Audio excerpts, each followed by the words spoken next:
one for the lonely hearts, for the ones that fear the dark. You better run out of here. Bet you can't look the other way. Here's one for the broken road.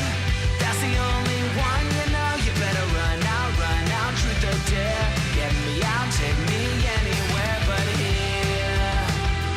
Oh, anywhere but here. Oh, anywhere but here. Oh, anywhere but here. Anywhere but here.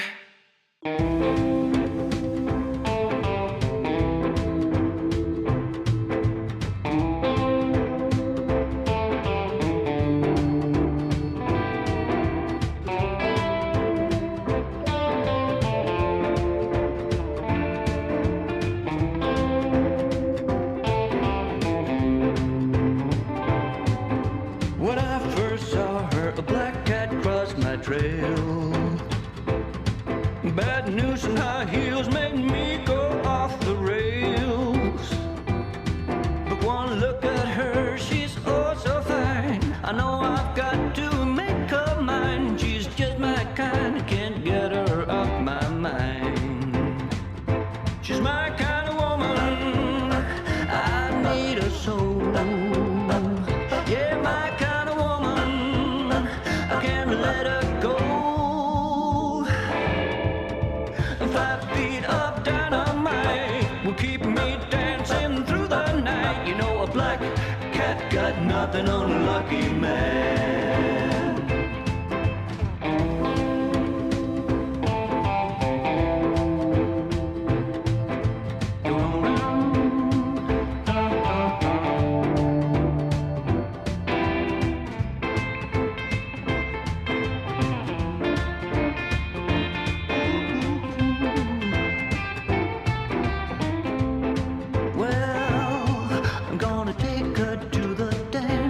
Saturday night.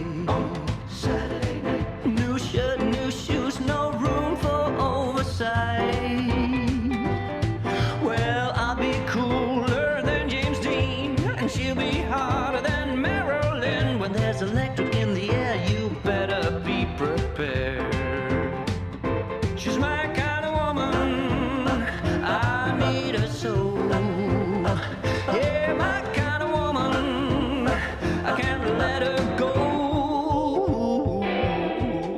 5 feet of dynamite will keep me dancing through the night. You know, a black cat got nothing on a lucky man.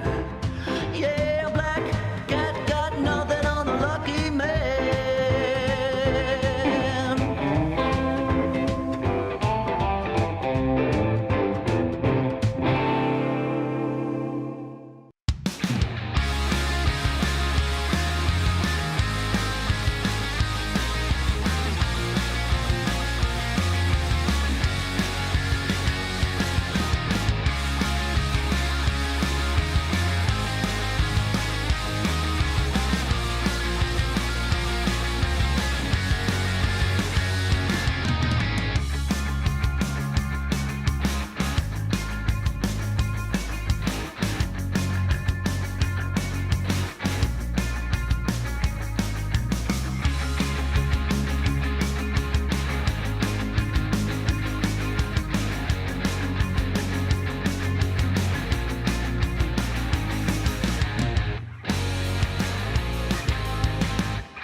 Level 6! And 我 we 在 have 这 it! 里 Big 烦 orange 人。 bird!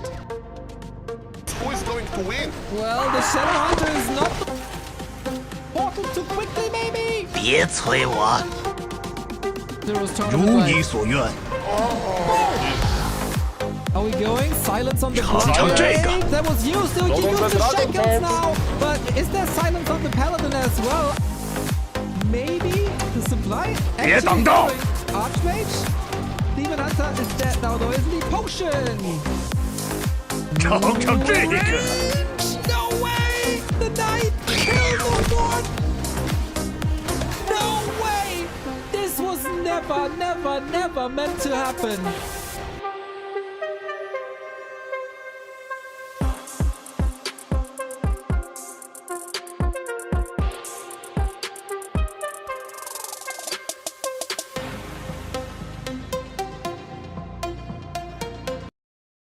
Let's go, everybody! 2 more days of regular season in the Dolphin Warcraft Super League. $28,000 on the line, and we are so close to the finish line. Tonight, we might find our first grand finalist.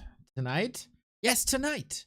I'm talking about our Australian, Oceania, Asian viewers, of course. For us, it's the early afternoon. It is slightly after high noon.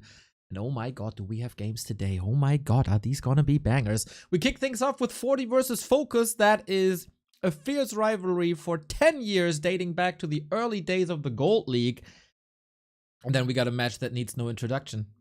It is Happy, the current point leader, the best gamer in Warcraft 3 in the world, against a reinvigorated Lynn, who is on a little bit of a win streak, and if he needed an exclamation mark, then he got it yesterday. 3-0 versus Fortitude. Extraordinary performance yesterday. That fight on Last Refuge, holy moly. Talked to Lynn yesterday a little bit. He said, Mud Golem was really good. But 40 also made a lot of mistakes. I'm not too confident just yet. But that fight was nice. And then we also got 1-0 versus Sox. So we're gonna have maybe a decision about rank 1 and 2. We might have a decision about rank 3 and 4. And we might also get a decision about rank 5. And then we got a lot of answers for our Ascension phase. Because of course we have this regular season for 34 days, basically. The race for points, the fight for points. But then, when the dust is settled, we put all our gamers into the Ascension phase. So far, it's only clear that the opening will be Moon versus Fly, as they end up bottom of the barrel. But afterwards, there's still a lot of possibilities. It's so cool, man. It's so cool. I see a lot of lovely faces in the chat. First and foremost, DM Shorty, who's with us for such a long time. That is 3 years plus. It is 43 months. Hey, legend, love you all. Love you too, Shorty. And your podcast, The Think Peckian. Very excited for that to get in my ears later today. Vesti, hello. Hello, Dizzy. Hello, Sharky. Hello, Co-Pilot. And hello, everyone else who's not subbed. And hello, Jude. Nah. Hey, Jude. And thank you, Gabo. Good to see. Good to see so many good people here. Mr. Remo Demo has his camera activated already. I'm waiting for the call. As he is the one who knocks in this dual cast. This is a little bit of a pre-show. Game starts in 10 minutes. And since we have a little bit of time, you guys should be aware of one thing. And you're the early birdies. You're the die-hard crew of the Back to Warcraft universe. I gotta find this Discord, guys. I gotta find this Discord to find the link. You know what? I don't need it. I have a command. FOML. We have a grassroots tournament presented by the lovely people of the Fountain of Mana League. It's their 10th season, and it is one of the, by far, best competitive environments. So far, 45 people have signed up. You will be seeded into a bracket according to your MMR. I have signed up for the Fountain of Mana League. Of course, my games will be broadcasted here. I need a little bit of practice, maybe, as I am a little rusty. But if you want to compete in Warcraft yourself, Fountain of Mana League is the place to go. it's just, I love Fountain of Mana League, man. Last season was so awesome. And there's the command, FOML, FOML. Jenny Prenzelberg, maybe the most wonderful of all the people in the chat right now. No bias, but what a guy. What a stud. What a gamer. What a person. Everything. Dude, it's really hard to find something bad to say about you. Jesus. You're making my life difficult. So, there's also the Ren Cup, as Fountain of Mana League is a two-week long event. Fountain of Mana League is of course a league, but if you just have one day, go to Ren Cup. Ren Cup will be coming back on September 13th. It is a tournament for everyone 1800 MMR and below. The past two encounters had some insane grand finals. And Grinchy Uno will be with me. Word to mother main. Maybe we're going to do a little bit of a drinking game. We'll see. But the Ren Cup is coming back. Two amazing grassroots initiatives here for Warcraft 3. They're kind of rare, unfortunately. But that we get them here now for the start of the fall when the summer is over. Let's go. What happens when all matches are done? This is relatively simple. After the group stage, we have a ranking from 1 to 15. And then we put them all into Ascension playoff bracket. In one Ascension playoff bracket. So, as you can see here, Moon and Fly are 14th and 15th guaranteed. They will be the opening match. The winners of that go into the match against rank 13. The winner of that goes into a match against rank 12, etc., etc., etc. All up to the grand final, which will then be on August 31st, best of 7. It will be wonderful, everybody. It will be wonderful. So today, last day for the points. Let's go. I have switched it up. The second last day for the wonderful Google Docs that we have presented by Result. Usually we went by points per rank. I have switched that to points because now the games played are evened out and we're only looking for the rank anymore. Thank you, Jarash, for the sub. Currently leading is Labyrinth, who went on a mental 13-game win streak. The dude is just nuts, man. Tearing everyone apart, including Happy, including Lynn, including Fortitude. Only 1-0 was able to defeat him on day 1. But his games were rather close. He had 5 mappers versus Fly versus Lawlight. So his points might end up a bit lower than Happy's. Happy has the chance today with a 3-0 to win this group. Oh, I'm in front of Mr. Remo. Look at that. Yeah. A 3-0 gives you 6 points. That would be 68 points. That would be more points than Labby has. So if Happy wins 3-0 today, he wins the group, as Fortitude can only get 59 points after losing to Lynn 0-3 yesterday, not competing for the #1 spot anymore. So we guaranteed have one undead in the grand final, which is of course what Remo and I want to accomplish with our balanced cabal, as everybody knows. Can we get 3 undeads in the top 3? Yes, that is possible. 1-0 has to perform today. He needs 1 point to tie things up with Kaho, and then due to the direct encounter, he would be ahead of him. He also has to hope for Fortitude not scoring too high, and 1-0 is up against Sock here today in his week. Isn't he up against Sock? Wait. He is up against Sock. What's going on here? Ah, I made the mistake. There we go. He's up against Sock here today. Jesus, I confused the hell out of me. In his week matchup, he lost pretty decisively to 40. It was a very, very close affair versus Infi. So we'll see if 1-0 is up to the task, or if Kaho stays on top. And then Fortitude is competing for rank 3, of course, which would mean the instant quarterfinal for him. couple of players are already finished with the league. Infi and Colorful can't improve anymore. They can be surpassed by Lynn.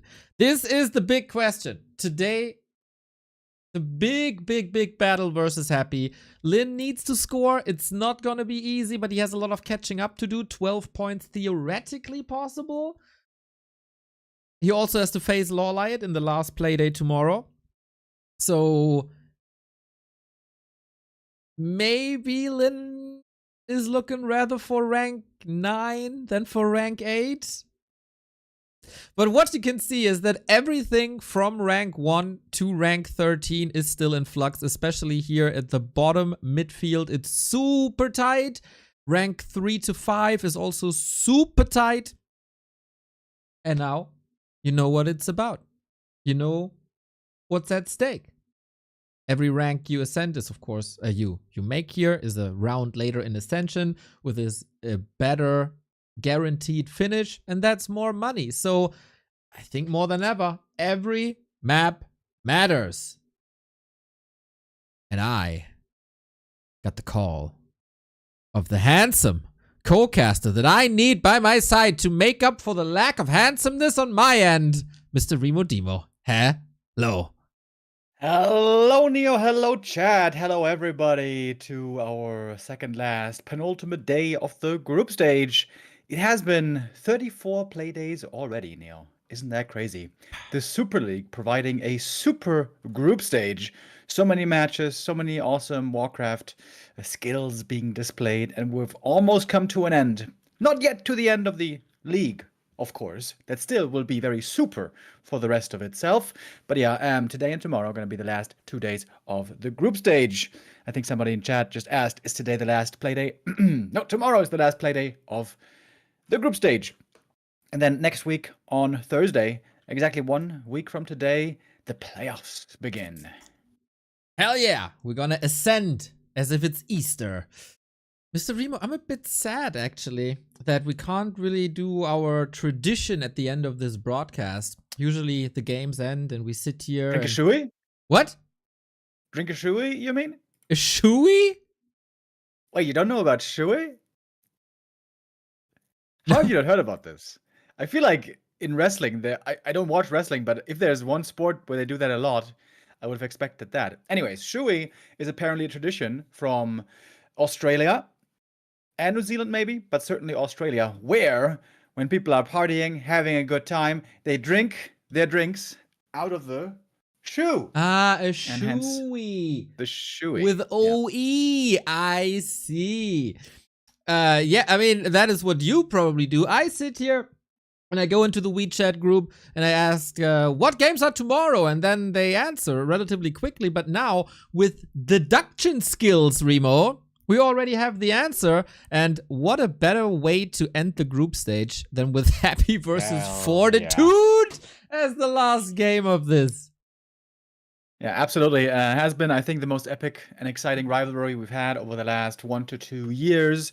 And unsurprisingly, these two have met in Tier 1 tournament grand finals the most out of any pairing. Doesn't mean they were in every single one of them. We also had Lynn in there. We also had 120 in there, but it's been Happy and 40 most of the time. And they have been bringing the heat to each other for a long time. Yeah, very excited to see that closing event tomorrow. And probably going to be some very relevant points as well for both these players. Well, as I said, Happy can win here the group here today. So for Happy, it might be irrelevant actually. But for 40 it's for sure important if he wants to make a jump from rank 5 to rank 3 in competition with 120 and Kaho. But that could also be settled today if Fortitude in his match versus FoCuS wins, basically. If he gets more than 2 maps, he will surpass 120 and Kaho if 120 doesn't win super high here today. But yeah, he sets the pace. And of course, we also have to look at the bottom of the ranking because for FoCuS, a lot is still possible too. He is currently 4th last, but he's still ahead of Starbuck. But Starbuck can surely take a win in his last match versus Life. And so FoCuS has to grab some maps today, which isn't impossible. He could also, with the big win, still surpass Lawlight and Life, and if disaster strikes, Lynn. So FoCuS aiming high, and he should surely be motivated since Fortitude lost the 0-3 in this matchup yesterday. Yeah, there was certainly some tape to study, but I imagine today Fortitude is going to be playing quite a bit different considering how poorly things went there. This was really a shocker.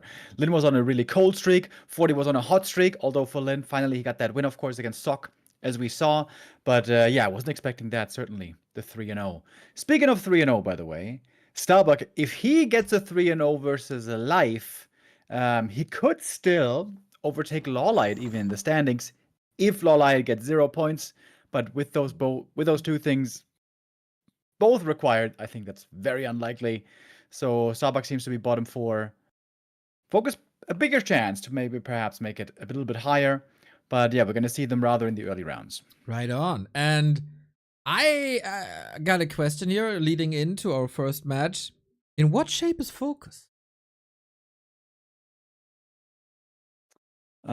I don't really have a solid grasp on it.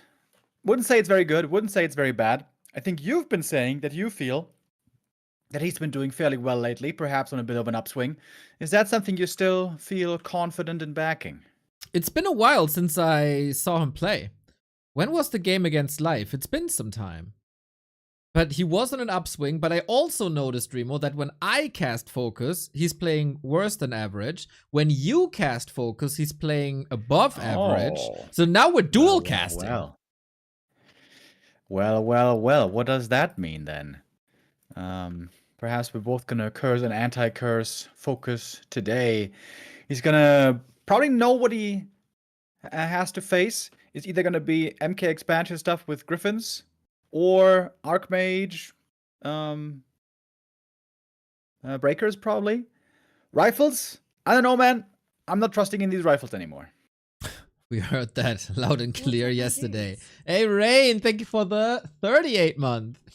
The last encounters of FoCuS versus Human went all right, but not super successful. A win versus Sock, a close affair versus 40 in the Don't Force Me Cup 246. Also a very close affair against Starbuck, a close win versus Sock, a close loss versus 40. What we can see is that he has a lot of game time and he made a lot of matches this month versus Human. He knows what's up. He knows what to do. Lynn showed him maybe a couple more tricks yesterday when we saw Mud Golems. We saw a little bit of Blade Master here. If Fortitude plays what he can play, Fortitude wins. If Fortitude performs as yesterday and FoCuS is up to snuff, FoCuS can surely take 3 maps here today. Yeah, I have often been impressed with 40's matchup against Human. I would say that, FoCuS's. I would say if he's in top shape, I feel like this is his best matchup. But FoCuS is always one of those players that the closer we get to the most important deciding rounds of a tournament, unfortunately, the more his shape seems to dip.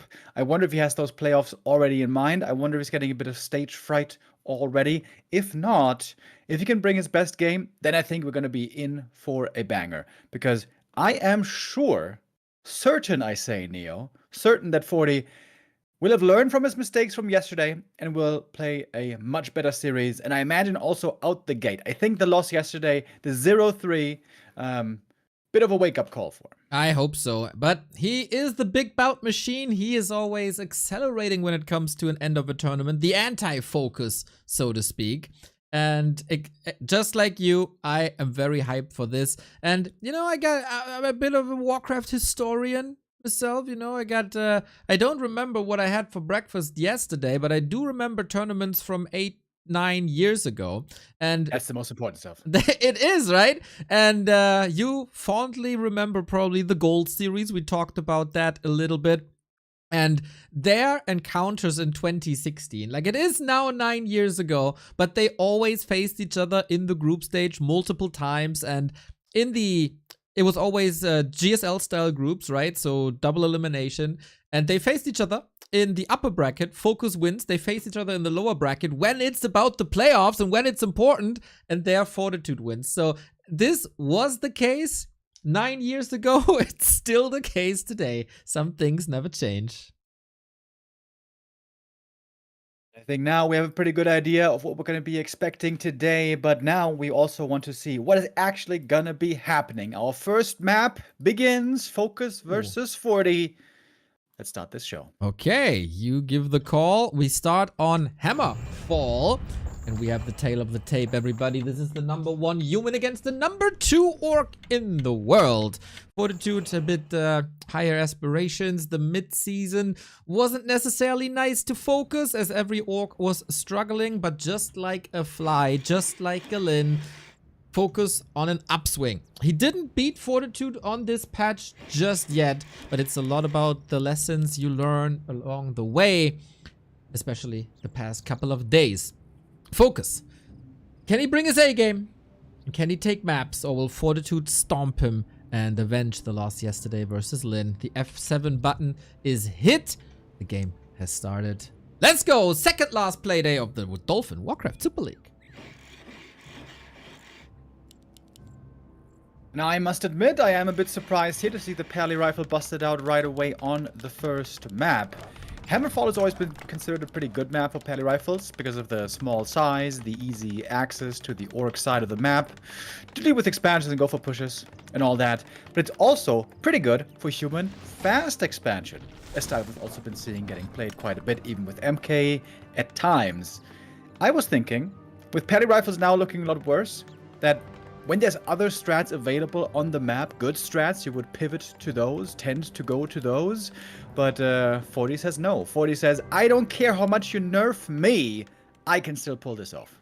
Alrighty. And then it comes down to FoCuS execution, right? Lynn did a banger job yesterday against this. It's a lot about pressure, but we've also seen that the humans can still win this, especially with Starbuck playing the Pally Rifle. So where's the game tape coming from? Who executes it better? It's a lot about chipping HP away, chipping mana points away, trying to force militia. And so far I see 2 yellow health bars, and that is not ideal, I'd say.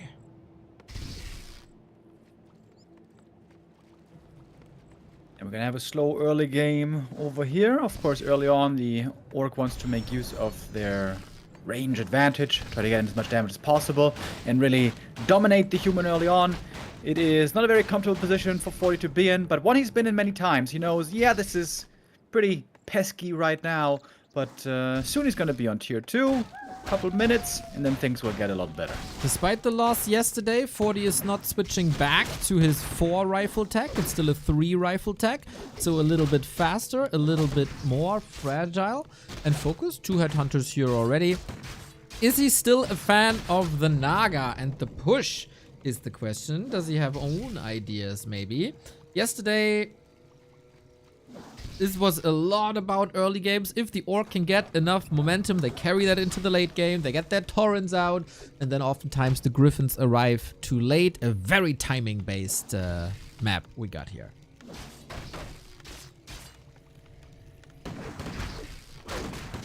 What second hero do you think FoCuS is going to go for?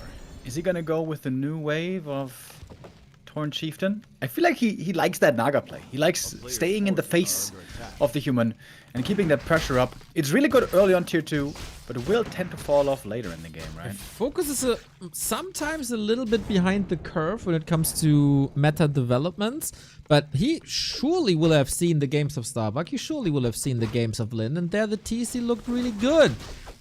And if you look at this cheeky bugger in the player profile, do you think FoCuS is an ultra-aggressive player? I don't think so. He's way too cute for that. So I have faith that he's going to bust out a TC, and we're going to have the answer in a second.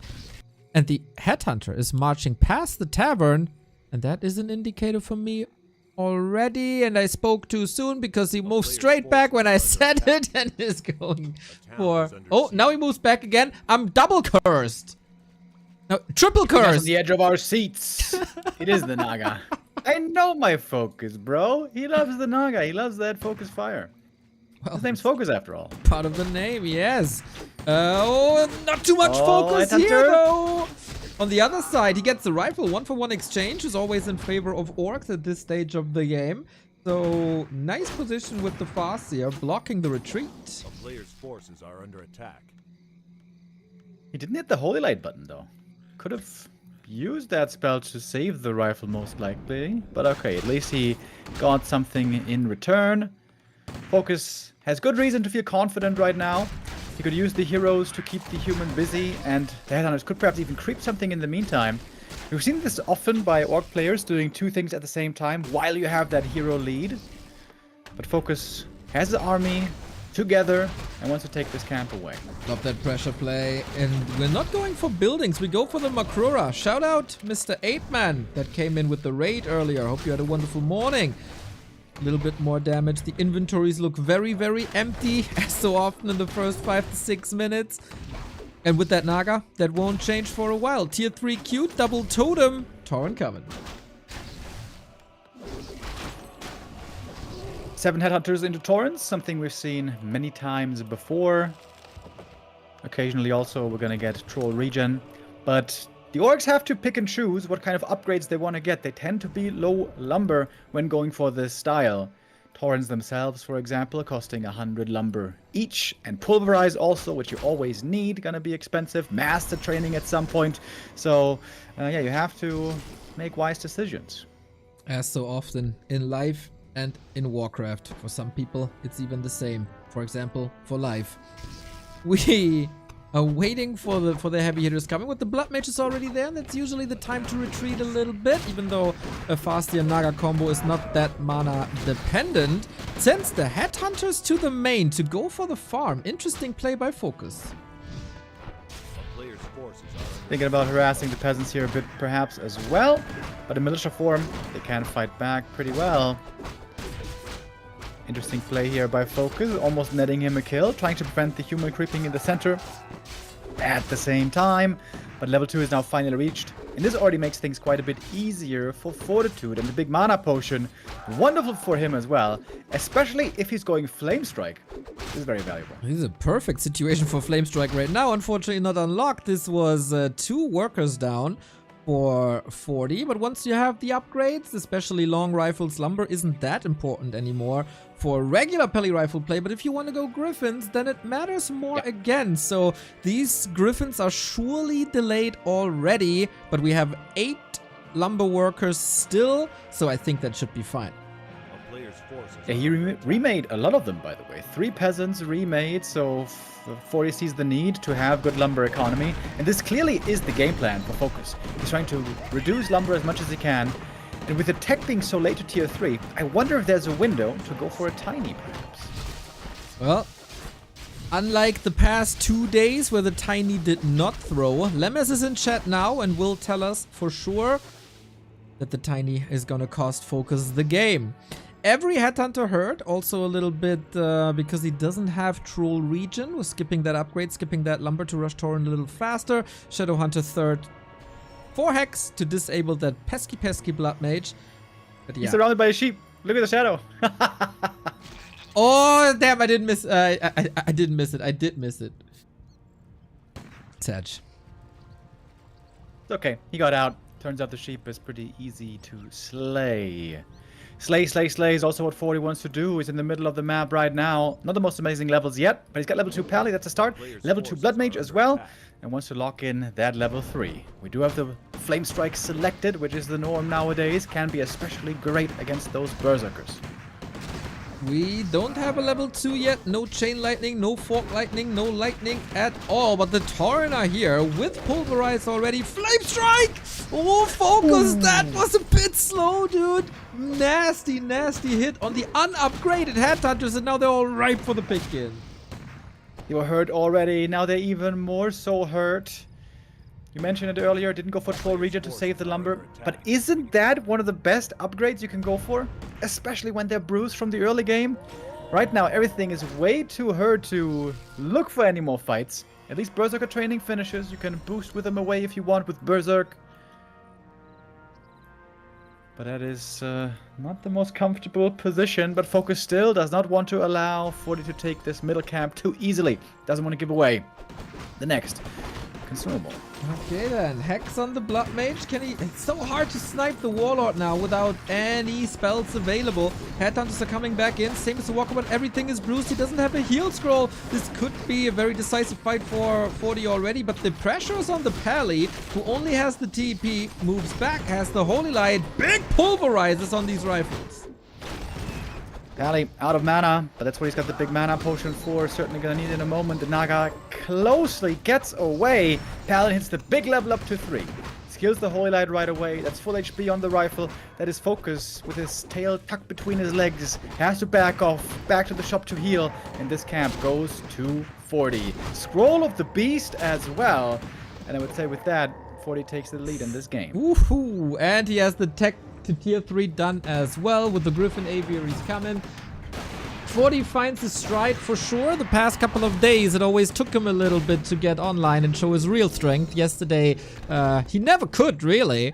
So what we need is a little bit of healing and a lot of birdies, and then we're gonna have the 1-0 for Fortitude if things go according to plan. What wrench can FoCuS throw in the gear? Well, he's going for the tiny Great Hall, and with that, he's gonna have time on his side soon. It's a big investment though, 600 gold. It's going to take a full minute to pay off, but it's also going to take still some time for 40 to find out. Pally Rifle is good at many things, but not good at scouting. So when's he really going to discover this? That's the question. I am fairly sure that he's not giving FoCuS too much time though. He got the double heal scroll already. He has 1,000 gold ready to invest once the second Griffin Aviary is done. And more levels. 3-3 versus 2-2-1 experience bar on FoCuS. Pathetic. Yeah, level 4s here are going to be big for the human, I would say, especially for the Blood Mage. That level 2 Siphon plus Flame Strike combo is so damn good. This camp here won't quite be enough, but it's going to get him close. One of the wind found. Is that worth keeping? Nope, I guess not. That's sold rather. And now 40 has a lot of gold. He was banking up to 1,500 there for a moment, now breaking into upkeep with more Griffins coming. FoCuS also lots of gold. Also breaking into upkeep with more peons coming. The slide has been done already, so this is all for the lumber. Not too easy to get anymore. We do get the Beastery for Raider and Snare, but until that's up, that's a long time. Can he attack the economy a little bit for Fortitude and slow him down? I kinda doubt it. Crystal Ball reveal, checking out what's happening in the main base. Would love to get in here and slay some peasants, but he doesn't have an air army, so it's hard to enter this base. And in fact, 40 is close to home, so no economic damage done here. 40 needs a regen scroll. Gonna use that here. Picks up a staff as well. And the bank is quickly being spent. Fortitude is going to have one big army, but perhaps he's never again going to get to 70 supply after that. Okay, so close to level 4 as well. Little tiny turtle camp taken out. That's more poison damage on FoCuS. But finally, at least all his heroes are level 2. But what a crazy XP discrepancy that is here. 40 far ahead in XP. And Griffin's, of course, the hard counter to Tauren, which doesn't make this any bit easier.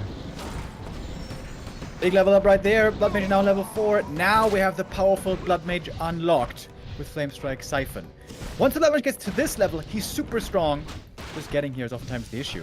Good counterattack by FoCuS though. Threatening a base attack, forcing the TP home, and that buys himself more time. Costs him only one Berserker for a couple more rounds of production.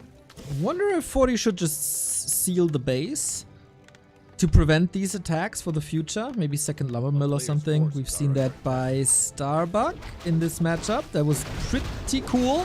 In a potential base race also quite a sturdy building. We finally have time to wipe the Makruras off the map for good. And that is the double level 3. Big level ups for FoCuS. Mana is okay as well, but is it enough to fight the birdies? Very strong timing attack here by Fortitude. The second attack upgrade and the hammer upgrade just finished. Storm Hammers, where I'm still never sure how good that upgrade actually is. Would love to see a mathematical breakdown. Anyways, let's not think about math. Let's look at this fight. This is pretty much all in for Fortitude. He's gonna have to do critical damage here or win outright to have a chance. 2-1 upgrades, really good. Also the rifles with an upgrade. It's 6 Griffins. 2 Kodo Beasts, interestingly, basically as a backup. And that economy is wiped now, so he's a bit off the clock. We don't have reinforced, by the way. Flame Strike! Oh, man! Not fast enough again. It didn't hit too much, but still, 2 Headhunters basically down. Purge, really good on that Griffin. Save it with the staff. Of course, going to have a long cooldown now. First torrent goes down. There's no walkers in this game, by the way. The Flame Strike doing decent damage and zoning the Orc away. Really good trading so far for 40. Hasn't lost anything. This is the power of Pally Rifles plus Griffins. Very durable and lots of healing, lots of mana, and also lots of damage. Right on. He also has the shop control, of course. He can fall back a little bit, get to the merchant and stock up, but at the moment, no need for that. It is the big fight, and with this Orc army, you don't want to fight straight up. Hybrid Laming is the name of the game. Torrent of falling left and right. We don't have Master Training yet. Ensnare's coming in finally, but these Raiders just wiped level 5. Not skilled for this Flame Strike yet, but it's so powerful. And it just feels like FoCuS is a little bit too slow to catch up with Fortitude to get an important win for the fight for rank 3 and shows FoCuS how it's done. Yeah, well done, Fortitude. This is the way I was hoping he was going to bounce back. Last 2 days before today, he was off to a slow start. Yesterday, didn't even get a map. This is what a world champion looks like. Even with the strat being a lot worse nowadays than it used to be, Fortitude here executing on a very, very high level, knowing exactly what to do. And FoCuS, you mentioned it earlier, right? Perhaps a bit behind the times again. This Naga second is not looking that convincing anymore.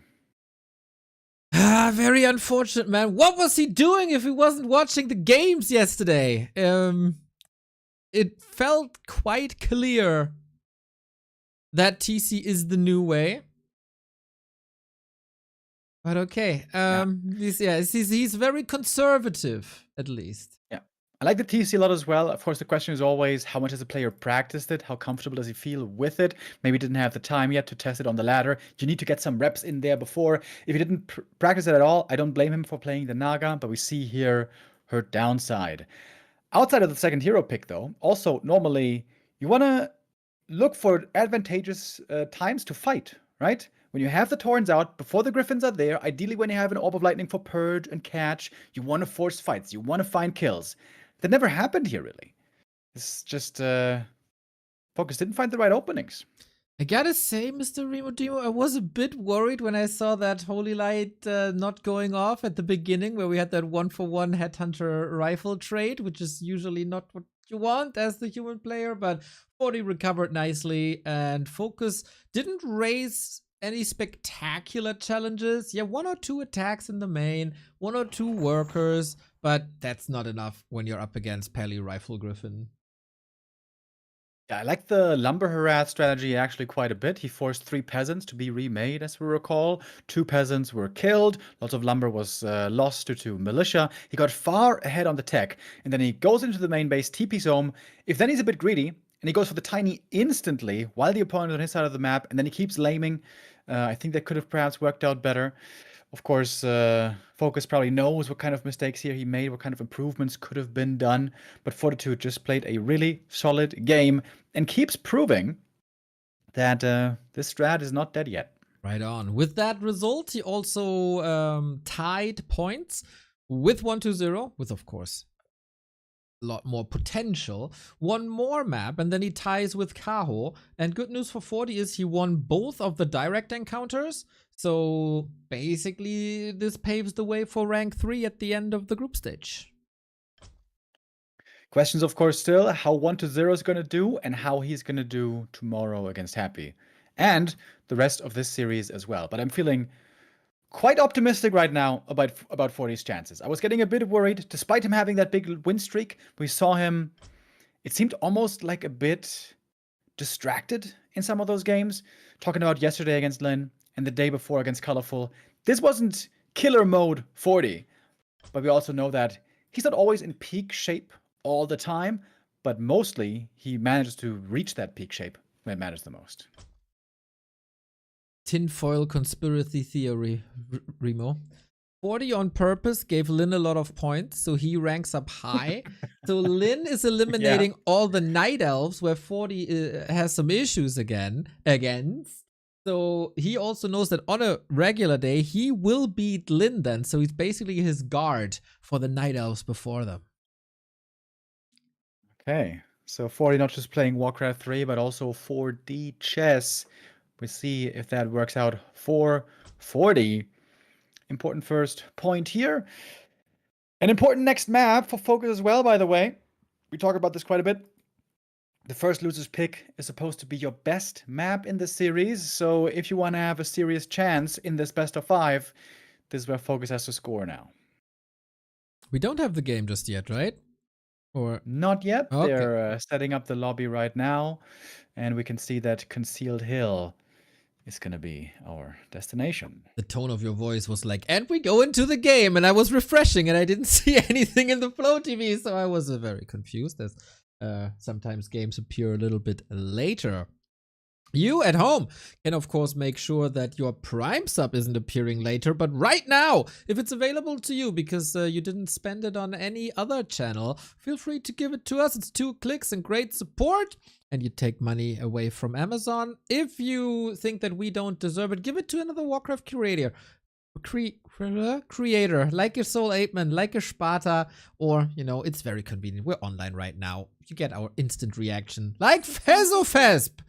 6 and 50, 19 month for, no, 56 month, and Flowboy Ajori, thank you for the 19, and Cookie Puss I don't hate dot ads. for the 2 month.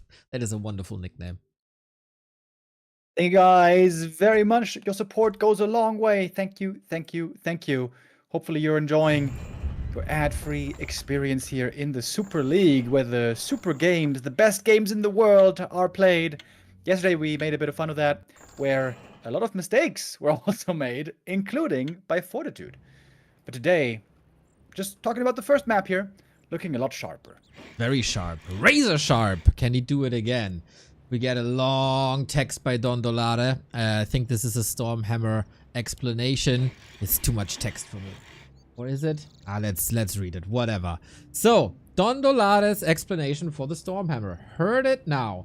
So Stormhammers create a straight line from where the initial hit lands with the length of 200, more or less, the same as the attack distance of a Huntress, and a width of 50, very slim, so basically a pure straight line. For each target with that distance, it hits first target for 100%, next for 80, then 60, etc.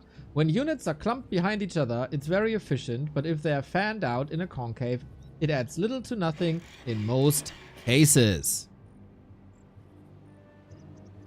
That's the theory. Thank you, Dondo, for that. Master of theory. There is a funny Warcraft video about that. It's basically the best equivalent that you can get. It's mini shockwaves. Yeah, I would love to, like, in the normal game, if only we had the technology for this, you know, have an API counter telling you how much damage was done through Stormhammers, you know? Because it might be like, in the long game, I don't know, thousands, or maybe it's just like 52. And you're like, oh, this upgrade doesn't do anything. Yeah, I think nobody knows, to be honest. I see Coltane in the chat, the model of our FCK ELF shirt. He brought it to festivals, and I heard it's quite a hit. Thank you, Coltane. You're wonderful.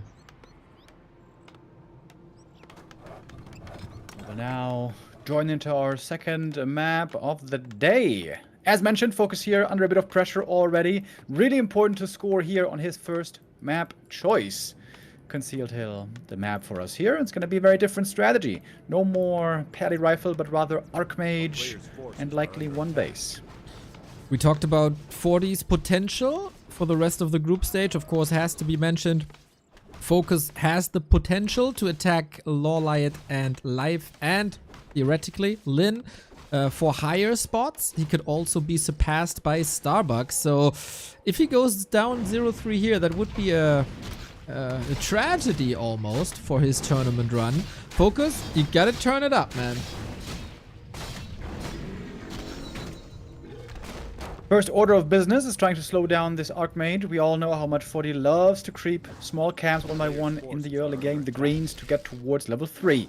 Militia were taking out the last of the little turtles back at home. Footies are over at the other green camp. But that's not quite enough. He's gonna need one more camp for that coveted level up. Ooh, looking for a last Shit, seal there. shit, That shit. was Remo, close. shit. I forgot to fast forward. God damn, you gotta How do remind you me. keep forgetting I'm an this? old man because you don't remind me. I was reminded you storytelling, hundreds of okay? times. I was explaining the significance of this map to the people. Try to explain to them to hit the F7 button. Yeah. You have to explain that to me. You know, I do the heavy lifting and you have to keep track of the simple things. Okay, Like now. one button. One more time. F7 is your friend. F7 is your friend. You know, with you having so few friends as it is, you should try to make that a priority now. Jesus. Okay. Okay, we're going that way, huh? So you criticize me about not hitting a single button. How's that mute button going for you, man? It's not as important as the F7. No, yeah, it's really not important to listen what you saying. That's right. And you could argue that also not as important as the level 3 Archmage, but that has still not been found. So I think we could call this early game a success for FoCuS. I didn't pay attention to the game. I was busy arguing with you. But nice multitasking there, Mr. Remo Demo. Love to see it. Footy for pretty much free. But of course, the attention is in the north. Potential to go for the Torrent Totem already. I thought this Watt Elemental damage would have been enough. But we got Turtle Soup on the menu today for once. Yeah, and it's the Torrent Totem. Indeed. And a tier 3 rush. Oh, baby, it is time for Torrents again. Okay, we've been seeing them more and more in many matchups. And now the tier 3 is spotted. The AM is damn close to level 3.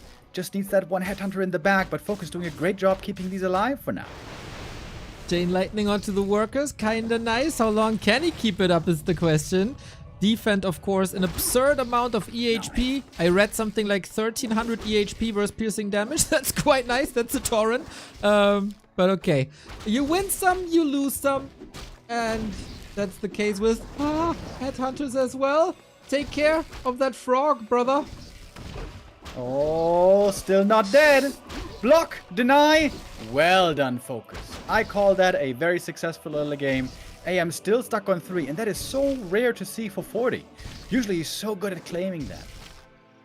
Ooh, interesting. Solid defense, of course, on losses, and these losses have a ripple effect when it comes to creep speed. We want level 2 wolves. We see 40's army is rifle casters, Mountain King second. I almost, since Fortitude saw the tier 3 tag, I thought, okay, maybe he's just queuing tier 3 as well. Goes Griffins, boom, counter, there it is. But no, rifle caster push. And with that, clock is ticking in favor of FoCuS. There's some humans out there, especially Sok comes to mind, who also likes to go for his own tier 3 later on. For Master Casters especially, and tier 3, I feel like this is still the best late game human army. Master Casters and Griffins. Not so much rifles, really. To be honest, rifles, especially these days against Torrents, not the most impressive. Not really, no. Fastia level 3 now, nice. Items for... Oh, Wen of Mana Stealing for Mountain King, always lovely. Okay, a little bit of creepcraft here. The calm before the storm, and FoCuS gonna enjoy this with a delayed bestiary. Interesting to have spirit-linked headhunters then in a sec. Red spot for Fortitude, but damn, FoCuS timing is super lovely. Yeah, FoCuS coming back strong here on map 2. Great to see. He's keeping even in supply while it was going tier 3. It has now been reached. Let's see what the next unit is that he makes. Could go for a third hero. Could just go for a Torrent.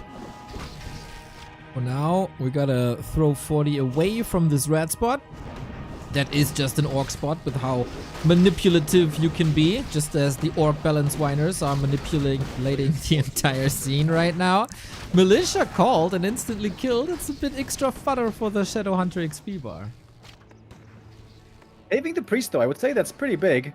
Not falling to the hex, the priest is still here.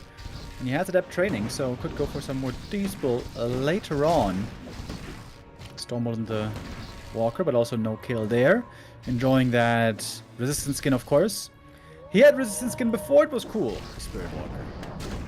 That's right. due to talents. Ay. That was also a rough time for orcs.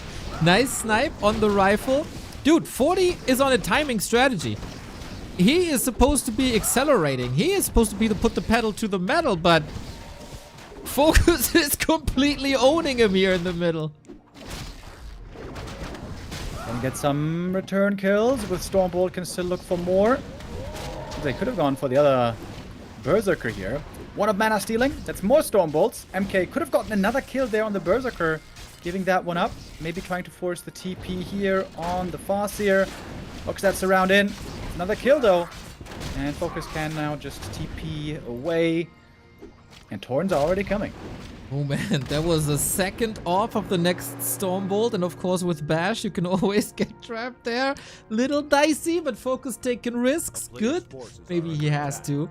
One idle worker on the lumber, by the way.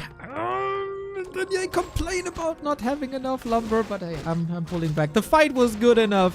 40 needs to pull a rabbit out of a hat, dude. This is so bad, and he knows he can't win with the straight up rifle push anymore. Tier 3 now. He's gonna have to drag this game out a long time. He doesn't just need tier 3 triple hero and casters, he also needs griffins, realistically.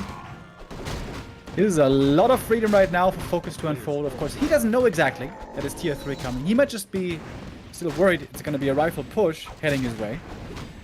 But no, it won't be. You think he's listening to David Hasselhoff? That he's looking for freedom? I mean, freedom is something we all enjoy. Freedom to creep and freedom to tech as well. Right now they are leaving each other alone. And creeping up the rest of the map. It's only dual hero here for FoCuS. I guess when you're one base only, hard to fit a third hero into that army. Rather make more torrents. Oh, or a creep jack to seal this game here. Shadowhunter with a lot of mana, instant TP. Not enough nuke to threaten this Mountain King, of course.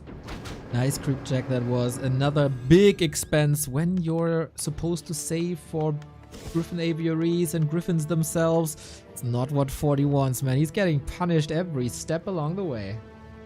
A player's forces I are wonder if he's going to keep this Cloak of Flames. Nope, he won't. He's going for Tome of Retraining. I think that's the right call. It is not so easy to afford on only one base economy. 200 gold does become relevant when you're struggling to get to 50. But yeah, Clap desperately needed against these torrents. Here's the Tiny. Is the Tiny throw theory also applicable when it's not against Pally Rifle? I mean, I think it's nonsense to make this binary and say it's always a throw. It depends on the game situation. If you're very far ahead, the Tiny Great Hall has always been a great asset. Basically, whenever you can get away with a Tiny, it's a great play to go for. And in this game, he had such a fantastic early game. I think he can easily get away with that. Getting away now. We got a Firelord third. And another Creepjack, man. FoCuS reads this game really well, of course, thanks to the Shadowhunter scouting. That's another ends there. That's another free kill. Positioning with Tauren, always a little troublesome, but Chain Lightning makes sure to get the kill. Also Heal Ward available. Still here. Level 4 and 3. Firelord, of course, supposed to get rid of the corpses of the Tauren so they can't be revived. And we go. Inner Fire, very early. It's not even Tauren. Now fire is indeed very strong if you can get there. It seems like FoCuS is going to have a big supply lead from this time moving forward. And of course the human cannot go so easily for an expansion on tier 3. His expo also costs 600 gold, but takes 5 peasant power build to go for. And it's not as fast. Remo, we talked a bit about retraining, and there was a Tome of Retraining, but he's still with Bash and Bold. Wait, what? Yeah. I guess muscle memory kicked in, and he failed to go for Clap. Rip. Well, that's a gift in a very unfavorable situation. We get a Torrent kill here, though. That's, of course, big losses. 5 food, always huge chunks of the army. And he's forcing FoCuS back for now. positioning on the priest as well. We have not seen any inner fire yet. Lots of damage now on the rifleman. Heal scroll would be of big help. Clap would have also been a lot of help. But I think this Orc army might just be a little bit too chunky, a little bit too scary. The Torn Pulverize. Oh my. Unmatched right now. Chain lightning double pulverize. Rip rifles, bro. Go next, dude. That is quite fantastic. And of course, the Expo is running and running and running and running. That's a very good thing. Unlike the Black Eyed Peas song with the same content. Going ball, going for the Hail Mary on the Shadowhunter. Oh, and he gets it! Oh, huge mistake by FoCuS. Uh-oh. Throwing away the hero with terrible positioning. That is one way to give away this game. There was also the town portal, by the way. He can't escape now. Going for the counter kill onto the Mountain King, but inner fire is a thing. 10 armor now. FoCuS. Inner fire is insane on frontline heroes like the Mountain King. That 5 armor is huge. Level 4 Mountain King now. Heal scroll comes in. FoCuS keeps fighting without the hero. Yeah, that's an interesting choice. He's got only one hero with no mana. He's got no spells. And he got an Expo what running for him. are you fighting right now? Well, he got that bloodlust, Remo. He's an orc after all. Yes, so some rifles are falling, but these human heroes are getting very strong. Soul burn on a Tauren, lol, okay. It's damage mitigation, you know. It's a lot of kills, Neo. It's gonna be another Tauren going down, and there's no corpses ever left behind thanks to the Fire Lord. Dude, I just want a little bit of appreciation for inner fire lord. He's burning on the outside, he's burning on the inside. He's wonderful. Yeah, on the MK, I would say it's especially amazing having him in the front line with bonus armor and ideally getting healed by the priests as well. So good. Forty was over at the shop. He got another heal scroll. He's got double invo potion. When is this damn Shadowhunter coming back? This Shadowhunter that should have never died. FoCuS, FoCuS, or what? Yeah, for some reason during these games, FoCuS' biggest fan, Baron, is never in the chat. This is gnarly. Rain, thank you for the 5 gifted subs, man. Glad you enjoy this. What a supporter he is. What an artist he is. The creator of B2W Boat. Stoneball on the Raider. Where's the Spirit Link, by the way? Maybe saving the mana for the disenchants? That is also now very important to get rid of the inner fire as much as you can, but being reapplied. The most important unit to have inner fire is the MK. He is the one and only frontliner. He's looking surprisingly tanky, even with few items. And 40, he had a bad early game, but beyond the early game, he was outplaying FoCuS like there's no tomorrow. They say size matters, but the Mountain King is standing against that. Pulverize and Chain Lightning combo still nice. We have 2 mana potions. 40 got him ready for a lot of AoE damage coming his way if the fight goes on a bit longer. But we also got 5 and 3 on Archmage and Firelord. FoCuS is not over yet here. For the Shadowhunter kill again, but this time there's a heal wave coming in right before, still taking lots of damage. The Incinerate, I guess, is also stacking up. Chain Lightning, more kills, level 5 Farseer with a Mana Potion. The rifle count is very low, but now the human heroes are looking super strong. Usually it's the army, now it's the heroes. Level 3 Brilliance Aura. We also get Sorks in the mix. No. What's the skill on the Firelord, by the way? Incinerate and Soulburn. Incinerate 2. Yeah, but what's level 2? Incinerate, okay. Doesn't scale the most amazing, but I guess it is a little bit more damage still. Polymorph not really an option against Tauren anymore since they have resistant skin. It's only a couple of seconds. Peons are suffering, man. Supply is still even. Level 5 Farseer, quite a weapon if he has the mana.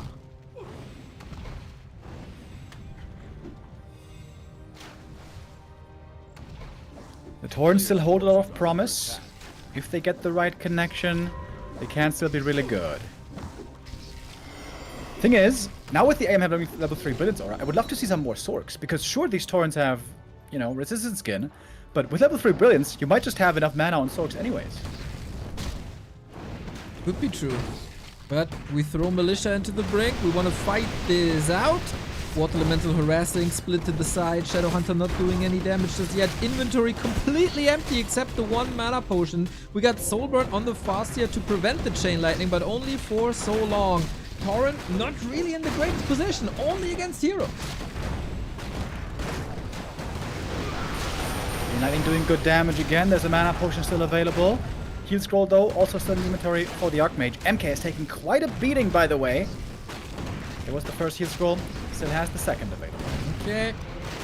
Walker's exploding, and Caster's taking damage as well. 1000 damage per Chain Lightning. Heal waves are clutch for FoCuS, but still, these torrents keep on exploding. 40 is pushed back, and the expansion is running again for FoCuS. Farseer though, with the Stormbolt coming in, right clicks coming through as well. Soulburn and Incinerate.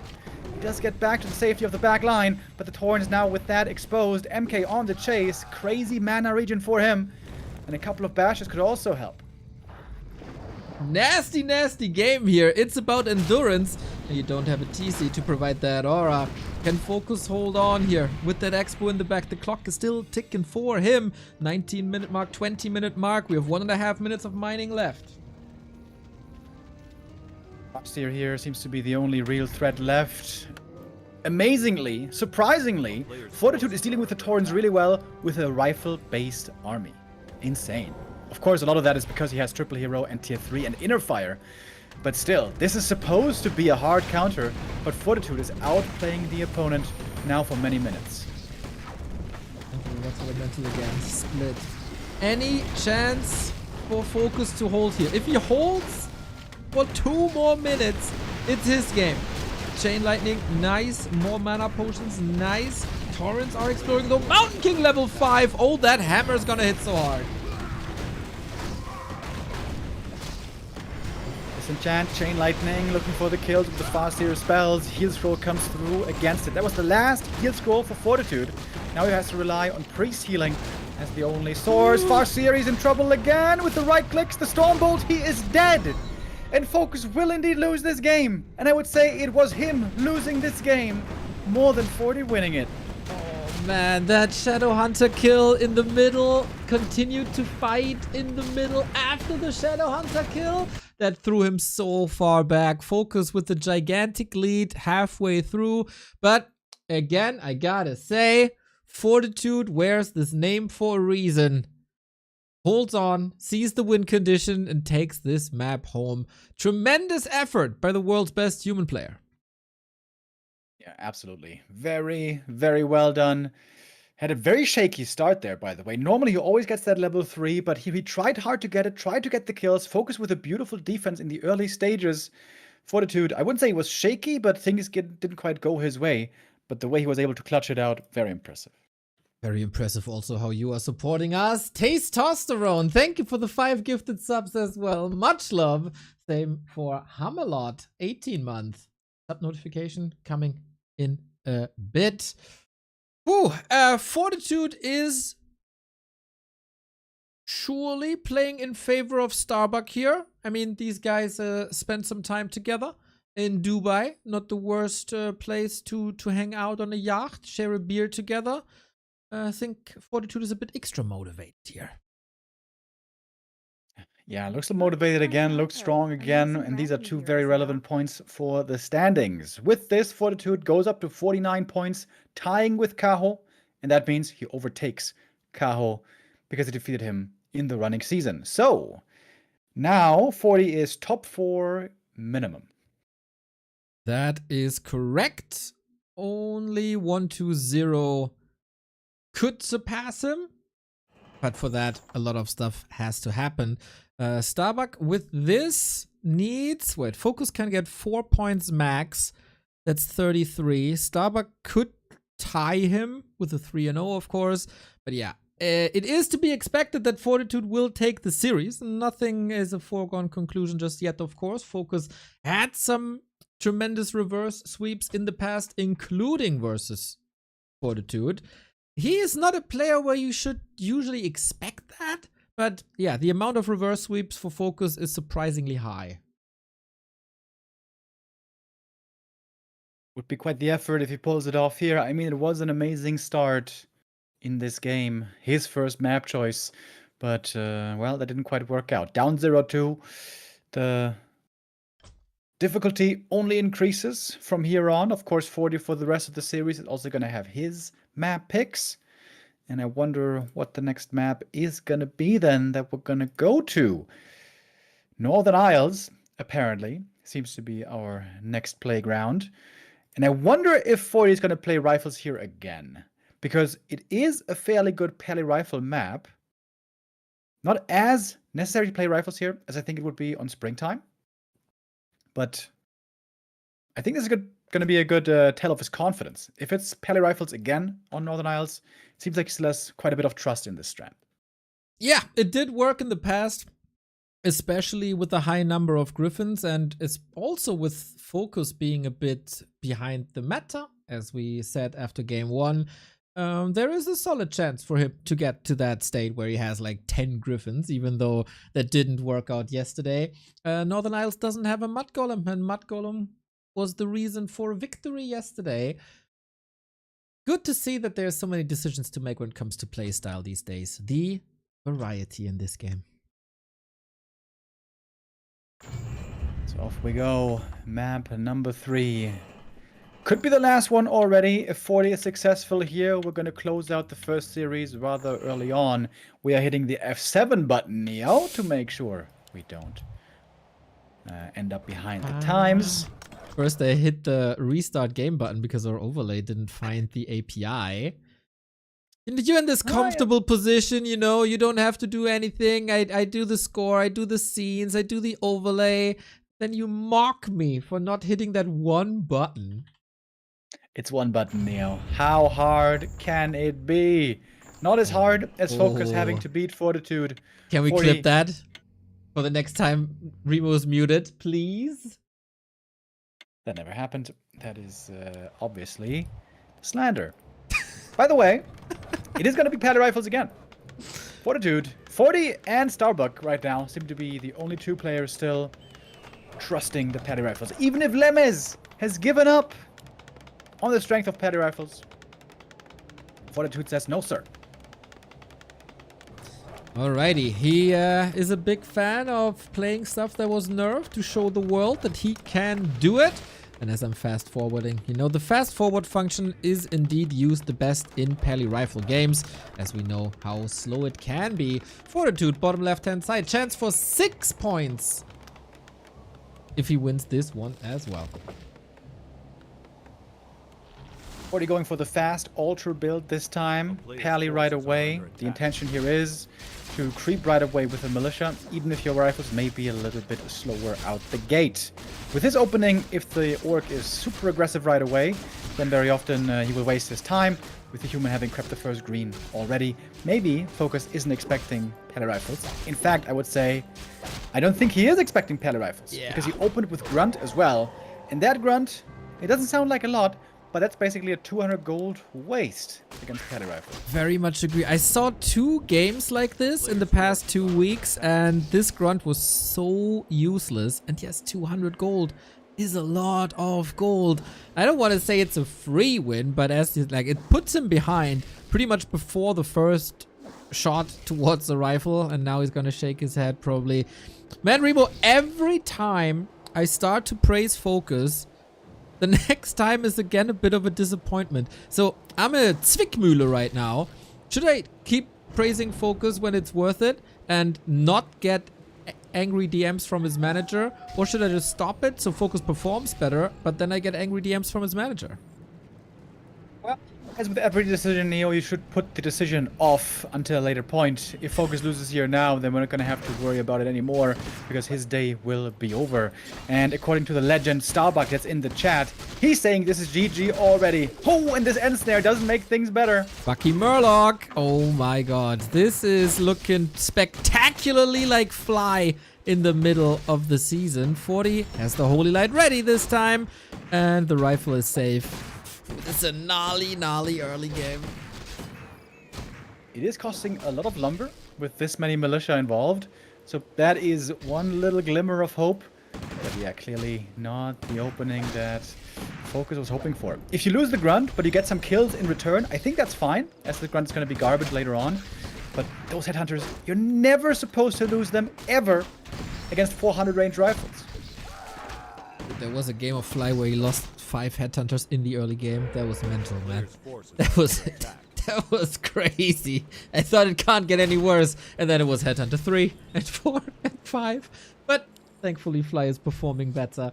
It might be a dark horse for the Ascension phase in the shape he's currently in. FoCuS uphill battle. Like steep uphill battle from here on out. Couldn't even prevent Playday 2, you know? Like, at least if you lose units, then maybe you can prevent him leveling up. But no, that wasn't successful either. Not much is successful here, except the Holy Lights. How many do we got? 1 is left, so it should be soon time to retreat for 40 and to heal up. I hope for the best that he has a sharp up.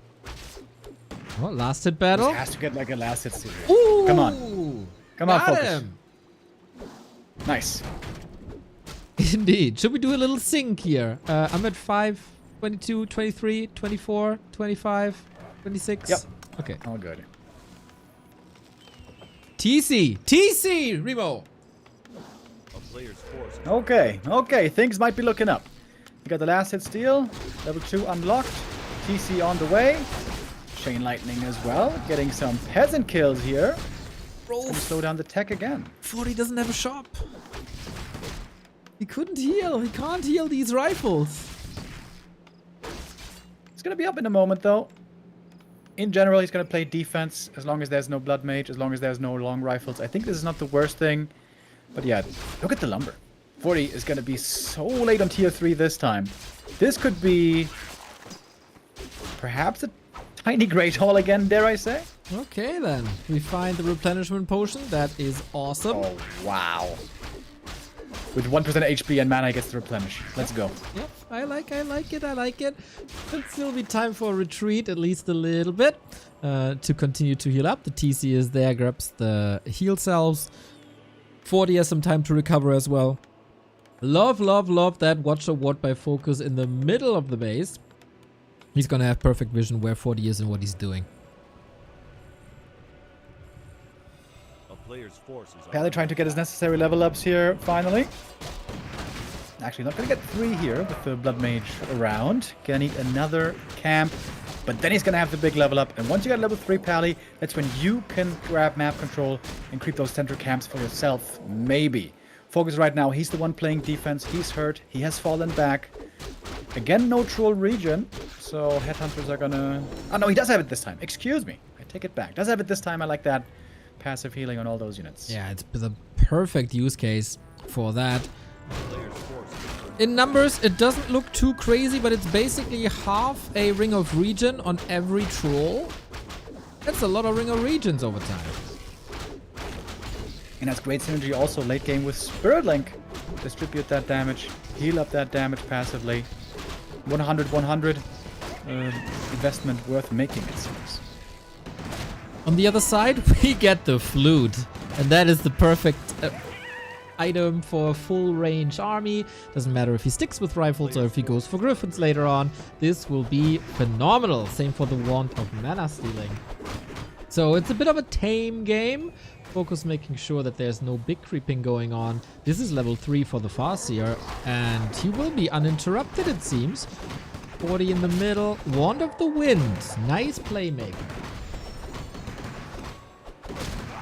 Got that first heal scroll already. Those heal scrolls going to be very important on this map. With only one shop, should be a priority for both players. TC creeping up now solo. And it's a nice quick double level 3 for FoCuS. Can he escape without any big losses? Now a kingdom for a Mountain King, of course, to stop this retreat, but there is no catch in this army. Again, a little downside of the Pally rifle, so it can be easily outmaneuvered.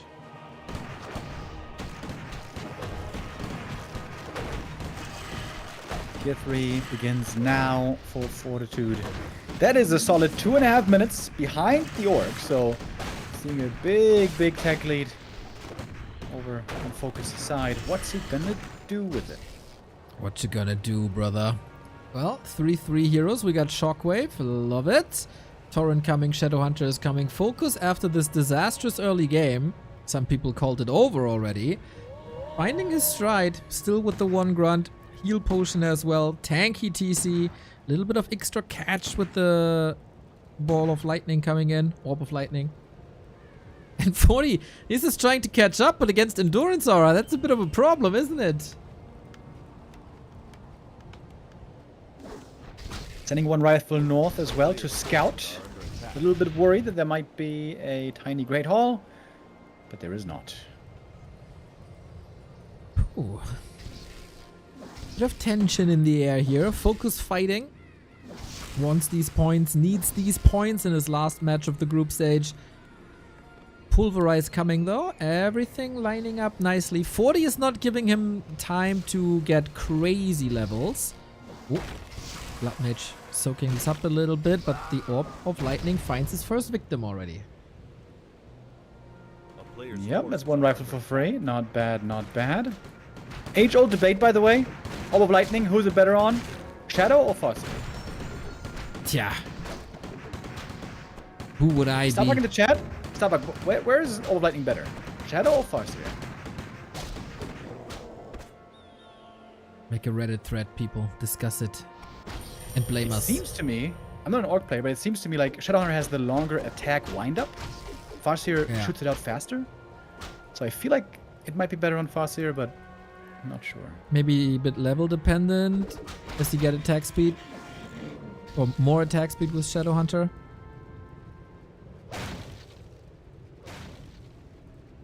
There's the Tiny, by the way. Spotted right away. Fortitude.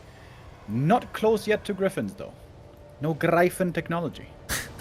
That caught me by surprise yesterday when I completely autopiloted into Gryphons after watching an entire morning of Soul 8 Man. Not today though, not today. Expo up, rather sturdy, 40 in position. Tiny has not paid off at all yet. And we have the Fire Lord out already. Torn corpses could be blown up. We don't even have master training yet, but of course it's something that Fortitude cannot really know for sure. Look how tanky this Blood Mage is, by the way. Dude, I was about to say, like, there was a nice little interaction. The item dropped, but the corpse was right there. The creeps summoned skeleton of that corpse, so FoCuS couldn't pick up the ring, and Fortitude stole it. A player's forces are under attack. They're waiting to see this first shockwave, right? Have not yet had the pleasure. Strike in the back. Pretty much completely dodged though. No damage taken here. Fast army on the Orc side with the Aura, with the Berserk. Is 3 heal scrolls enough? First one used already. This is a kiting game, of course, but for so long it's only running, not shooting. Oh, 2 rifles being caught by a double pulverize once again. Back to back. Chain Lightning is doing a lot of work as well. But he wants to establish a decent front line again to make it easier to kite away and wants to get that mana advantage, of course, and it seems like he has it already. Orc heroes with very low mana now. The Tiny Great Hall is returning some gold, but guess what? Doesn't give you lumber. In fact, there's no lumber. On FoCuS, you can't make any more units right now. Oh my god. Supply is even 40 with only rifles. It's not time for the Gryphons yet, at least not one in production. It's simply the Fire Lord that is the reason for tier 3. FoCuS has to engage, otherwise the Tiny is gone.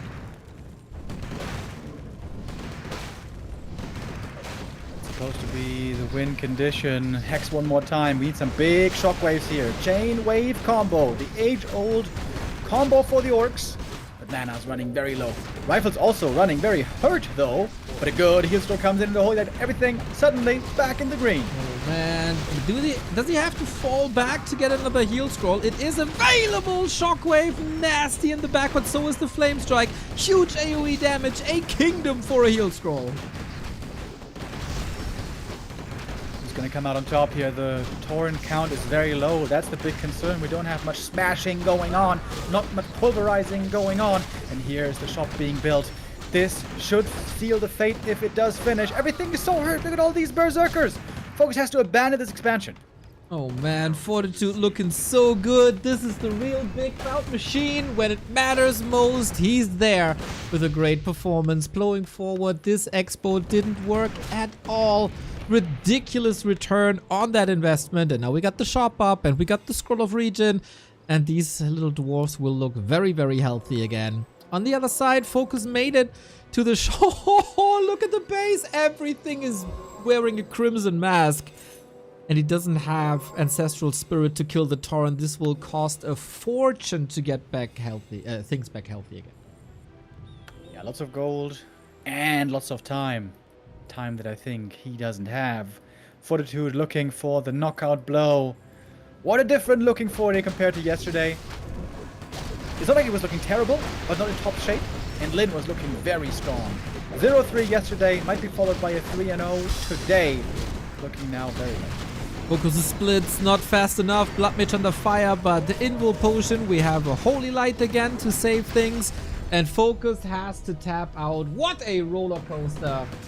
That map was 3-0, 6 points. Big disaster for FoCuS. A time to celebrate for Fortitude. A sight of strength leading into his final match of the group stage tomorrow versus Happy. Alrighty. So 55 point. No, wait. 53 points, right? I am 53 points. updating our sheet so you don't have the math that can only lead to a multiple of errors. So we trust the technology rather than the what's left of Greifen technology? the Remo brain. 53 points indeed, with a chance to 59. So he can only be surpassed by 120, who has to catch up 5 points. And you know what? That is not impossible. Not impossible. Given that Fortitude is playing Happy tomorrow. Yeah. If 40 gets blown out tomorrow, there's a really good chance. But if 40 takes 2 maps tomorrow, there is a 0 chance. All right. Lots Well, of stuff still up in the air. There is a bit of a timeline issue here. 120 has to perform today. So he's the first who has to do something. He's the challenger. And then 40 can answer tomorrow. Yes, sir. Yes, sir. It wasn't Absolutely correct. That's everything I say. There was an answer in the chat, by the way, to your question regarding Orb on Farseer or Shadowhunter. One of our MVP viewers, Carifian, said Farseer and Shadowhunter have the exact same attack windup and base attack cooldown. Really? So it's literally the same. Okay. So then it should be about attack speed, right? When because the Shadowhunter is agility, he gains more attack speed per level, and then it should be a tiny, tiny bit better on a Shadowhunter. Does he, though? Don't think he has great agi gain. Next thing to figure out then, I guess. Thank you, Hammerlord, for the 18-month, and thank you, Good day to you, gentlemen. Royan Now, Blue a for the question for you. 16-month. Are we ever going to have a show Yeah, match Shadowhunter has between 1.5 the two? agi gain. Farseer has 1 agi gain. But Farseer tends to be higher level. So it's basically the same. They have the same attack windup, though. I didn't think that was the case. Interesting. Learn something every day. Question from our sub. When do we ever get a show match between you two? Between the two of us? Yeah. It's been a while, Neo. It's been a while. You know, Grubby is, I mean, you're obviously the better player. You have like 700 MMR more, even though you didn't play for like a decade. Grubby is having some challenges on his stream, like viewer challenges, right? How about you? You raise a challenge here as well. How about a little handicap for you? What do you mean? Like 90% handicap? I feel like that's a bit boring. Grubby has challenges like, my opponent has to kill like 5 units or something, or has to kill my shop or something like that. Oh, and when he loses 5 units, he loses. Yeah.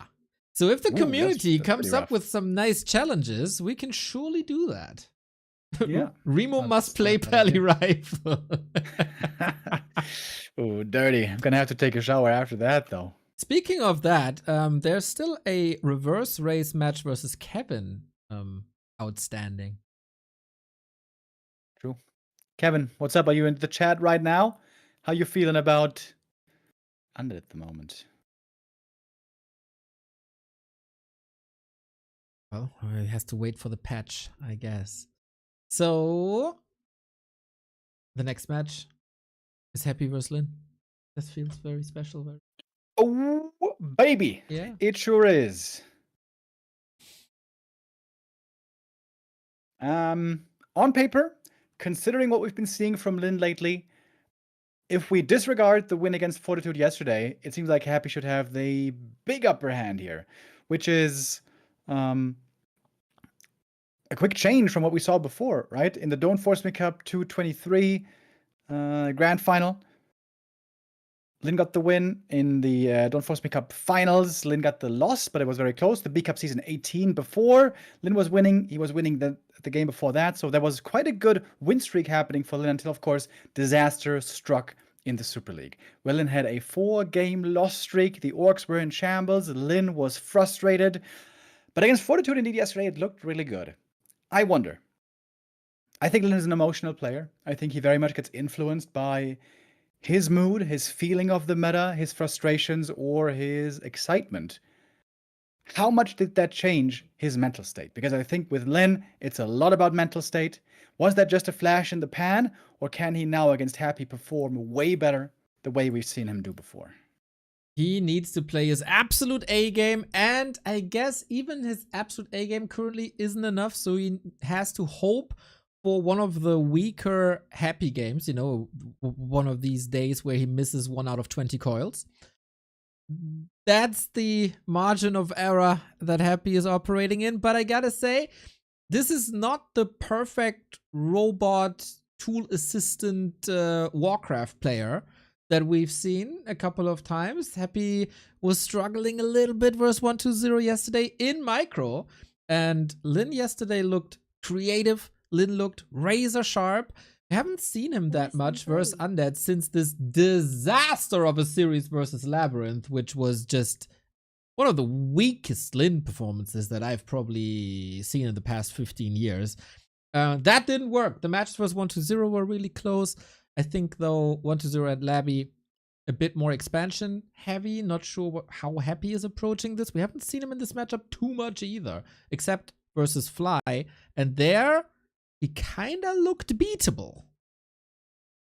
And by the way, thank you, Tom Typhoon, with the resub. We are surprisingly early, ready for the game, Neo. It's already starting, as the next best of 5 is going to kick off on Hammerfall. Okay, storytelling time, everybody. Happy with the win. Will win this league. With a 3-0 win, he wins the group stage. That's the story here. If that's not the case, then he can close it out tomorrow versus Fortitude. For Lynn, it's about, of course, gaining some traction here after the win, a little bit of momentum. It will be hard for him. He has 2 more matches. He needs 6 points to surpass Sock. He needs 9 points to surpass Colorful. He can still reach rank 6. But that is a Herculean task. Is he able to do so?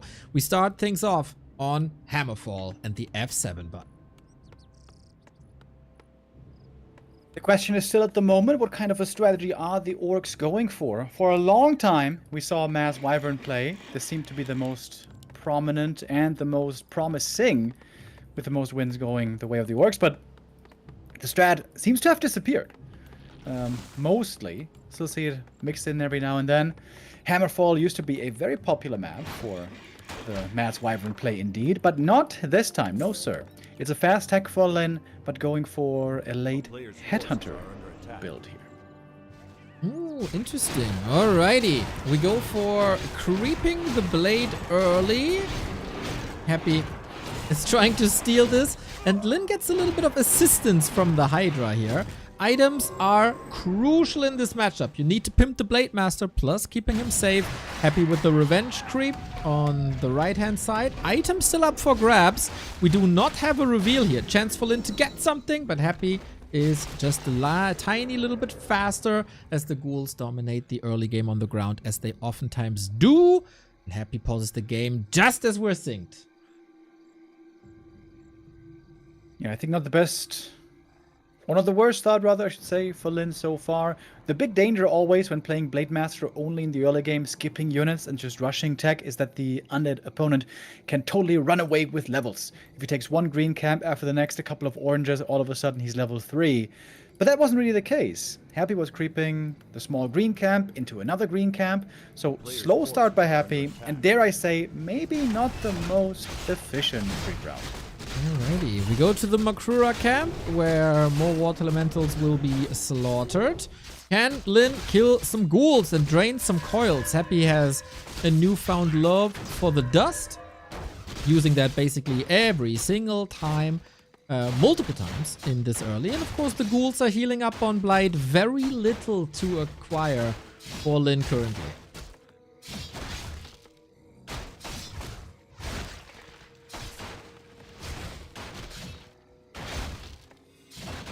And that Makrura will get him close to level 3. More reveal. Yeah, and then with that, no chance for the Blade Master to do anything here. Lynn, it is Headhunters, man. I'm not entirely sold. I still think Wyvern are the better option. But okay, helps creeping in the mid game. Headhunter plus Tauren combo, I think, has really good potential, especially if you don't go too heavy on the Headhunters. Are we gonna see a Tauren Totem then? Is the question. There are enough resources now available for Lynn. Never mind. Goes for the heal salve, so you may have to wait a little bit longer. Or is this just straight up pure Headhunters? The big danger there, of course, is, as we've known for a long time, the Dark Ranger, the Black Arrow. Orcs seem to think, and I think for good reason, that pure Berserker doesn't work because of that Dark Ranger danger. Dark Ranger danger, I like that one. Yeah, I definitely agree. We've seen walkers a bit in the mix to make Headhunters more squishy and to have Dispel, but of course a very, very expensive way of playing this.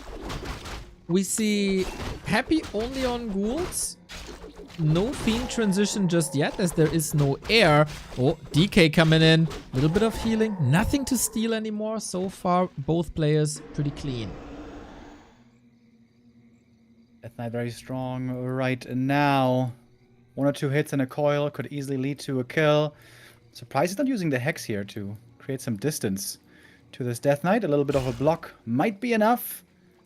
As the Blade Master is scouting the undead main base, seeing nothing surprising here really. But if Lynn gets out of this early game losing no Headhunters before Berserker training, I think he's going to count that as a success. Alrighty, on the other side we do have the Fiend transition. Walkers ready in 20 seconds, or Tauren Totem ready in 20 seconds. Burrow also lining up in time. Very conservative when it comes to spending gold. We have a Spike upgrade coming for the incoming Ghoul push. Very nice to see that upgrade. Yeah, really good idea, I think.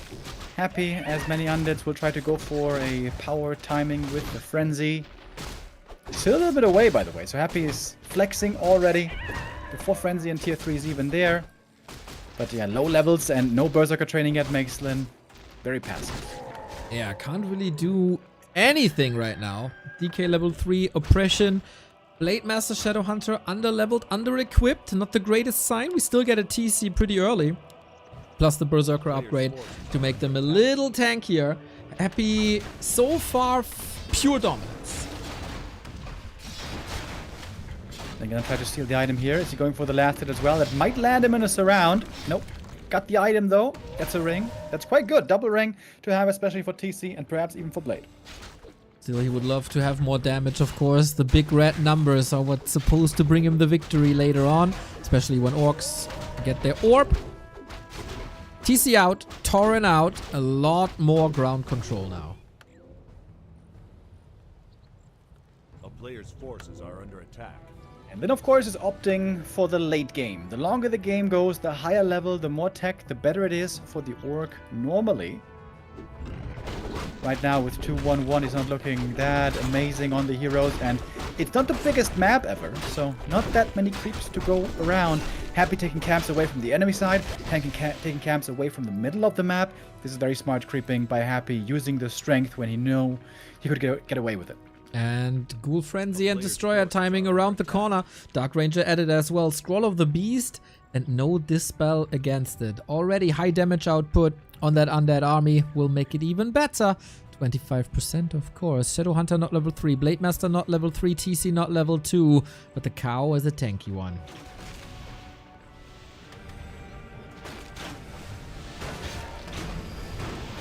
with the next big creep camp. Red camp going to him. DK getting closer to level 4 already. Always a great item, a great level up to have with that upgraded aura. Scroll the Beast and Arc of Reincarnation. Lynn still needs a lot of time. More creeping, more levels, also more items. Got a crucial piece here now. Invo Potion. Very necessary. Invo Potion on the blade steals that away from DK Lich. Has an Ankh, of course. Also, new dust on Happy. But finally some time for Shadowhunter and TC to creep to get more control in. Pulverize ready. Wow. Raiders. Look at this TC. Giga Tank TC. This is amazing. 11 armor and evasion. He is going to be a premium frontliner. I like that he's distributing a little A player's to forces basically are under counter attack. Orb of Corruption. I don't think you need 13 armor. Like 10 is already good. Happy clearly outcrapped Lynn. He's trying to catch up now. Level 2 crit essential for these fights. That should be reached here in a moment. Wait, what? Was away from the creep camp. Just to return. There we go. That's level 3 finally. Lynn still doesn't really want to fight yet. Doesn't have level 3 Shadowhunter yet. We have a speed scroll. We do one destroyer. Gotta be careful to not get that dispelled as the armies are gathering. Thank you, Consti, for the tier 2 YouTube support. Much love, mate.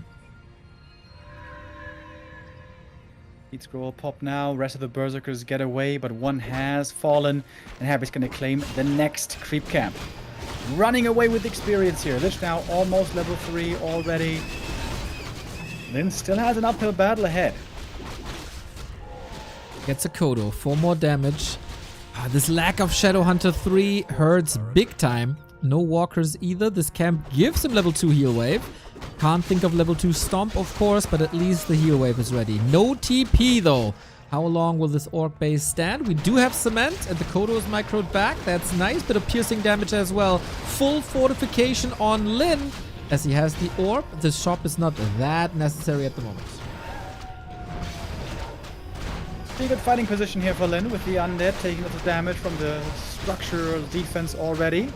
Burrow surprisingly might be able to hold as well. The Kodo is out and the upgrade is close to getting finished. Lynn got a Zeppelin. Love that. To break the focus fire, to reposition units. We don't have web. That's a lot of freedom in the air. Shop rather cheap with the resources Lynn has banked up. Happy expansion. Right hand side. Yeah, that seems to make sense on paper quite a bit. If the orc is investing so much into defense, then, well, you can just go for your own expansion, especially when you're feeling strong on the map and are holding on to that map control. Big level up here now as well for the Lich. Now only one big level up is missing for Happy. That's the Dark Ranger 3. And he's not even far away from that. He's also Oh, if the blade gets a cancel here, that would be so big. far away Huge from moment in the this. game. Exactly. Going for the Acolyte first. That might save Happy the time here. Okay, does he have enough damage now against the Haunted? I don't think so, but at least he got the info. A player's forces Happy are was under about to attack. arrive. I guess Lynn, respecting his opponent, feeling he can't get the cancel, at least get that Acolyte.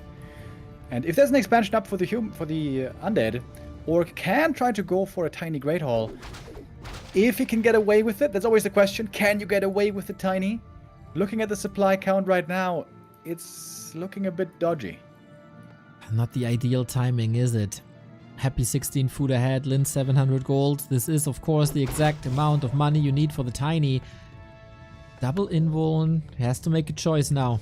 Be very aggressive and push into upkeep and give Happy some time so his expansion pays off. Or expo himself. Happy has 1 dust less left. No shade. 1,000 gold on Lynn.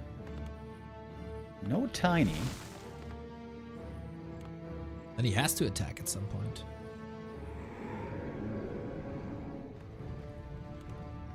Oh, the pressure is rising, man. Ooh. One big attack towards the expo. Has to, right? I mean, he's going for adept training. This is going to slow down production even more. I think he has to tiny. He can't attack in time. But how is he defending? With thoughts and prayers. Are under attack. Oh, those haven't worked in a long time. Alright, here's the tiny. Peons are sliding over. Lumber again for Lynn isn't looking amazing. Got a lot of Berserkers queued. Adept training for one walker. Trying to crucially dispel that silence. I'm a bit worried about the damage of Lynn. Like, Blade Master purely under-equipped, no Wyvern, 5 Headhunters only. Yeah, Happy springing the trap. This is a terrifying push that he's gonna go for right here. Expo for him is mining. Happy can then reproduce easily. But if Lynn can hold somehow, he might win this game. We need some Orc magic here. The TC with the big Storm Scroll, the Beast, of course. This is the deciding fight in game 1. First Horn taken out right away. If the Dark Ranger kills them, of course, there's no corpses. Not that it matters when there's no master training. TC landing good stomps in the back, but the other army doesn't seem to care. TC got level 3. He's so tanky with these items, but he is being ignored. That seems to be the right call. Is the Berserkers dying instead? Skeletons being raised from those kills, and Happy's getting a lot of pickups here early on. We're relying on the blade to do the damage. You pointed it out, his inventory really isn't the best, and the damage does not seem to be enough. Happy is carving through this army like a knife through hot butter. And Lynn is about to lose this position, his expansion, and this game. Shadowhunter under fire, silence as well, can't heal himself. We need big red numbers, but they aren't that big. Blade Master is dead, and so is Lynn on game 1 with Avada Kedavra on that Shadowhunter. Happy performing as an Emperor should perform. Pretty clear dominance, start to finish.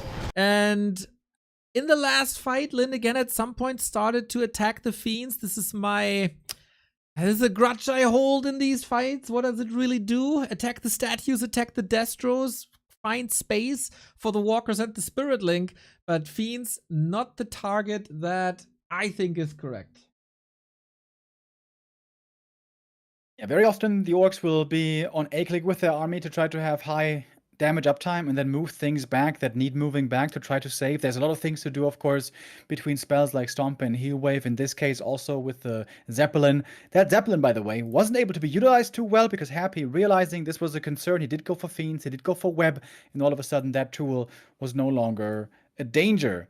But Happy here, most importantly, he knew when he was strong and when he wasn't, when he could dominate on the map, when he was allowed to. And this is what Happy has become really good over time. Feeling the game and realizing where advantages are to be found and without giving any opening to the opponent. Love you guys. Thank you, Crazy T, for the 4 months. When the Expo was coming up, Lynn was attacking the Acolyte. Do you think that's the right call over attacking the Haunted? If he attacked the expansion, does he get the kill there? Oh, we didn't see the attempt. Happy was coming. It's a small map as well, so he's on the path quickly. Didn't have the best Blade Master items. Didn't want to lose the Immo Potion, you know, committing to that Haunted. It's a difficult choice to make. And since it's Lynn, I imagine it was the right one. Happy 2 maps away from winning the group stage. He has to win them back to back. Otherwise, the game versus 40 tomorrow will decide. For Lynn, no decision has been made just yet. Nope. Oh, he can't tie with Infi anymore with this result. So he's at best rank 7.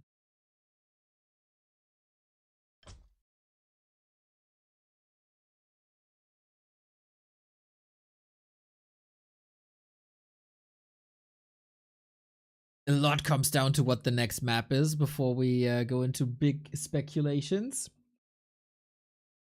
Mr. Remo Demo, maybe you have an idea already? Scouter of maps? Indeed, I am the scouting party. Seeing that Autumn Leaves is going to be map 2. Autumn Leaves, Lynn might play a bit like Fly. This was his best map by far. And if he has the correct fights, he's gonna win that as well. I think it's a good call. Lots of damage boosting items as well. Should be a lot of control early on as well. I like Autumn Leaves as a pick. Yeah, we've seen plenty of really good Blade Master games on this map. There are lots of opportunities to find claws early on and some good items in the late game. It does also offer the big caps, though. in the middle to the player with map control in the mid game. And that is normally the undead, unless we go Wyvern. If we go Wyvern, maybe that's part of the game plan. Then perhaps Lynn can try to snipe those from the center. Perhaps it's time to go back to the winged beasts. That would be something. In the meantime, I think Lynn stepped away from the PC for a little bit, grabbed some water, and put his Rogue energy in because he needs the energy from you guys in the chat and from Rogue. He is using the coupon code B2W for a 20% discount to get him hyped for the matches that are to come. Hopefully a long series for him, surely a long ascension phase, and how to fuel himself better than with Rogue, Remo.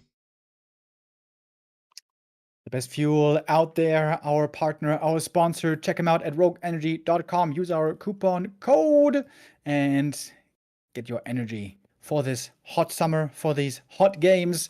How hot is it in Hamburg right now, by the way? Let me guess. Is it cold and raining and damp? First, I very much like that you think I know what weather it is. Don't you have windows? I have blinds too. I have both. I'm a real gamer, dude. Never open these windows until it's dark again. No, it is. When was the last time you pulled up the blinds? Let me ask you that. You can pull The them. day you moved in? You can pull them up. No, I think so. It is indeed a wonderful day here. It's the perfect temperature. It's the perfect breeze, so it's not too hot. But Mr. Remo Demo, I got Warcraft to watch. I got you by my side. I don't give a damn about the weather when these conditions are met.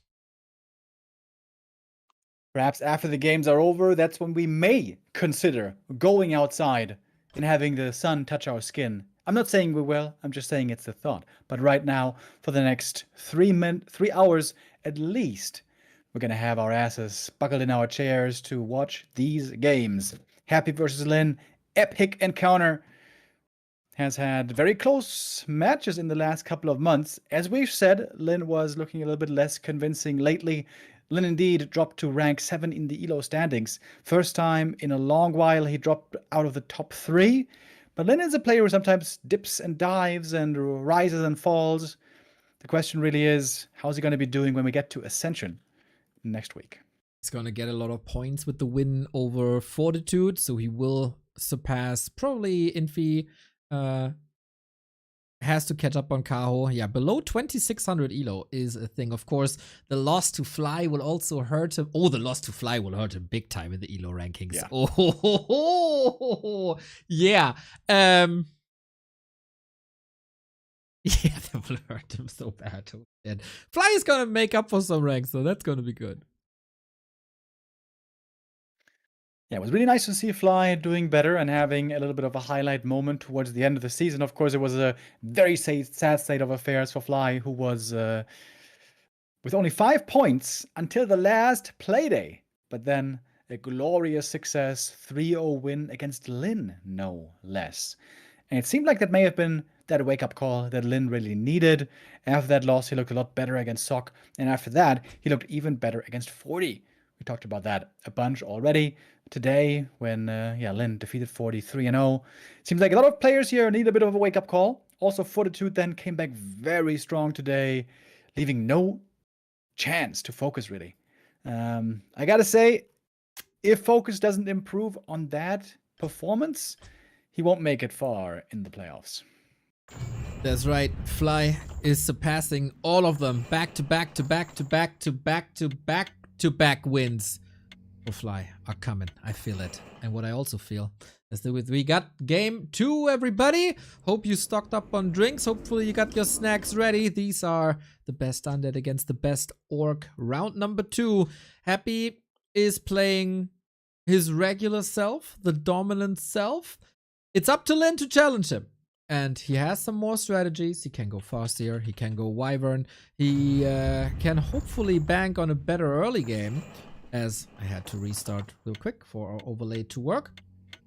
Once again, Happy is a bit under pressure. If he wants to claim the grand final here today, he needs a 3-0, which is not impossible, but obviously very hard. Let's see what he's capable of here on Autumn Leaves. Happy would love to close out that season in first place ahead of Labyrinth, be guaranteed the grand final already. That's what that high placement will mean in the end. And I'm sure he would also love to only have that one blemish of one loss against Labby. If he could end the season with a win against Lynn and 40. Of course, Happy versus 40. Final match tomorrow. Get hyped. That would leave no doubt that the Emperor is again in good shape. When there were many doubts towards the other players, right, ahead of the season, I was thinking Lynn was going to be very dangerous, Life as well, and Fortitude as well, and Happy, obviously. With Life and Lynn, we've now become a lot less sure about that proposition, but Fortitude still seems to be mostly reliable. Yeah. And instead we got the Labbies with the standout performance. We got strong Infies back. We got some good results here. Second half of Starbuck was also very impressive. 1-0 playing up to the hype, of course. Hype! Hopefully there is enough hype here. We got this super annoying creep drag by Happy. This is costing so much time. Another Windwalk has to be invested. Item picked up. Lynn needs some claws, but again, he only finds rings. Not the ideal start, really. Happy creeping a bigger camp right away, going for the shop creep.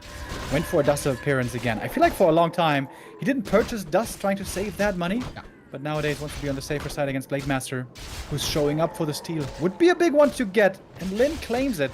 That slows down level 2 for the DK. That's a little win already. Okay. Nice to see this punished. We've seen that versus Colorful as well. This was the 4-minute win of Lynn versus Colorful before he got a 4-minute loss, unfortunately, on Echo Isles.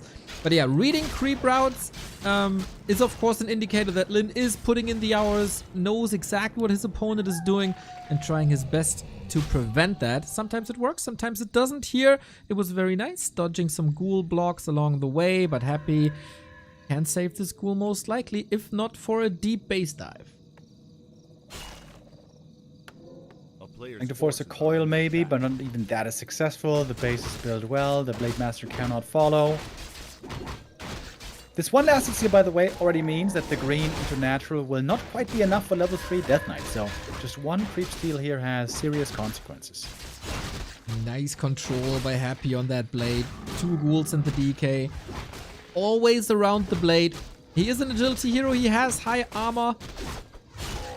But Happy, so good, man, so good. And he finds the double claws that the Blade Master would love to have.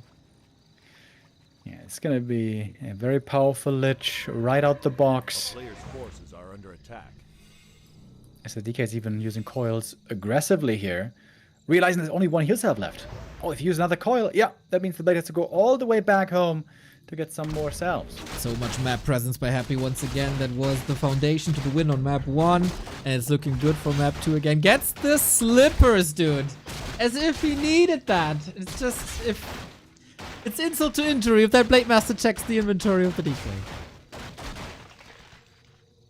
In this game, there might be no good carrier for that if Happy sticks with his counter Wyvern style the way he's been playing for a long time, which is Alchemist. 1-0, for example, hasn't been doing that. He's been going lots of Fiends and Dark Ranger, and possibly even Banshees late game. But Happy has had his own style for a long time with the Alchemist and the Gargs. I wonder if he's going to stick with that here again. I highly doubt that. I think I've only seen it once recently, and that was an easy victory. Excuse me? He called the wrong ghoul. He lost a ghoul, Neil. Unbelievable. Okay, little bit of an advantage here. Shadowhunter can start creeping now. Yeah, I think Happy is very much on a somewhat modified Dovak build with ghouls into Fiends and then still Dark Ranger. That would be at least alongside his recent plays. Blade Master playing a very sacrificial role here. Only level 1. 0 bonus damage. Not even a circlet. Oh, he's gonna get the Boots of Keltalas here. Oh, he needs another Hex. Oh, he needs to reposition. Oh boy, that creeping is not going too well.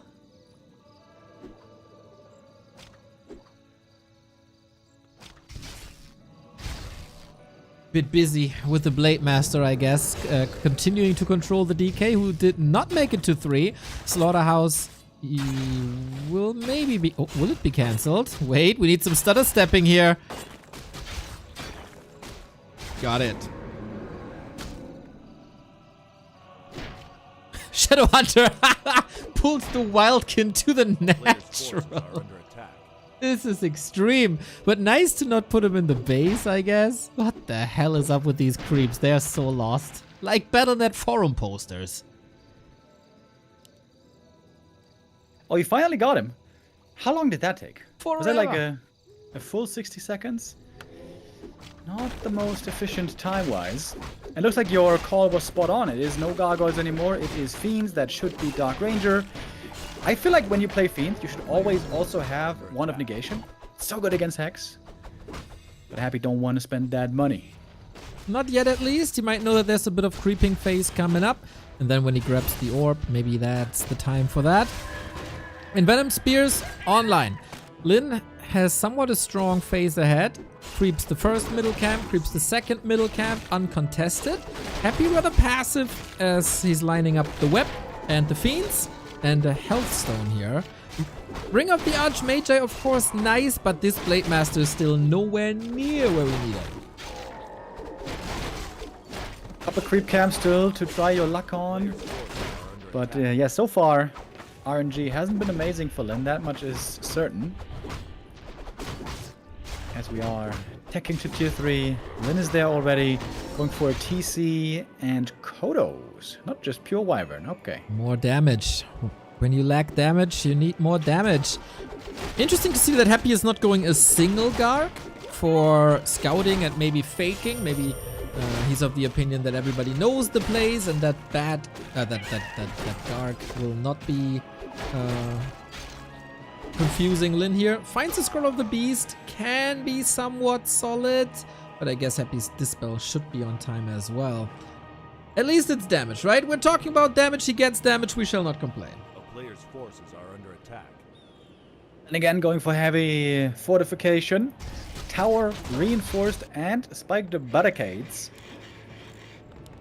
Spikes Happy on the way creeping in too. the center. He does have the Wand of Negation now. I wonder, by the way, couldn't you just skip destroyers entirely and just buy wands? Hope of Annihilation is quite nice against clumped up Wyvern, and for the burst damage it might be necessary. A player's forces are under attack. But if you don't make destroyers, you can just make more fiends. More fiends, also more damage, Neo. What do you say now?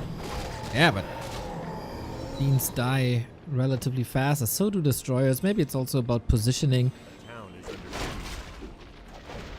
But yeah, an over-reliance on destroyers is clearly noticeable. We got one little dive into the base, but it's only, you know, a tiny bit of a ghoul. And now Lynn is far away from the main, where Happy is striking and kills the shot before Orb of Lightning.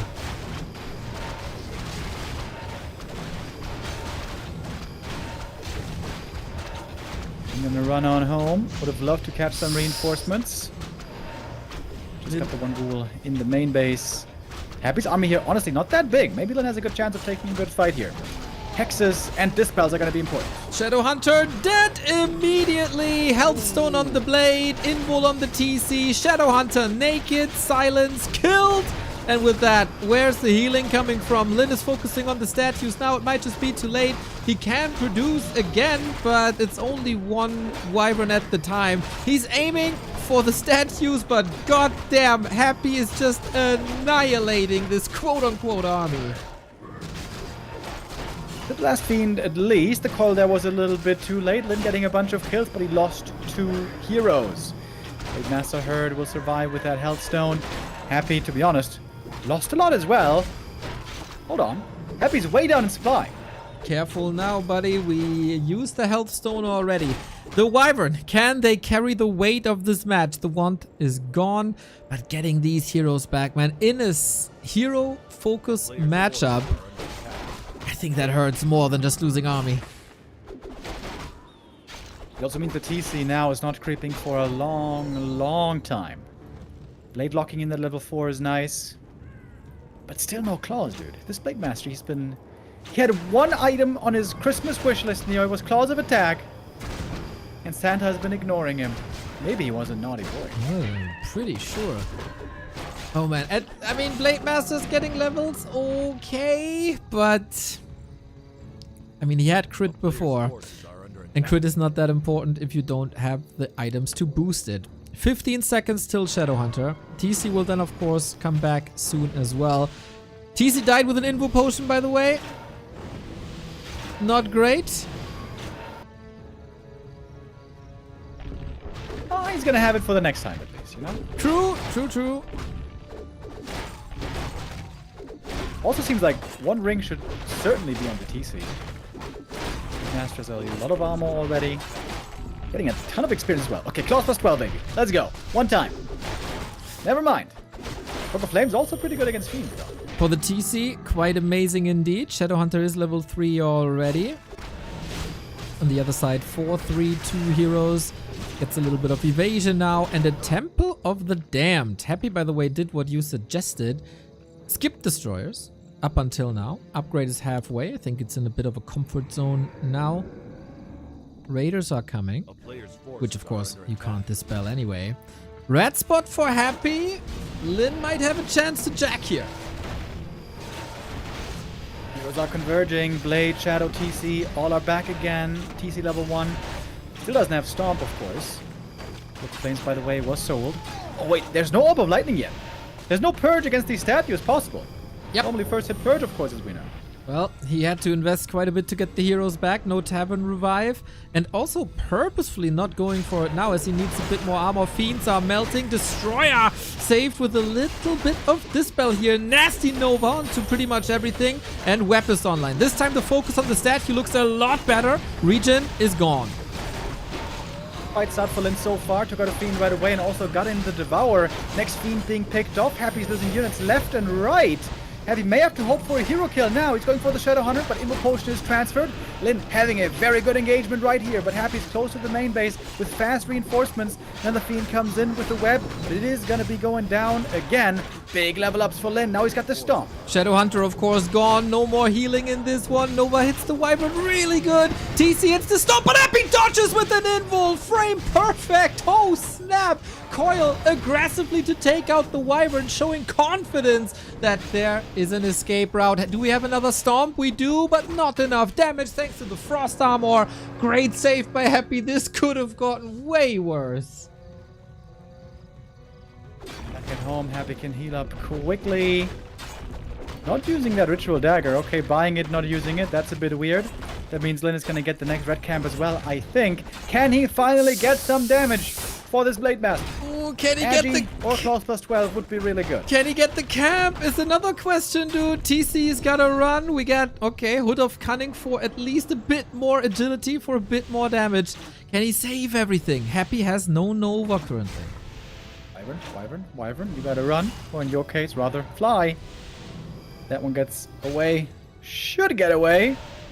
Kodo, not so much. Going for the Oh. DK, though. Ooh, boy. Does he have the damage? He needs the big red numbers. Where is Lynn's Sane Sword? It is cooled down by the life-saving Frost Armor again. Now Happy's levels are looking really good. 4, 4, 3. Healing up as well with the Ritual Dagger. The synergy between the Dark Ranger and the Dark Ritual, of course, wonderful. Lynn falling back behind his static defenses, waiting for the Shadow to return. Not the worst position for Lynn, though. He's got a level 5 Blade Master finally. He got an Agi item finally, Neil. Hood of Cunning. It is not super amazing, but it is still some damage, and with that, it's welcome. Damage is damage. You know what would also give damage? An Orb of Lightning, but he can't afford it right now. Lynn is again going rather heavy into Kodos. I'm not the biggest fan of this myself, but harder to nuke, of course. This is a way to reduce the number of skeletons. But for the next fight, we're gonna have the Banshees up that were missing last fight, if I remember correctly. And then, as nice as the Agi is, we're gonna have big damage mitigation on that blade via Curse. Lynn looking for a catch. Ooh, taking out the Banshee right away with Hex would be huge. If he can prevent the curse. Not yet applied. Reveal. Hex. Oh, nuke on the shadow. This time he's using the potion finally. But there's another nuke coming, is it not? He needs to hold on to the silences off. The fiends are again webbing like crazy. Heal what is there. We got the orb. We go for the statues and the 250 crit. Yeah, double devour. The fiends are gone. Only one is left, but that one's getting picked off. Finally, the orb of lightning is kicking in. Big critical strike. Level 5 Blade Master ready to take over. Okay, can he get another statue? Sacrificial Pit is coming. That's not too meaningful here. Heal wave ready. Oh my, perfect time against the Nova. 272. Eats the fiend to get some mana at least. Happy now, struggling. Lynn looking fantastic in this game. He's got the Torrent Totem up, by the way. He could add in Torrents right now. He's going for Master Training first. Lynn feels that he has the lead. And I think Happy, in this fight and in the last one, he made 2 mistakes. That was getting the Fiend devoured. Just vanilla. There was no end snare, no stomp, no nothing. Small micro mistakes that get punished quickly by the opponent. By the way, when did he get the orb? Maybe the TC brought it, I'm not sure. Shadowrunner brought it. Somebody? Someone in chat said the TC had the orb before. Did something happen with the orb and we missed it? That you can rewind, you can tell us what happened with the orb of lightning. It is time for a tiny now. That should tell Lynn that there's a shade. Happy scouts against it. Don't get him though. He forgot he had the dust on the TC. The TC dropped it in front of the undead base, but Blade Master didn't pick it up. Oh, damn. Whoa. All right. Well, the tiny Great Hall is now up, and Happy now has to go all in. Level 5 Blade Master has always been the bane of Undead's existence. It was a slow early game, but Lynn stayed in there. Despite many losses, he got return kills, and it was a little bit of a blessing in disguise. The other 2 heroes were dead. Blade was getting solo experience, and now he's reaping the rewards with all that damage potential. We are ungodly close to a level 3 TC, by the way. Invo Potion, love it. Happy, of course, as always. Super hero focused. Is this defense enough, though? More Wyvern, Pulverize. Lynn is extremely conservative when it comes to spending mana. Want to remind everyone again that if Happy wants to win the group today, he needs a 3-0. That is a tough task now. Yeah, looking very, very hard to pull off. Blade Master in the back of the undead army. He is revealed, though. There is a shade here. Would have liked to see that shade, I think, even a little bit earlier this game. Baits out the Coil Nova. Can be healed up easily. Shadowrunner has a lot of mana. Close to the Orc main base. Torrents are joining in a moment. Here comes the TC with the stomp. No, never mind. There's a silence. Disenchant. Could remove that, but not being done yet. Invo Potion popped on the Blade Master very early. That was a bit preemptive if you ask me, but still Happy losing lots of units. Blade Master, though, has to survive and will survive. Heal Wave finds him. Blade falling back, and Happy losing units fast. There's no Banshees anymore. There's no Curse anymore. Can he heal the Blade Master somehow? Raiders falling quickly. Destroyers taking care of that as well. TC in the middle of it all. Lich might be up for grabs here, but without the Blade Master, damage is missing left and right. Here he comes. Here's the Stomp. Going for the Destroyer again. And then we have Spirit Link. And how do you kill this Orc army with Spirit Link? This is Sparta. 300 crit right there, looking for another kill. The Blade Master having a fantastic game now. Damage by him must be looking good in this game. Happy with the Invo Potion, trying to hold on to the heroes, but he has lost too much and loses. Map 2. Happy is not ascending to the grand final here today. Lynn is fighting after being slaughtered by Labby just 10 days ago in an utter catastrophe. He's back in shape, competing with the best. 3-0 versus Fortitude yesterday, 1-1 versus Happy today. That was a wild ride. And for all the Lynn fans out there, that was not even a perfect game. There were some hero losses with potions on them. So if Lynn can accelerate and rather weak items, by the way. And rather Blade weak Master only items. found 1 damage item. Exactly. So there's hope for more. And I guess in the chat, there's appetite for more. Yeah, absolutely. Lynn, I was worried that it was going to get blown out today, 0-3, and was going to return to the pits of despair. But getting 1 map here already is a good start. I said, if Lynn gets 2 maps here, I think that's a good position for his confidence towards the end of the season. After today, Lynn is going to have another match tomorrow against LYN for the last couple of points. That's right. Thank you, Taker, for the raid. Thank you, Portal Testo, for the resub. Got our Lynn support here in the chat. Love to see it. Ooh. Love to see this style of Warcraft. I was preaching to the masses out there Monday that when we have tech switches, that's the best Warcraft. It's just so beautiful. You start with the Wyvern, and then Happy gets some counters in with the Fiends, and then you counter that again with heavier ground because there's not so many ghouls, and then on the other side we get Banshees. Like, these tech switches, the essence of an RTS. Yeah, and Lynn here massively also finding the right timing to strike and to look for fights. If Happy can drag out this game even more, you could argue maybe he should have played more passively. If Happy can delay the game until he's got like 65 supply, lots of Fiends, lots of Banshees, AMS everywhere, Curse everywhere, all of a sudden that fight gets a lot harder. Importantly, Lynn was able to strike while the Banshee count was very low. With Ensnare, with Wyvern, with Hex, he took out the Banshees quickly, and that tech for Happy almost didn't do anything. These Banshees this game were almost useless. They were sniped very early on. Love to see that.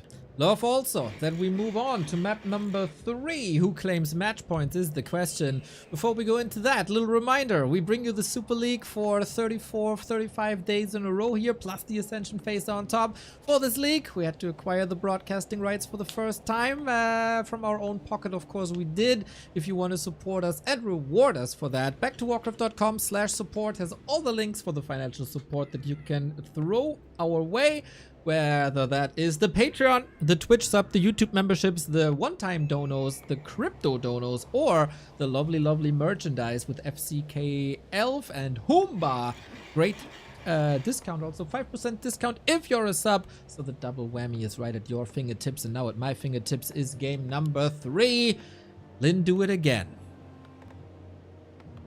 All right, Springtime, gonna be Happy's map pick. This is where Happy is expected to do quite well. I can still recall that game they played in the Don't Force Me Cup season finals. Happy here played a super amazing aggressive tempo mid-game. Never allowing Lynn to creep anything, never allowing him to get the necessary levels, hounding him across the map. I imagine this is gonna be the goal here once again. Very clearly, what the Orc is looking for is high level late game. Rely on a strong blade, Shadow, TC, and Happy's going to try to prevent that as much as he can. And I'm going to try to get some water real quick. Be right back. Put his rogue in, of course. Hey, there we go. On this map, 1-0 hard countered Lynn. I'm super curious about this early game. Is Lynn going for crit again? Hoping that Happy is misreading this. Is he creeping? No, he's aggressive. That's the lesson learned from the 1-0 game, as it seems. Oh, he is creeping with the sidestep windwalk. Oh, and Happy might have a wrong idea. He will scout for... Oh, he doesn't have dust. Oh, the way they play around each other is so nice. Usually Happy always goes for dust. Now he's investing his coils to speed things up. Blade Master, Gloves of Haste, at least a little bit of DPS. And now... Where are we going? This is rather vanilla in the regard that we are contesting the middle. This is then level 2 for the DK if he gets the entire camp. But it's level 2 prevented if you just steal one creep. Happy with the coil. One more and the Blade Master is revealed. Not in time, and that's a big win for Happy early on. Who again? There's the items again, man. Mantle and Claws. He has a secret keyboard combination. You know, in Stormgate, you can pick a reward if you win a Stormgate battle. Happy must have the same for items in this game. It is mental how good his items are. Blast it again. Blade reacts a bit too early. Can't really go for it. Now we put the damage on the DK to get at least something done. But with Unholy Aura ready... Nothing's possible here. Happy just way too precise in these creep battles. Always got the perfect amount of ghouls. Always got the perfect clicks. People have tried to do that against him with fast ears, with Blade, with anything. And Lynn stands there empty-handed. Beautiful, beautiful early game, but a very effective early game for Lynn as he's not investing anything. Has 1,000 gold. Shadowhunter, Wyvern, all coming. And on Happy's side, of course, tech is unfolding, but half a tech behind. Lynn again has to do some heavy lifting with the Wyvern, similar to how he did it versus on Autumn Leaves. And now, we creep again. Lynn bought the dust, sold it already. Good catch, Lie Guy. Yeah, there's no angle really, except the DK. So it has to be the fast tech once again. Double Rex, Shadowhunter, as one is used to. A player's forces are under attack. Hey, forces Happy away from the creep camp. I think that's good. Slows down the level 3 even more. Happy not going to be able to get that next item. Has to take things a bit slower, a bit safer at the green. Decent Blade Master start so far. Right on. And a circuit was bought as well. That's one of the little investments here. We use a bit more dust. It is on cooldown now, but Blade Master, of course, also revealed. So, Happy. Oh, Ghoul gets the coil, but that's the second last one. And every defensive coil is obviously not an offensive coil. So, it's not the worst early game for Lynn, I'd say. I like this quite a bit. Player's forces are under DK now low mana. About to hit that level 3 though, just as the Shadowhunter comes out. But if the Shadowhunter can go for this Hex creep and finish it without the DK interfering, that is pretty good already. That's better than on some other worse maps that we've seen before. Right on. Happy is scouting for the shop. This is not where Lynn is going. Nice creep route adjustment. Has to make sure, of course, that the burrows don't kill the Sasquatch. There's an Acolyte. Did he just make that, or is that the Scouting Acolyte? No, the Scouting Acolyte is at the shop. He has 7. He's expanding. With Lich Gargs. And 1 of Negation. I think that makes sense. What? Tier 2 Expo, dude? What? Tier 2 expansion, hell yeah. If Lynn scouts this fast enough, he could just go for a tiny Great Hall counter. He's about to reach tier 3. Happy's going to be pretty weak here for a while, investing so much into this expansion. But if Lynn doesn't spot it quickly, he's going to fall far behind in gold. Maybe a bit of a gamble by Happy right here. Battlenet tactics, man. The Wild West of Warcraft. Happy is marching across, trying to contest this camp. Is a little bit too late. We got a big Invo Potion. And especially if you commit the Blade Master a little bit to Haunted Gold Mines, Invo Potion can be massive! Coil Nova kill? Out of nowhere. Rip, dude. Shadowhunter biting off a bit more than he could chew. And that's not good in a game like this, where it's really important not to fall behind. And you know when what? Your opponent is expanding. He found the Periapt of Vitality at the mercenary camp and he sold it. And then Happy comes in for the snipe, dude. town is under siege. Can he cancel the expo? Maybe. Happy scouts it with the Garg, but perhaps he can still commit to it. It's only 2 That cost Gargs. him the game though. It's only 2 Gargs.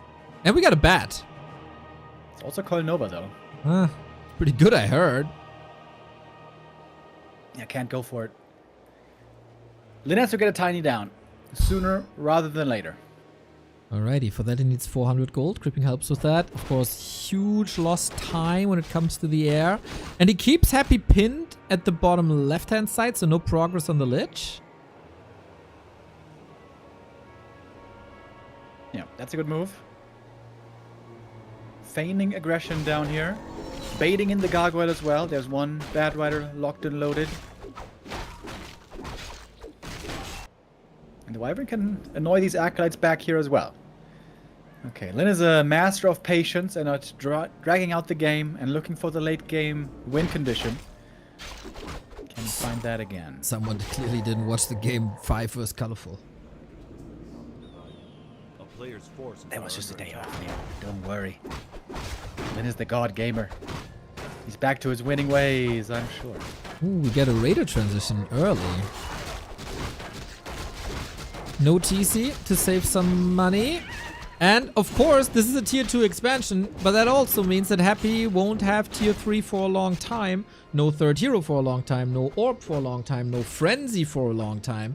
And we also have no armor upgrades. These Gargs can be batted rather quickly. Here's the tiny Great Hall coming up. If we just go 2 base, I think Lynn might be even favored in the end. 2 base tends to go towards the late game. Late game, high level heroes, lots of tech, and especially high level heroes, normally something that the orc finds himself favored with. Do you want to start a speech again? How every game should be 2 base? It should be. The best meta possible. Isn't 3 base better than 2 base? It's pretty nice, but not possible on every map. Happy I wonder if starts. Happy now is just going to play defense until he reaches tier 3. Still a ways to go for that, but... Dude, Sylvie Mask, Ring of Protection, Claws, Big Invul, and Mantle. This item luck is just unparalleled. These items won't help with the bats though. Coil Nova on 2 different targets. That's not a kill, but it is a kill on Lynn's side, who snagged a Garg out of the air pretty much right away. Qbert would be proud about that early radar. And a lot of mana spent, but no kills. Good thing he's got that Sobi, I guess. Ooh, statue. That is the best kill you like to find. Dude, the value raider here, man. That is mental. Hell yeah. Especially when you're playing from map control advantage, Raider's so good for finding pickoffs, forcing fights when you like. When you're behind, then a couple of ensnares oftentimes don't do anything. But yeah, magically, Lynn finds himself ahead, even though he expanded later. The magic of Tiny Great Hall. We get a TC, we get Kodos. Happy is now finishing his tier 3 in 10 seconds. Going for armor upgrades. I am very surprised to see that Garg style, man. It didn't look good at all. Can he connect? Oh, he does. Big damage, but I guess not enough. We don't have an orb yet. And good control on these Gargs, ripping apart a Wyvern. But on the other side, Lynn gets a statue, and I'd say that's the higher value target again. Very important here to get pickoffs. The Raider has fallen as well, but the statue now really huge because Happy is not regenning mana. Happy is level 4 DK though with the Sobi Mask, and that is strong, and is finally reaching his own tier 3. I wonder, what third hero is he going for? Right now, Dark Ranger is not really good against Wyvern, but I suppose later we might be going into Torrents, and then Dark Ranger is real good. Yeah, that's a tricky question. Dreadlord.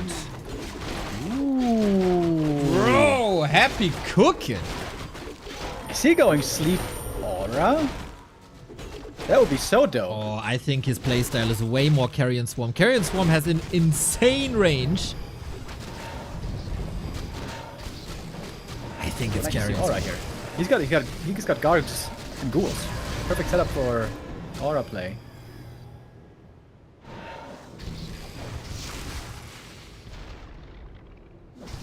In we go with the gargoyles, forcing the heal scroll on the Wyvern right away. There are seriously Bat Riders missing right now. Lynn though kiting back. Statue has arrived. Every orb should be a kill here. The lack of Bat Riders is noticeable, as you say. Supply-wise, little bit of a lead for Lynn. And we'll have the answer. It is sleep first. Okay, the battle of your preferred skill build versus my preferred skill build. I want to see the Carrions. I would like to see Sleep and Aura. And maybe if he gets level 3, 4, then retrain. But low-level Carrion Swarm is just garbage. I don't know if there's any breaking points, to be honest. Where you kill like 2 units with the Carrion Swarm level 1 after a Coil Nova. If Happy has played Direct Strike, he will know how good the Aura can be. Do you think Sure. Happy ever played a game of Direct Strike? Dude, that's a... he would only play Direct Strike if there's a one-on-one mode. And if there's prize money. Lynn supply lead, by the way. I love the statue snipes here. Sleep against the blade. No dispel against it. Bat comes in. Takes one Garg out, but air superiority might go to Happy still. We don't have destroyers, by the way. Blade is free again. The Wyvern kiting by Lynn is gorgeous.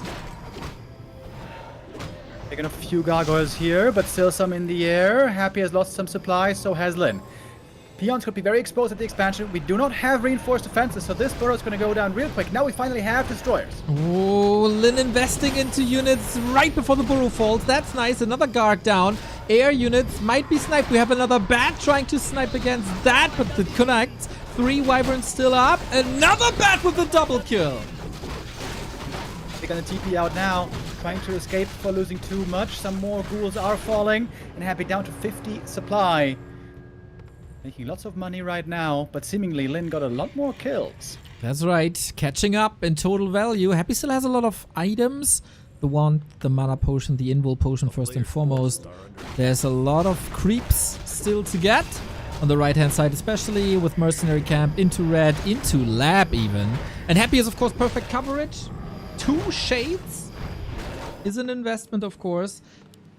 More Gargs, has to resupply Gargs big time. Lost quite a bit of that. And 3 Kodos. Did they eat?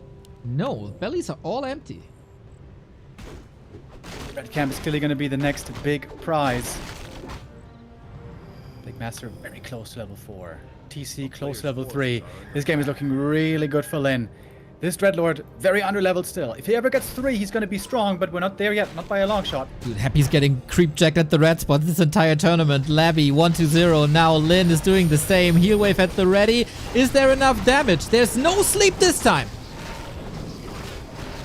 Hey, Master looking for kills in the back. Wyvern also taking some damage. Dakota Beast SH. actually doing some good piercing. Yes, Shadowhunter. Very hurt. Death Knight also low HP. Hero's in trouble. The sleep is back and stops the blade. There's still a statue regening for a little bit. It's all about the heroes now. Spirit Link on the Wyvern, nuke on the Shadow. Lynn is running away. Can he get some kills here? TC level 3, Lich in trouble, Invul Potion. Gargs, Destroyers all still there. Coil Lich back up. Lord in serious trouble as well. Lynn still holding on to that supply lead. Up by 10 roughly. Up by even more with him taking out the Destroyer. Oh man, Happy and no upkeep. Big lead now, and shop control if he wants to fall back. There's Invul Potion, Seal Scroll, both available. Snacks it immediately. Mass Raiders coming in. These end snares are worth so much gold, man. It's nuts. And this time, Happy, no potions after the fight anymore. Feels confident though to approach the red spot again, but the illusion on the Blade Master sees it coming. Don running back home, trying to get clarities and mana potions. Great showing by Lynn here. Good to see him back in shape. Lynn smelling blood in the water. Shade sees it coming though. Happy retreating. The double shade technology. Omnivision. TC low mana, by the way. If he doesn't get past this mana potion, then he could be a little bit underwhelming against the ghouls. Happy going for ghoul upgrades. Player's forces And are under more attack. ghouls.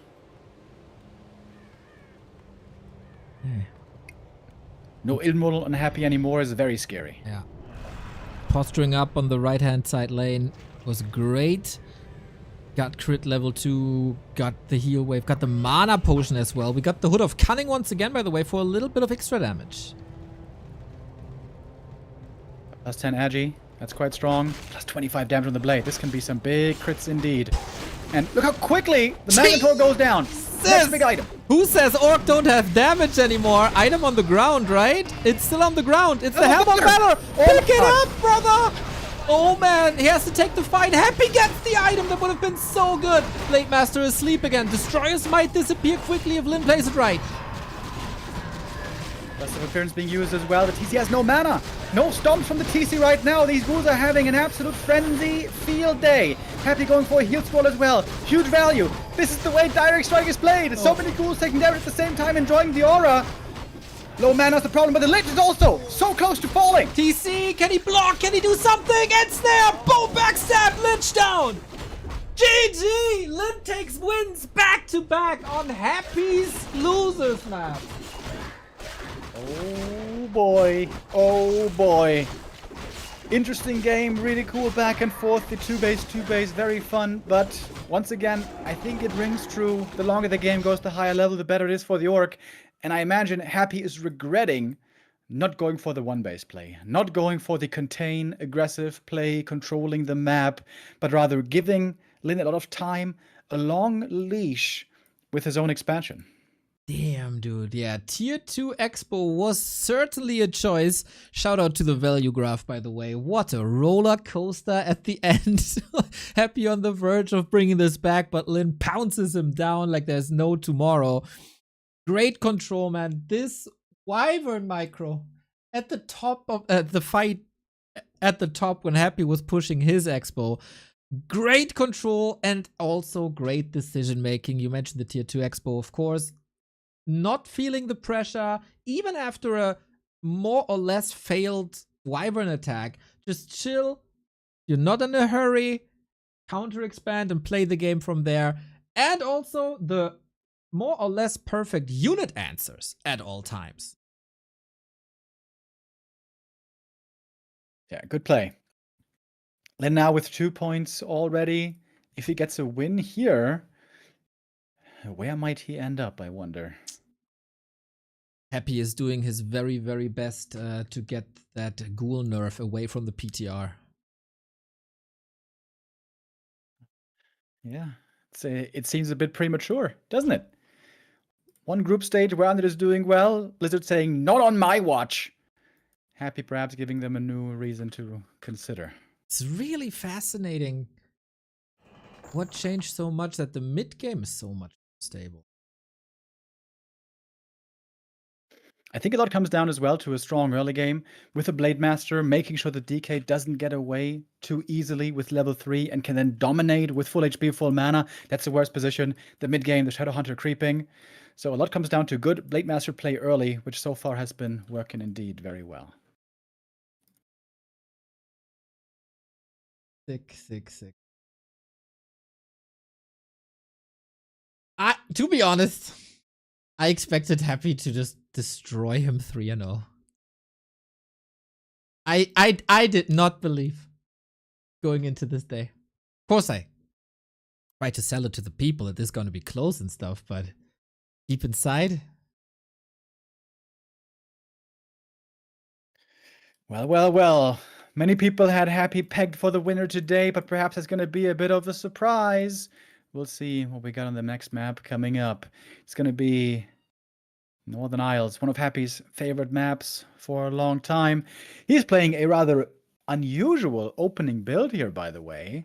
It has the looks of a Tet Fiend build almost, with a fast altar, late crypt, but no graveyard, so I guess it's ghouls, but just slower ghouls.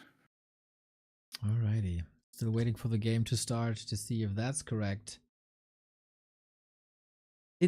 We gotta mention, just because it happens so many times, just because Lynn has match points doesn't mean that he's able to close out the series. Lots of turnarounds in his Super League group stage, and Happy is the king of pressure situations.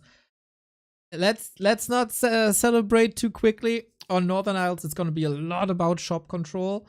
Hopefully Lynn has that down again.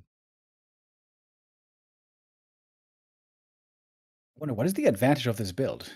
You get the DK out a bit faster, but you creep slower with fewer ghouls. Also, you get less lumber with later ghouls.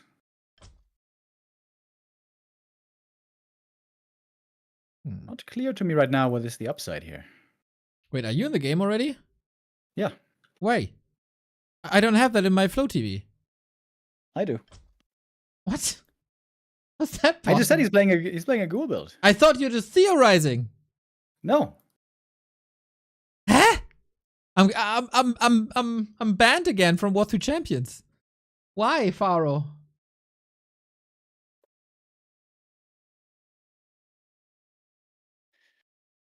Well, do you see other games in Flow TV? Yeah. But at the moment, I can't even connect. Wait. Okay.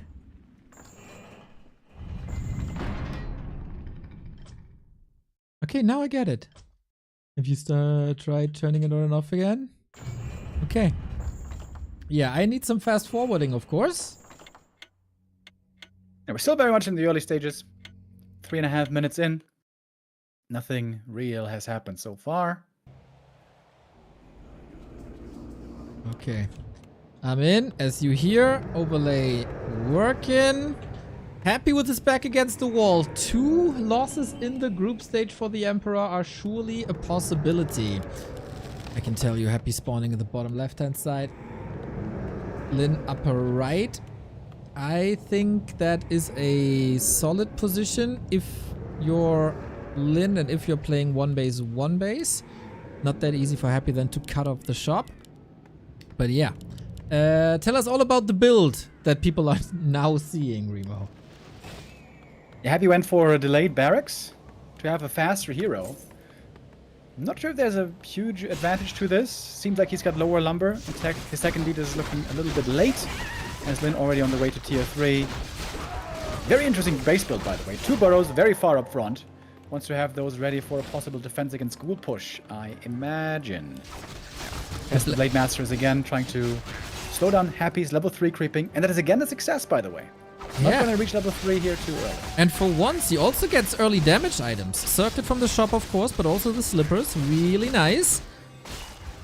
1.2 on the blade. Illusion stolen as well. That's all value. Of course, Happy loves to sell items and make use of that market. Forces are under attack.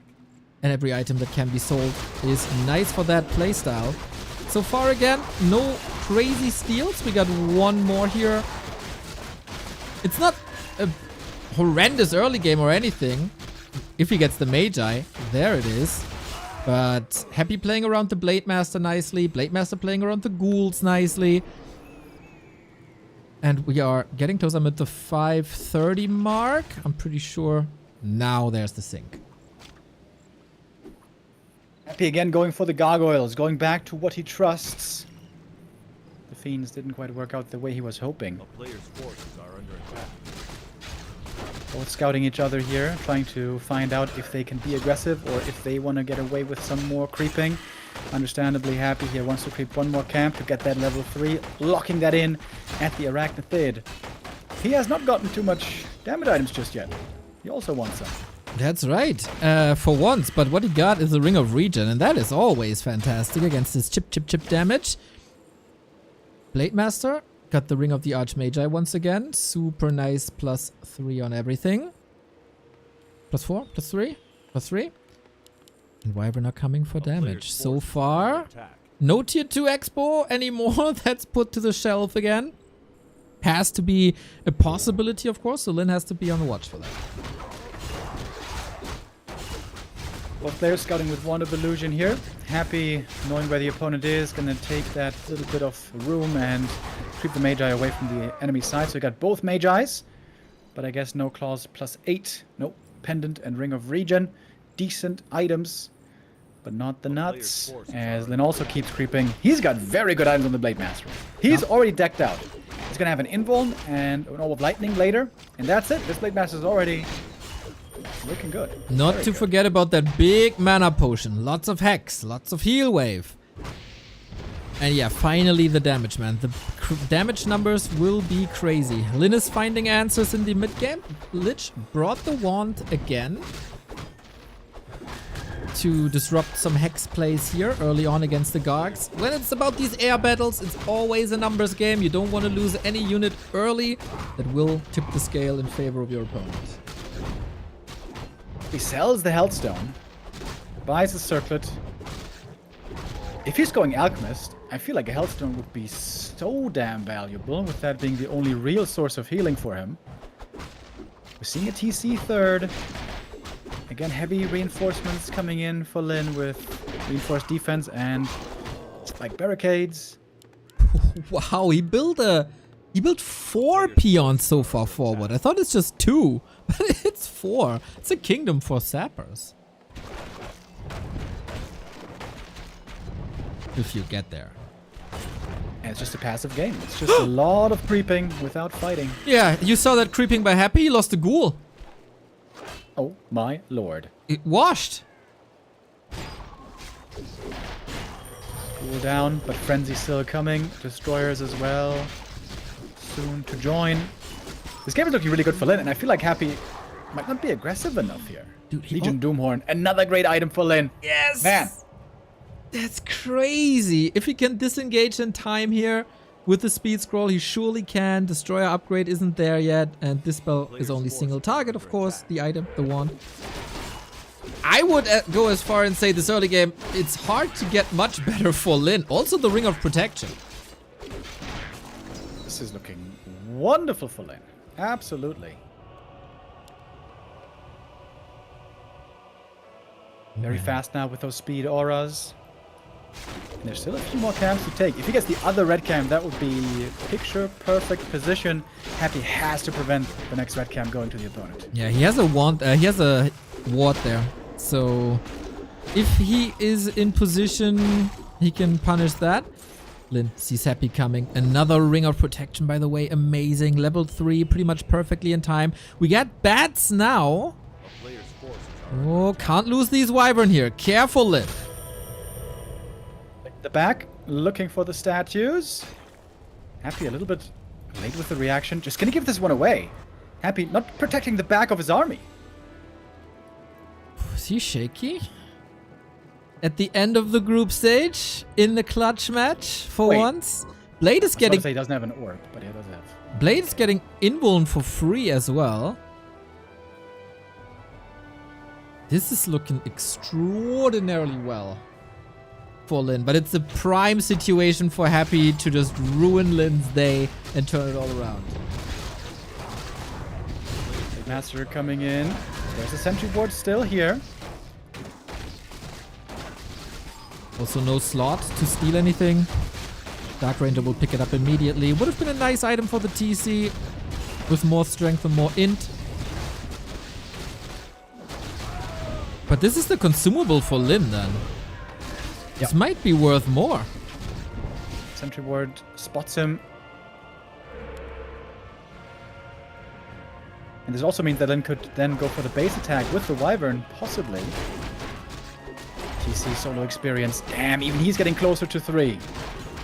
Levels are nuts. Lich is not level 3, and it's hard to grab experience now as most of the map has disappeared. Heal potion, always nice against undead, everybody knows. And the disengages are very nice, but he doesn't have a TP, and he's somewhat cornered here. A player's forces are under attack. Has a very agile army though, so he can try to get away here pretty easily. Happy going for Banshees. Could be cancelled actually. And very important that Lynn sees it early. There's no tech tree necessary for Curse, of course. But still... The blade again in the back. Gets another statue for free. This is always the Undead Nightmare. Great positioning by Lynn. Second statue picked off, solo experience for the Blade Master. And not only that, he also detonated and got a Garg. And as I said, numbers game. We don't have defense upgrade, only an attack upgrade for these Gargs. And destroyers, of course. Not sure if I like that choice when you know that bats are in the air. Seems like Lynn is slowly but steady making his way with his game. Patience though still being displayed. Still sitting at 50, not going for a tiny here, not taking any risks.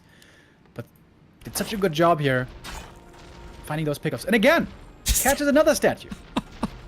Well, he probably can't kill it, but at least it's not with the army. One statue with the army, that is. Happy prioritizes Dark Ranger level over Lich level. That's very strange. I think he may have forgotten that he's not level 3 yet. Happy is never forgetting anything. Oh, I think even he can. Dude, Happy once told me he remembers his time in the womb. Yeah? What was it like? Rather quiet. He didn't have mouse and keyboard. It was kind of annoying. He couldn't practice. I wonder if he was leaning far forward as well in there. Jesus. Get that head action in. Happy going into upkeep. He did still have a lot of gold. And Lynn going tiny at the same time. player's forces are under attack. Skeleton Scout by Happy is mental at the bottom. This is a good timing right. for Happy. Yeah. He's already building his army. This is exactly what happened to Moon versus Happy. Of course, also legendary gamer. It was a bit more extreme. Moon killed his own army to get back to 50, and that's when Happy was pouncing. Couldn't have been any worse. But yeah, Happy finds good timings. But Lynn, does he see that? Happy's pooling in the main. So there's no straight indicator that Happy is at 60 already. Problem is, Happy didn't make another ziggurat. He's stuck at 60 this entire time. He was so low on lumber. Either that was the problem or he just forgot. He's got 800 gold right now that he can't really spend. There's always items. But yeah, Lynn, he has to sit on this expansion and farm, and then we're fine. And Happy is moving north despite seeing the movement earlier with the Skelly. Maybe it's just a shop trip. Lynn in the perfect position to win this game. This tower is going to be a big help. The shop is going to be a big help. There is enough time to set it all up. Happy is going for items in the center, waiting still for that ziggurat to finish. Ooh, these are valuable seconds, man, that are slipping away from him. Lynn taking the supply lead. One liability though. Blade Master critical strike, not level 2. He got Windwalk for roaming on the map, which is somewhat understandable. But the damage by the blade will not be crazy high. Where's in the air? Chop 3 seconds. Banshee Snipe should come in early. Okay, Bat Rider in, but Destroyer's still alive. Huge damage by Happy. But AMS, by the way, in this fight. Speed Scroll active. Blade Master in trouble. Goes for the Invo Potion. Blade Master might be vulnerable for the rest of this fight, by the way. Tor now also coming in. The Orc Heroes all next to each other. They're hugging at the moment. Blade. And the DC looking for the next stomp. Blade! Heal Wave Super Clutch! Oh my, he's still surrounded there. Has to go for a Windwalk. We have a Shade somewhere. Almost snipes him. Retreat! No more mana. Mana Potion, Mana Potion, Mana Potion. Ooh boy, Lynn is playing this so fragile.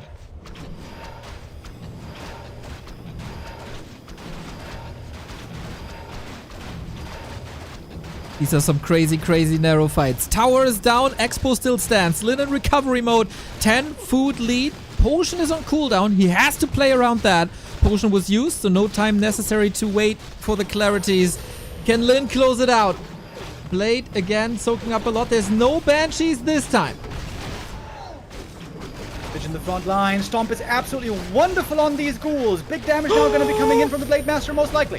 Has no potion at all. How can he save him? He can't. Blade that, but Happy is stuck here. No TP. Stomp again. Crazy. Destroyer taken out there as well.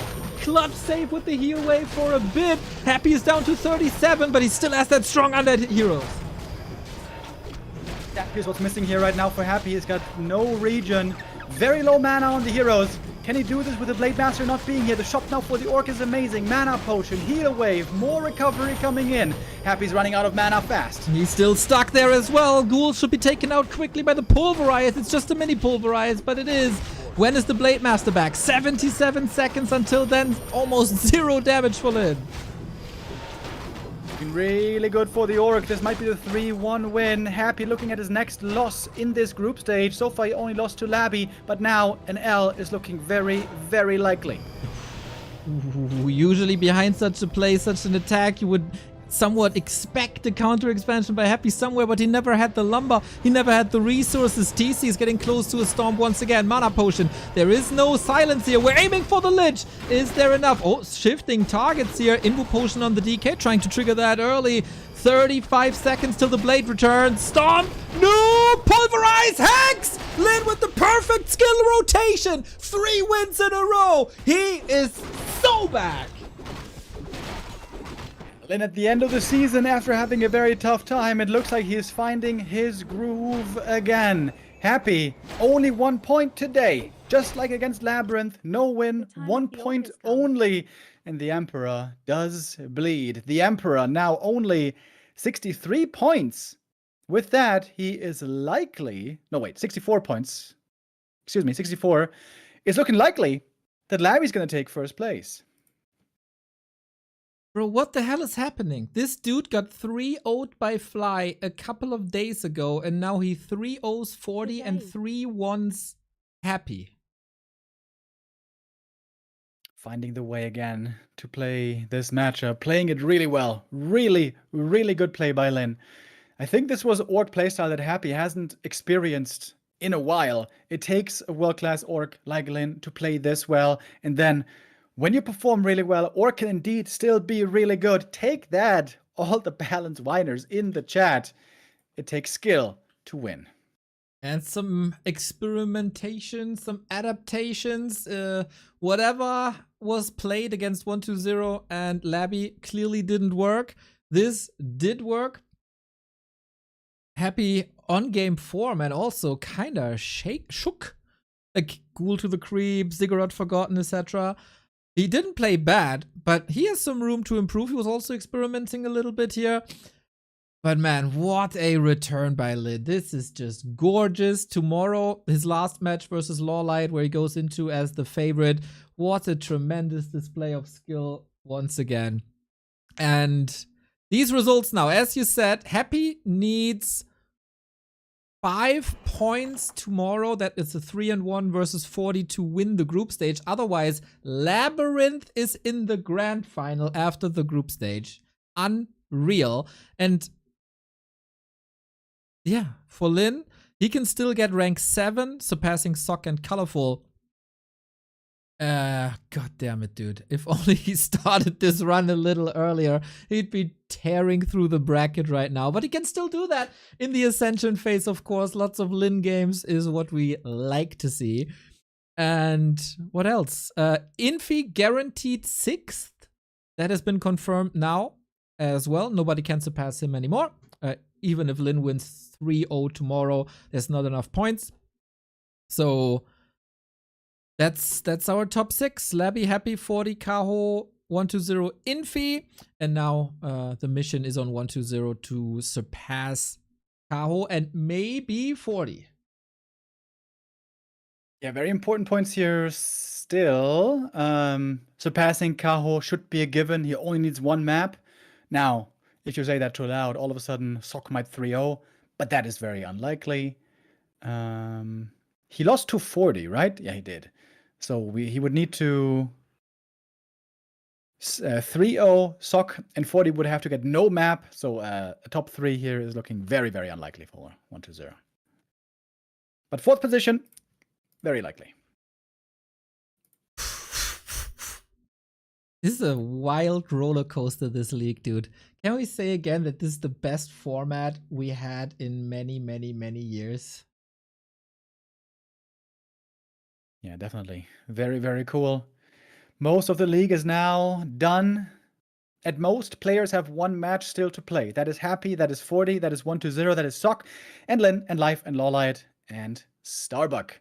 And of course, today we have 1 more match. It is 1-2-0 versus Sock. It is Human versus Undead.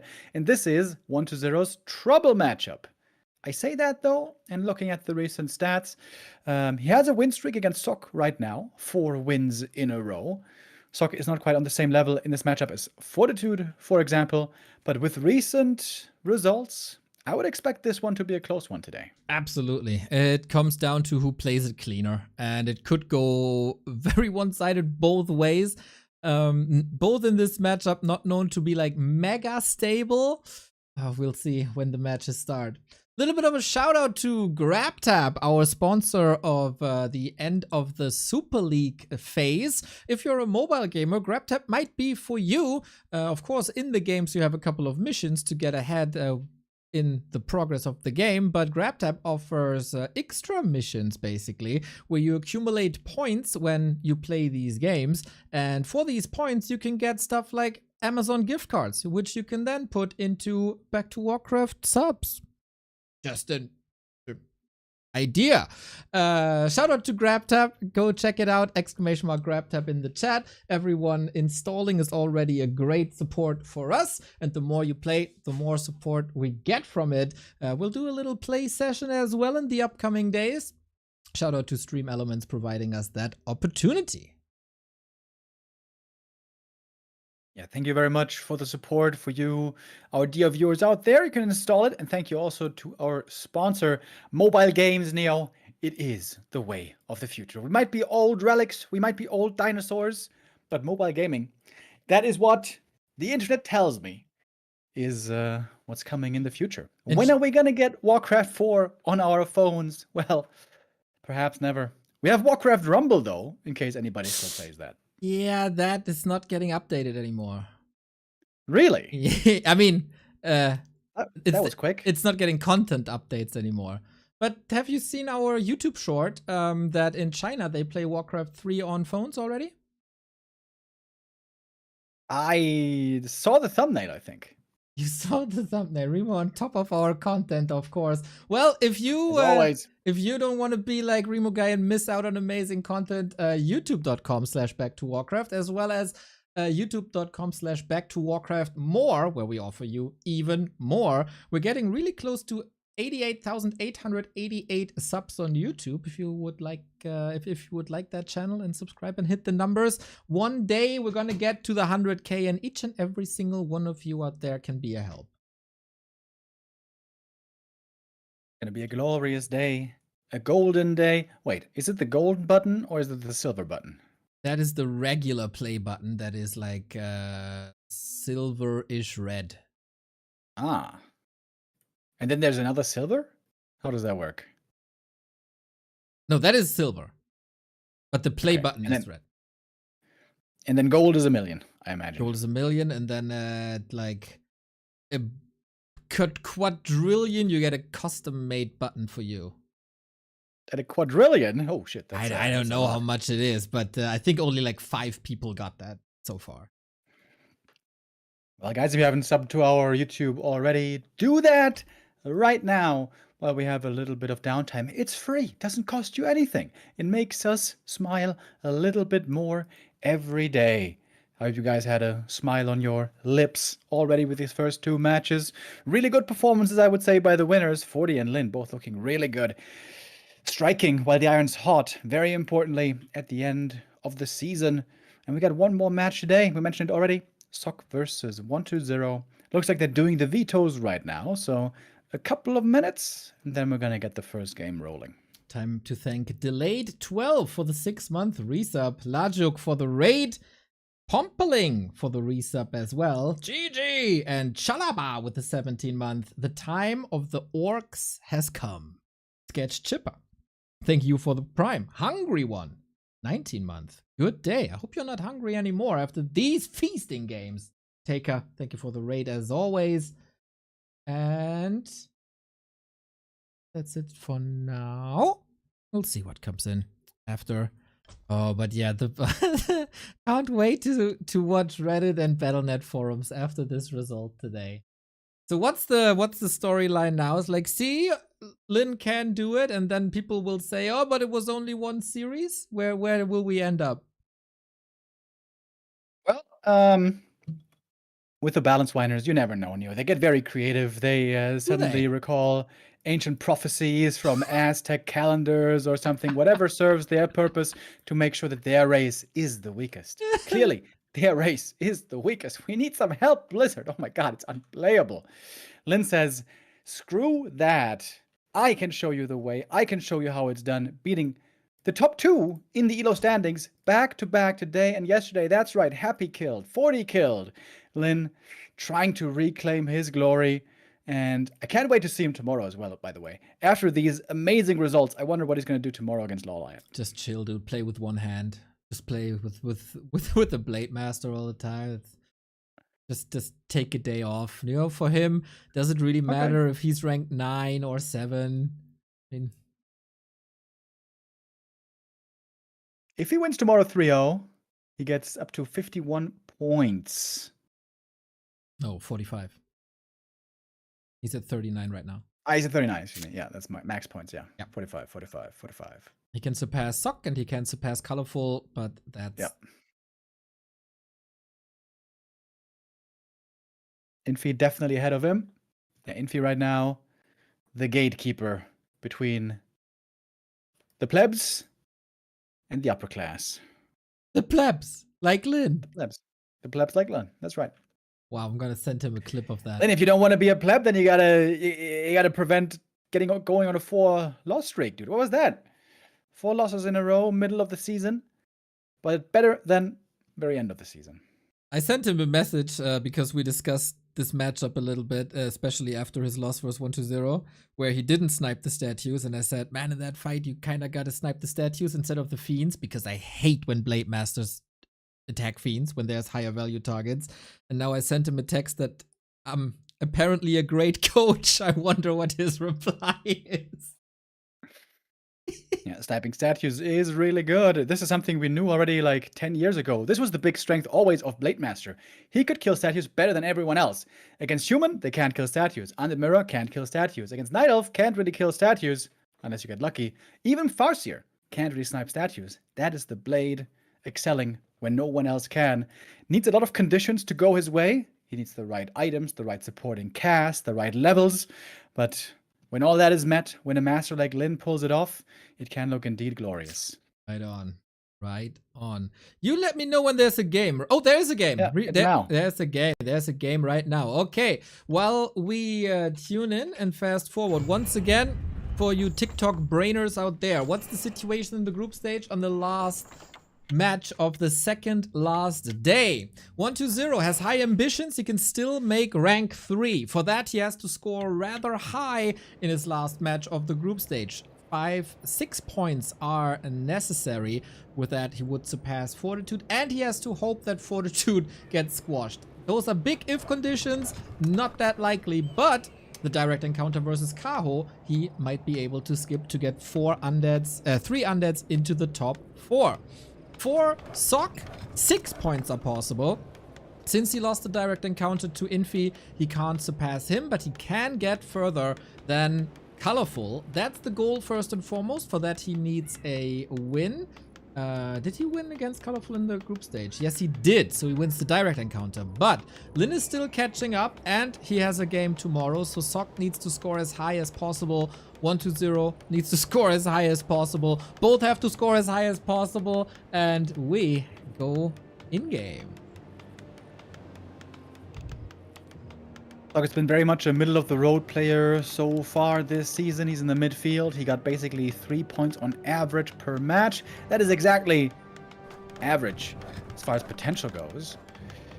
How is he going to do today? As mentioned earlier, he's on a 4-game loss streak against 1-0. Opening with Archmage. I wonder what kind of meta he's going to be following. We saw yesterday a game by 40 against Labyrinth. All you guys who stayed extra long saw that bonus game at the end of the stream after the Super League games, and there we saw a lot of one-base aggression. Now, I can't say I'm the biggest fan of that strat, but you know what I'm a big fan of? Winning. And if it wins, then it's good. Okay, Charlie Sheen. Let's see if we can get some tiger blood for you as well. Just, you know, stay healthy and all. We'll see what lessons these guys learn from that. When Sock played Happy, Sock played Archmage, and Sock played early retrain to Blizzard to go offensively for the Haunted Goldmine. It wasn't necessarily the crazy most effective play I've ever seen in my life, and I wonder if that's an anti-happy play or if that's part of his average play now. Time and these series will tell. As always, excellent with his footy scout. Once again, up north early, seeing what's going on, seeing the creep route, expo position, and timing. And it's nothing spectacular. It is instant expansion up in the top corner. The question is rather, will we see a human expo? Is he going to the shop? No, he's not. Going into the corner bottom right, going for counter expansion. That is the honorable way to play this matchup. That's what I like to see. Oh, yeah. It's a backpack. Oh, hold on. He First is playmaking moment. a backpack lover with that footman against the Crypt Lord, but 1-0 is making damn sure to get that surround in. Thanks for your guys. Greetings from Hamburg to Hamburg. Yo, Benny, thank you for the 22-month. Good luck with the job hunt. And Use spicy an one. impale to get the footy. Ah, wait. He stole the item. That's why he used the impale. He did steal it, Neo. What? Long finger footy. How can he Stole the reach when item. there's a full surround? Long fingers, A bro. player's forces are under attack. That's a win. That's 90 mana from a mana-starved hero. And of course, a lot less pressure than 2 sets of beetles, not part of this. Sock has always been a little bit more of an expansion player than a push player. We both appreciate that. And yeah, Soul 8-man shorts, man. Even the best, like Sock, learn from that.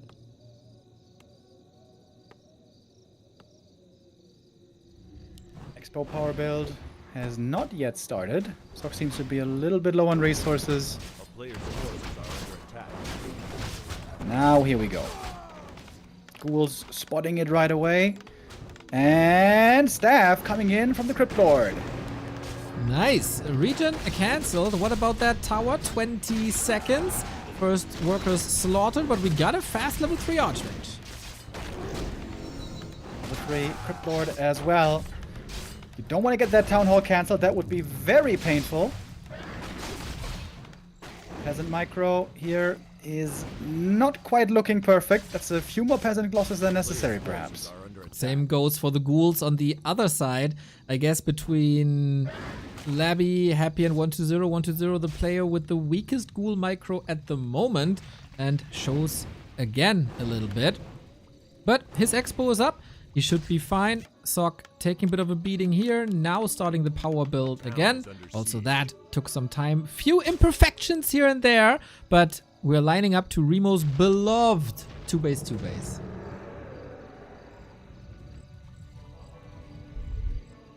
So speed picked up. AM now going to be nice and swift to chase for kills. And this is something that we are very well aware of. Once we get to level 3, one hero, when he runs out of mana, that is the Crypt Lord, will have much more trouble regenerating that mana. Whereas the AM here has a good amount of juice already available with the aura. And a good number of footies as well. Right now it's in 120's interest to stay aggressive, just to keep the human on his side of the map to prevent a dangerous counterattack. Always causing a bit of trouble. Nice split pushes here with ghouls into the peon line. I hiccup again. I had that yesterday. Jesus. These beetles are, of course... Footies are wasting their time. They're just running around the middle doing nothing. That's the first big mistake by Sock right here. Well, Autumn Leaves is a beautiful map. They're exploring the landscape a little bit. 120 again, not without ghoul losses. Oh, beetles in the main. Very annoying. This militia control looks a bit better, but can't prevent them from falling. It's going very well for 120. He's preventing the tech for so long. So he's getting punished heavy here for this small mistake. If you're playing defense, then you have to spread out your forces. You have to have footies in expansion and main base. Otherwise, 120 can look for punishment the way he was here. And this is going to mean big tech lead. Well, he got the altar cancelled. That will prevent the tech for a little bit. Lots of construction going on. Looks like Hamburger Innenstadt right now. But 120 seemingly safe. Got lots of resources. Just needs a little bit more time. We can also rebuild that all in time. Lumber mill in power build. As he needs some lumber. 700 gold. Unlike Infi and 40, not going super mega high on footman, but maybe working on it. For an attack right now with his water elementals, he wants to do some good damage now against the ghouls. But we have a lot of ghouls back at home, ready to defend, and have high HP, which is also relevant. When is Tomb of Retraining getting available? Daytime. So now, okay, it's only a heal scroll, not a Blizzard transition. Seems like that was indeed an anti-happy play. But with the heal scroll here, that's a big impact. When Acolyte goes down, minimal losses so far for 120. This heal scroll could hold a lot of value indeed. The Crypt Lord has good right clicks. He's summoning the beetles. And now also a tower ready to defend. Acolyte under pressure, ghouls getting killed. The water elementals show their big damage again. Footman, no defend, as he doesn't have lumber for that, I guess. Still solid damage against everything they touch, and of course trying to buy time. I start to worry a bit about 120's ghoul count, man. There's a lot of losses. Lumber still looking decent though. He can start tier 3 right now, which he will. This attack was okay, but it didn't really do that much. FoCuS still has a lead going into the tier 3 stage. It's level 4 here also, nice and early. Very close for the Archmage to even that out. Now, of course, Fiends with a little bit more punch. Sock falling back, distracting a little bit. We got boots on both sides. Archmage can also hide. Held the heal scroll for later, which is never bad. 20 seconds for the tier 2 and the Mountain King. DK is already out. 2 minutes till tier 3. Slaughterhouse coming. Everything lining up next.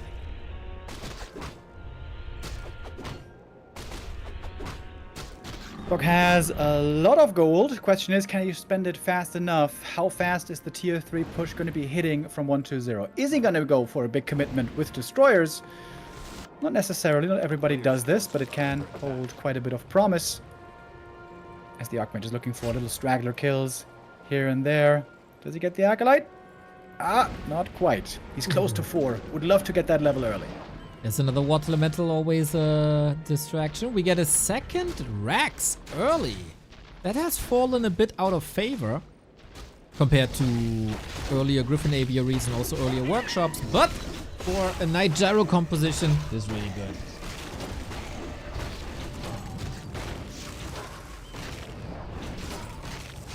Archmage looking for a little bit of damage here, but the second hero timing advantage is huge for 1-0. This is why tier 2 tech timing is so important. This is why this mistake earlier, where he didn't defend properly at home, is becoming so painful now in the mid game, and why the MK is far behind in timing and also will be far behind in experience. A Mountain King now would be a dream, but he just only now pops out of the altar. Still, Fiends hurt. Archmage sharking around, and this will be his level 4. A little careless with the... Oh, it's not! Oh no, he's so close. That would have been his level 4. Mountain King starts to level. We get double barracks, double workshop. No Griffin Aviary just yet.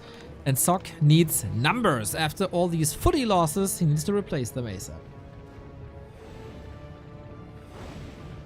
Good old Night Gyro army once again going to be what he's looking for here. 17 food of Sock is army. 23 food is economy.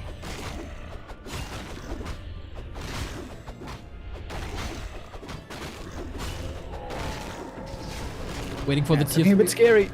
More than a bit, I guess. Tier 3 tech is just a lot slower than it should be, ideally. 2,000 gold needs to be spent immediately. He's queuing Black Cannon, something that he didn't go for or forgot against Happy. I cut him some slack in that regard.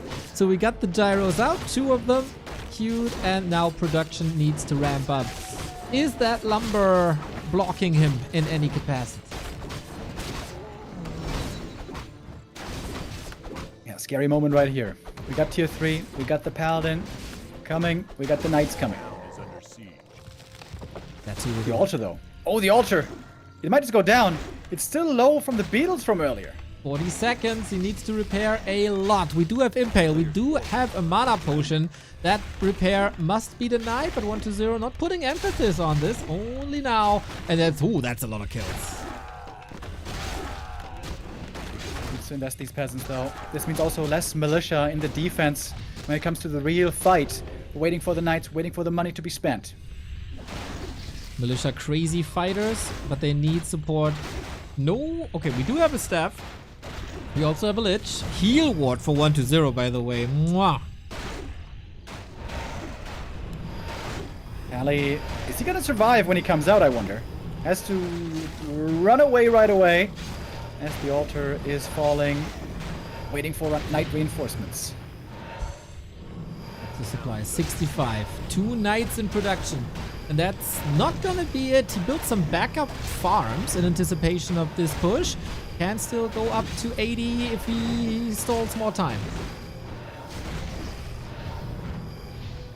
Would love to have the Sundering Blades as an innate upgrade the way it used to be.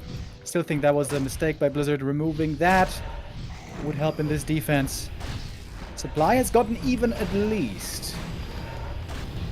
Alright. That's now the end of the line. These 2 gyros, these 2 knights. Patience is a virtue for Sock. And now we engage from all sides with the knights and call to arms. Could be some Fiends taking a lot of damage here right away, and that is what we're seeing. Waiting for the Impale Nova. Those are going to have possibly big impact, especially against the Militia. 2 Fiend kills right away. Huge Impale. Holy hell. And the Gyros now also finding their fight against the Destroyers. Okay, very patient play by Sock that was. Knights killed, not healed, but in exchange for these Fiends, that's wonderful. Holding the Gyros back until so many Fiends have suffered seems to be a good call. Now, Web coming in. Next Impale here didn't hit that well. Sock needs to make sure to micro these Knights onto the Fiends, not on the Heroes. That would be a trap. Takes the air superiority though. Destroyers are out of the fight, and now Water Elemental is relevant again. Oh, Knight's still strong here. Cryptlord at 50%. All these Gyro Webs don't do too much. Now the question, did he overproduce Gyros? Maybe. 1-0, switching to A-Bombs. Griffin Aviary is coming. That is going to be the good counter to them. But they're not ready yet. Knights chasing, taking more damage as well. Nova hits hard, even if it's only level 1. One staff was purchased, by the way. Maybe it's on cooldown right now. I'm not quite sure about that. 10 seconds. So is the coil. Stormbolt. Didn't use the heal wave. Another Knight falls here. Maybe Sock over chasing a little. Needs to fall back with the Gyros. Sock! Sock! A little bit slow in some of these moments. I feel like it's not the end of the world, except experience. That does give the Cryptlord level 5, though. He might want to optimize his army, ground heavier. A transition to Griffins would, of course, be the dream, but how to afford that in such little time with such little lumber? Can make 1 or 2 Griffins at least. With the Aviary now up. Positioning on the Aviary here, pretty ambitious. Gyros? Gyros? Gotta be careful with them. DK though! Oh, DK caught! He has an invuln, needs it now, got it now. Whew, that was a bit of an overcommitment here. Now makes up for it. Forces another staff. Forces are under attack. Double staff, providing lots of value. You mentioned the lumber indeed. That is the bottleneck right now as it seems. Oh, but we have lots of peasants back on lumber in the main base, so should be rectified soon. Staffs right now on cooldown. Knights approachable in the main base. We went to the shop, Invo Potion, Heal Scroll. That Heal Scroll comes too late for these Knights. Statue play by 1-0 as always great. And now on top that Heal Ward. Everything will be up in the green HP area in a second. And Sock, 73 food, waiting for the Griffin. Impale on the heroes. Paladin, MK, I mean, in trouble. Invo Potion saves him, shrugs off the damage. Militia helping out again with the damage against these Fiends. 2-1 upgrades, by the way, on them. Militia and Knights have 1-1. That's a lot of Fiend kills all of a sudden. Level 2 for the Paladin. Oh man, that was an absolute Fiend slaughter. Like me yesterday in my bedroom. Holy hell, that was a monster that I had to bring outside. But hopefully with the same result for Sock. Statue almost taken out. Now would love to have a Blade Master, of course. These reinforcements always spawning into the hands of the Undead army. Statue taken out. I imagine Sock wants to get another invuln before engaging into the fight. Is it available?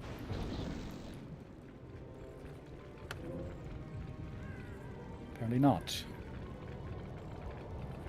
So could perhaps go for a third staff. He's got double already.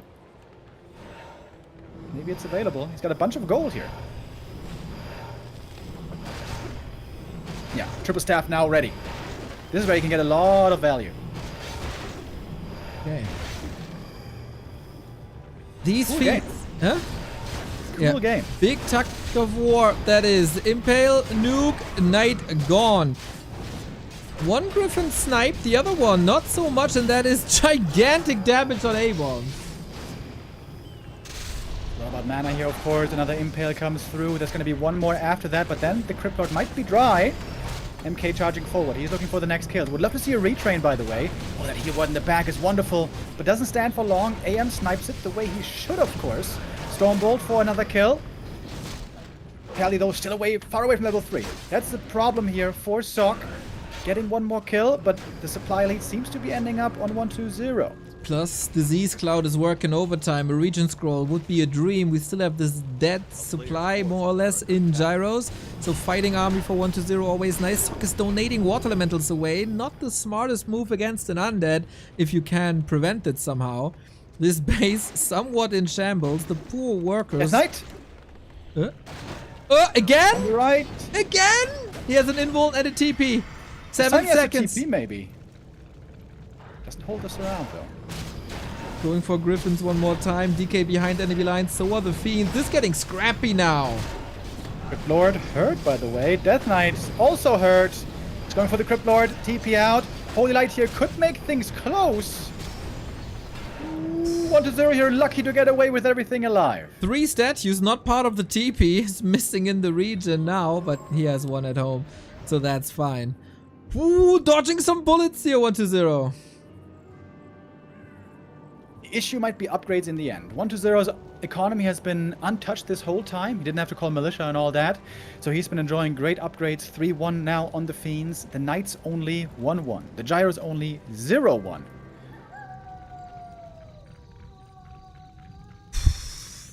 Can't help but feel like 1-0 could have closed this out already, like 3 times. Sock playing a nice defensive game. Going in for the creep check now. All the Gyros wept again, but that's not the most important one. Statue sniper the Griffins. Stoneball trying to take out Fiends again. Staff play, multi-staff play can be pretty effective here. Creeps also keeping the human army partly busy. Another Knight falling, low HP. There's one more staff ready. There should be one more staff ready. Oh, Sockman having a good fight here. These creeps are really messing with him.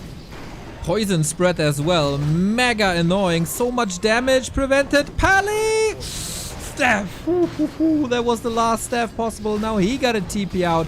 1-0 with a great fight. Another Griffin falling. That Fiend alive. Another Water Elemental donated. Lich is level 3 as you said. Gyros for free as well. Oops. And a big consumable right here going to 1-0. Supply is still pretty even though. That is also... Sock might feel that he's further behind than he really is. He's also enjoying the Brilliance aura. But a lot of his units are quite hurt.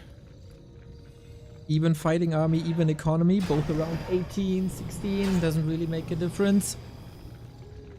Upgrades 3-1 on 1-0.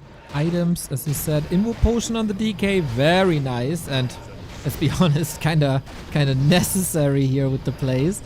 Sock again with the heal scroll. So many Fiends, man. Call to arms being used. Is there a TP on 1-0? Yes, there is. He's going very deep into the human base. This is not a good position for him. He's going to be cornered in a moment. Loses a statue.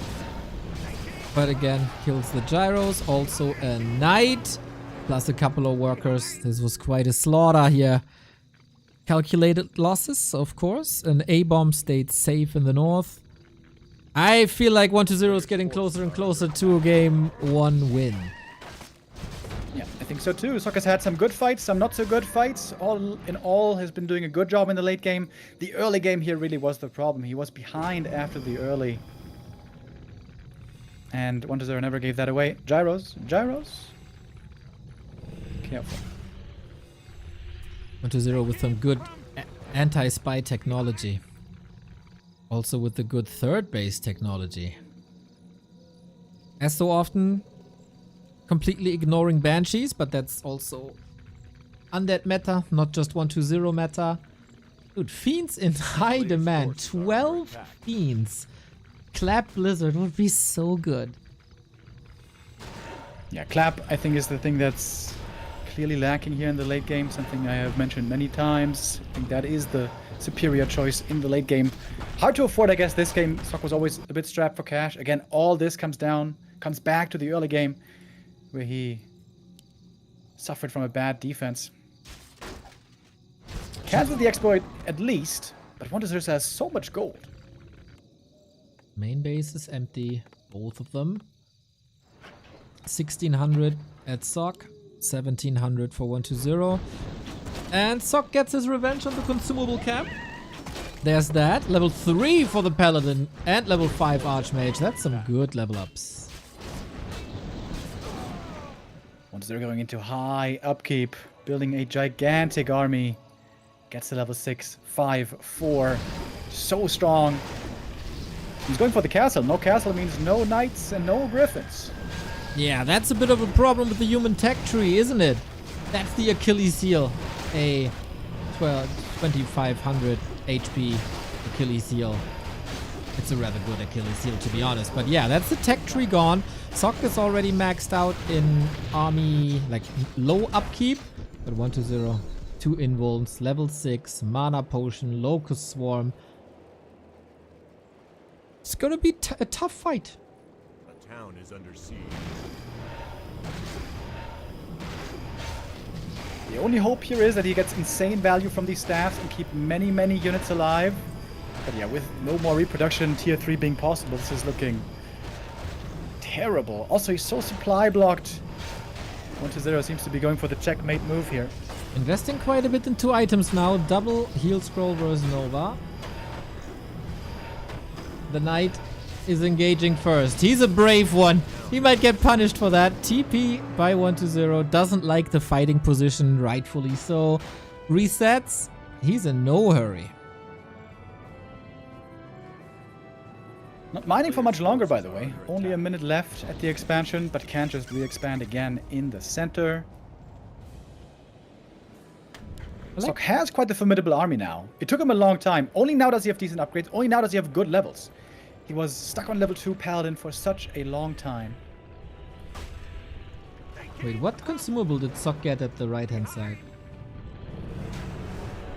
Not sure. He did go for a Tome of Retraining.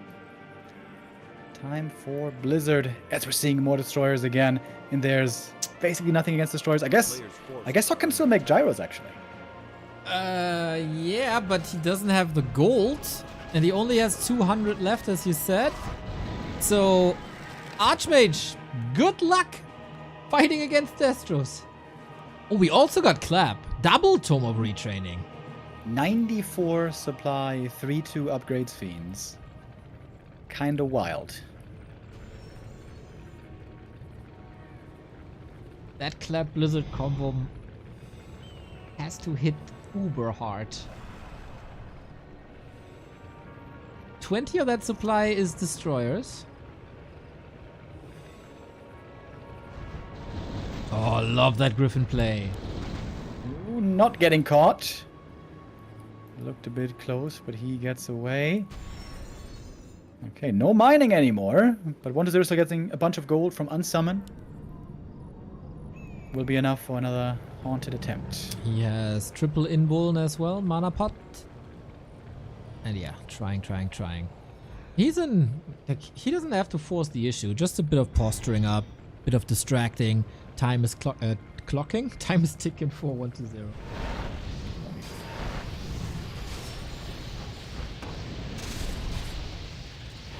Alright then, we go! Here's the fight. Impale against the Knights was nice. Level 3 Impale, of course. Huge weapon. Locust Swarm as well. Clap Blizzard. Is that gonna tear these fiends apart? A lot of damage right away. Couple of kills as well. Clap Blizzard again. Fiends are having a tough time here. Here comes the Impale. Also interrupts the Blizzard. Good fight so far for Sock. Supply is evening out. Of course, on the back of things, there is an undead expansion growing, but will he then have the forces to defend them? Of course, we knew that it would be Clap Blizzard. 1-0 didn't know. And take out one more Griffin. It's one Griffin that cannot be remade. And the Destroyers now, they might just be the impossible task. There's no counter at all to Destroyers. Sock is like, tickle me, eer0. And that's what he's doing. Fiends retreating. Oh my god, the damage on both sides is mental.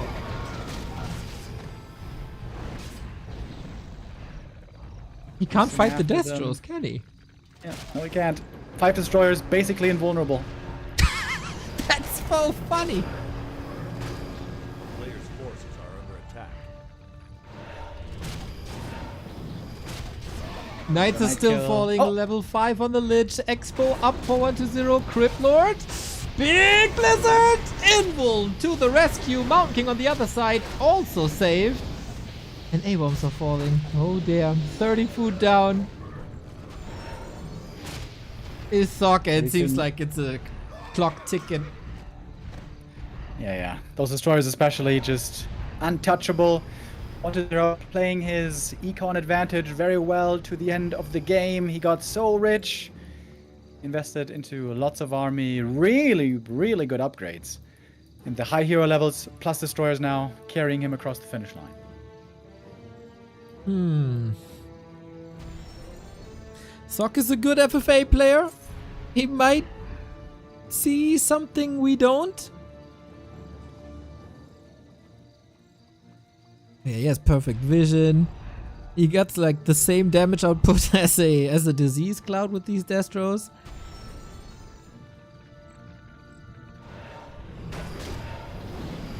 Okay, looking for the big clap again. There's no Holy Light right now, by the way. Has to go for Invo Potion. But the level 3 coil here is also so good. Impale Archmage dead! Explodes with the Coil Nova. And that is 104. 120. You know, I feel like that's a justified end to the game with these uncountered destroyers for all the gyro losses in the mid-late game. Yeah, there are definitely way too many unnecessary there.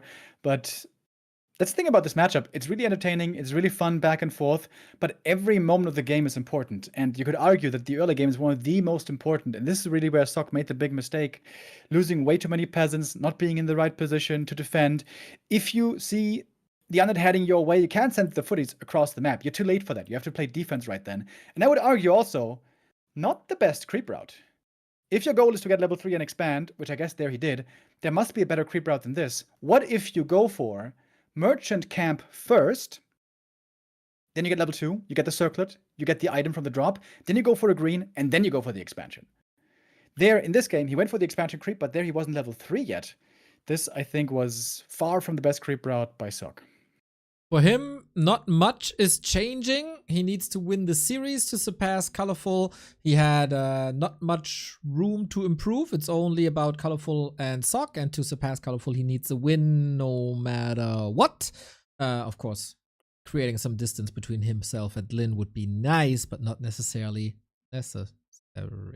Not the wisest choice of words right there. For 120, this is important because he has officially surpassed Kaho with this and is guaranteed top 5. Or maybe even guaranteed top 4, right? Guaranteed top 4, true. Lynn can't surpass him anymore, of course, even with the results. So yeah, guaranteed top 4. It is true 3 undeads in the top 4. Yeah, and with a very, very lucky outcome today and tomorrow, he could even make top 3 if Fortitude doesn't get hardly any maps. And he's up against Happy, and Happy lost today. And you know, when Happy loses, he always comes back stronger. And yeah, good luck, 40, in that regard. And we got map 2 coming up here right away. The map choice is going to be Hammerfall, which I think is not surprising. Love this map for human, love the level 3 creep route. Hopefully this time Sok can make more use better earlier with that Archmage powerful level. Walty plays, Have a thank great you. day. Thank you both for the content. Our Smiley pleasure, my face dude. emoji. Big smiley face right back. Hopefully you have a good day with the content. So far, Sok, not the greatest day, but it's the best of 5. He has 4 more maps to improve. 120 had chances to finish this earlier, but for him, a win against the human is always almost overachieving. Fantastic way. Here we go, everybody. Map number 2, Hammerfall, as you said. I would not expect any huge tech changes, but the devil's in the details. Yes, sir, it sure is. Important detail here is the hero choice. And there nowadays, it seems like we're mostly set in our ways. The Script Lord, 95% of the time. 2% Dreadlord. 3% Lich, maybe. Haven't seen, by the way, Ted Fiend play by 120 in a long time. For a while, he tried it still in this matchup, but seemingly no more. Yeah, that is over. I had high hopes when the Pit Lord Rain of Fire got the range back. But not even that could push it over the finish line. No, no. It is, of course, the gentleman's way of playing Undead. Everybody knows whoever plays Ted Fiends is an absolute giga chat. And a special shout out to Finrod, the German Undead, who keeps on improving this wonderful, wonderful strategy. The last remaining honorable Undead. A player's forces are Honor boo. Honor boo. Two base is way more fun. Finrod is a big time Patreon dude. I know. Be nice. Still. You I'm don't not know. I'm not saying Finrod boo. I'm saying honor boo. I want to see two base. I want to see peasant slaughter, acolyte slaughter, brawling, high level heroes, summons all over the place, multitasking. And let's see who's going to come out ahead here. This indeed looks like a two base setup once more. The Cryptod, of course, clearing out the natural faster. He's going to get level 2 right away. But the AM has the advantage of getting level 3 way quicker now. Okay. We've seen this a couple of times. It is oftentimes a battle of expansion cancels. And in that regard, 1-0 not as sharp as the other players. Oftentimes a little slower with his creeping at exactly these cobalt spots. For now, it seems all right. Sock is still busy with his expo here on the left-hand side. And shop creep 1-2-0 for... Oh, with the replenishment. That is lovely. That's the perfect find right here. 200 HP, really nice. And also 75 mana. Doesn't sound like a lot, but for the Crypto, it's actually really good. As mentioned often, a very mana-starved hero.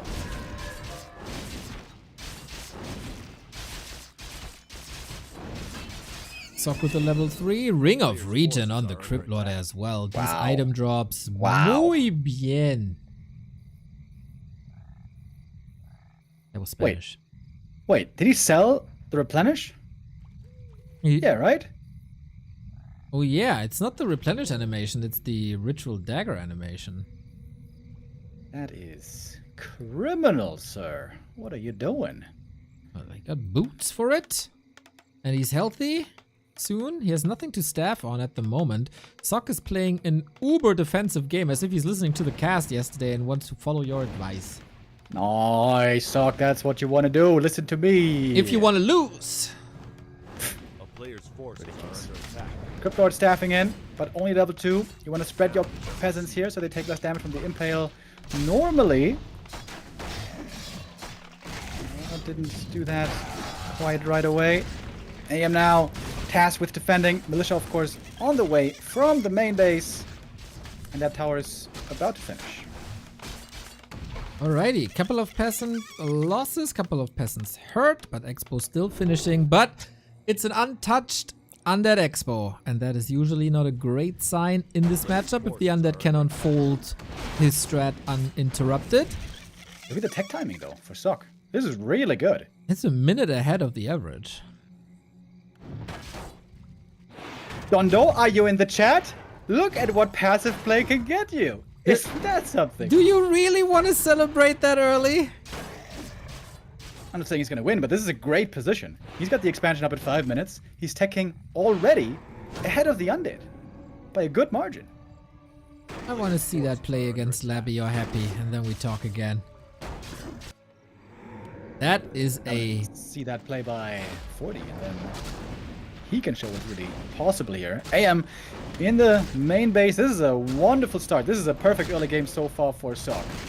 Archmage, though, might be getting caught here. Doesn't want to throw away this TP. He's got the Telly staff as well, as he's involving his footmen to get aggressive. Back at home, macroing up.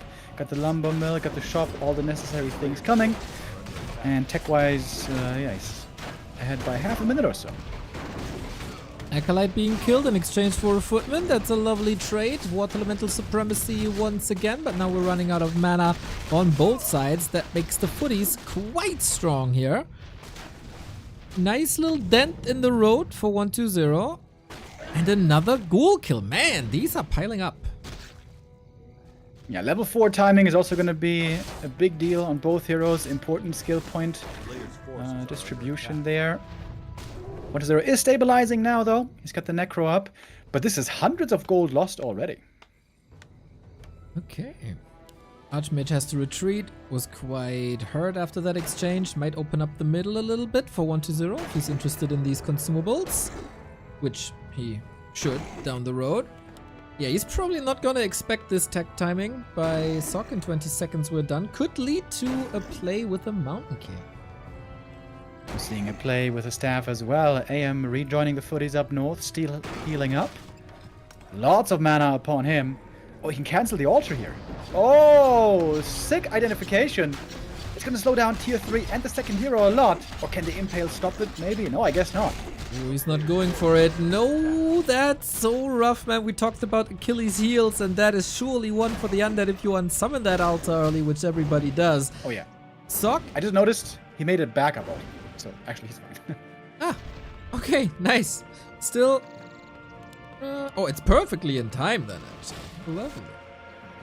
Sock is bouncing between the bases, left, right, looking for ghouls. And 0 aggression on the human exponent. A player's forces are under attack. 0 forced to play passive here and react to these pressure plays from the human. Only issue I see here for Sock is he doesn't have a shredder. Not that much lumber. But considering that, his lumber is actually looking really good. Again going for that mid-game heal scroll. I don't hate that against Impales, which we don't see at the moment. Good longevity on the footman always. And we go very quick triple Griffin Aviary. Yeah, this is what we used to see like half a year ago, when Cryptords seemed very bad in the late game against Human, when the Mad Griffins seemed unbeatable. This was when Human tended to have the edge from the early game. This changed, and it's got better early, better at attacking, better at defending, better at being even in tech, or maybe even ahead in tech. But this is dream scenario. The Human is ahead on tech, he's going tier 3, going for the Griffins, and there's no real danger seemingly in sight. He's faster with the MK as well, and can perhaps now try some kills. That's what he was looking for. No DK in range yet, and that's 200 gold gone, but with a deny at least. Needs a surround, I think, to get this Fiend kill. Is that a surround? I think so. 2 Fiends picked off early. That's really good. Sure, it costs footies, but that's a trade you take any day. He's full committed as well. Footy's still in fighting shape. Wand of mana, Wand of negation. Quite helpful here. But 2 Fiend kills, that's significant.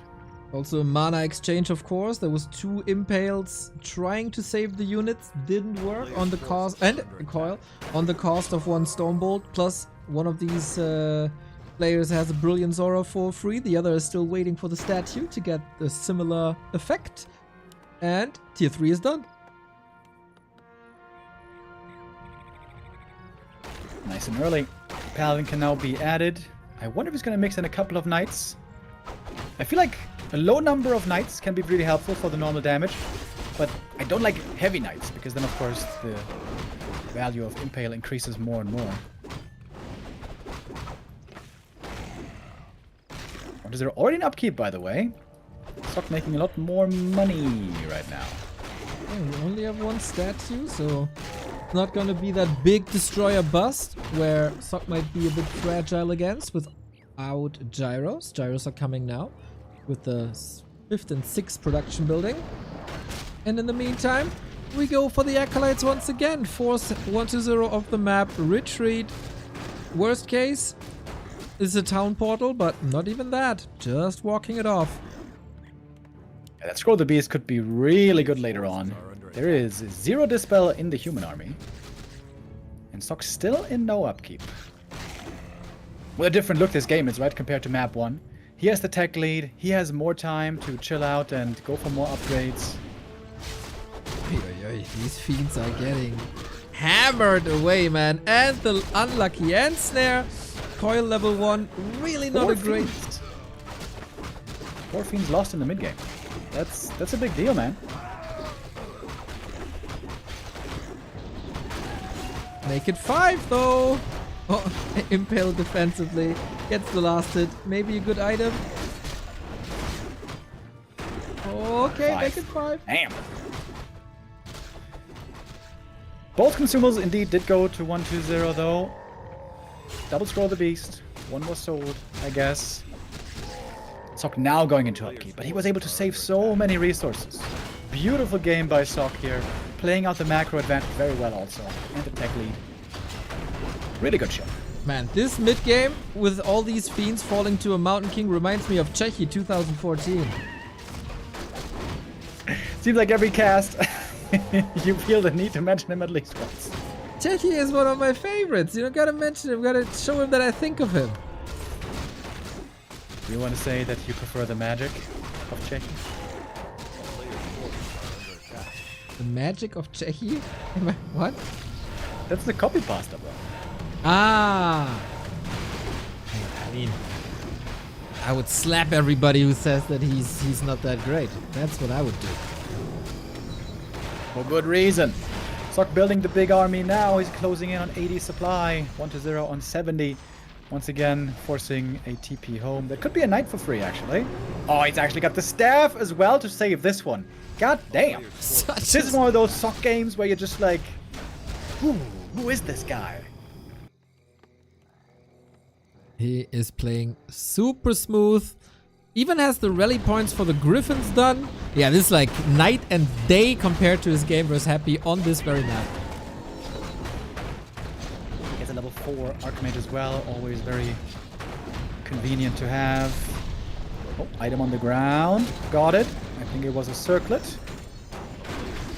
Okay, awkward position right now. Militia have to be called from the main base to help in this fight. The webs are nice. A Griffin cannot be saved for much longer. The Storm Hammers in this case, when everything is all over the place, not that great. But in the retreat, the Mountain King does the heavy lifting again. Ooh, big impale followed by a Nova. Lots of damage on the peasants. Heal scroll comes in though. Everyone's back in the green. And these fiends keep on dying. Man, so many fiend kills this game. When they're getting caught, man, they are a bit fragile, even without too many knights. Griffins doing tons of damage. It's really remarkable. They are so hard to get online because they're so late. But Sock with that mega stable early and mid game. Coach Remo does it again. Yeah, baby. This is the perfect map for it as well. The level 3 creep out here is just so good. Understandable that Sock likes this map and finds himself in a beautiful spot. Only thing missing here is 2 more level ups on MK and Pally, and he's not far away from that anymore. And wouldn't you know it, Neo? There's a red camp right there. Wait, never mind. Most of it is gone. It might still be level 3 though. And of course, creep speed with Griffins is a dream. I took a little I'd break. love to see a retrain here to clap. Well, how did that work? Oh! That I live to see the day. Banshees are back on the menu. Players' forces are under attack. I don't think their success rate is gonna be incredibly high this game, but I love to see that 1-0 keeps the option open.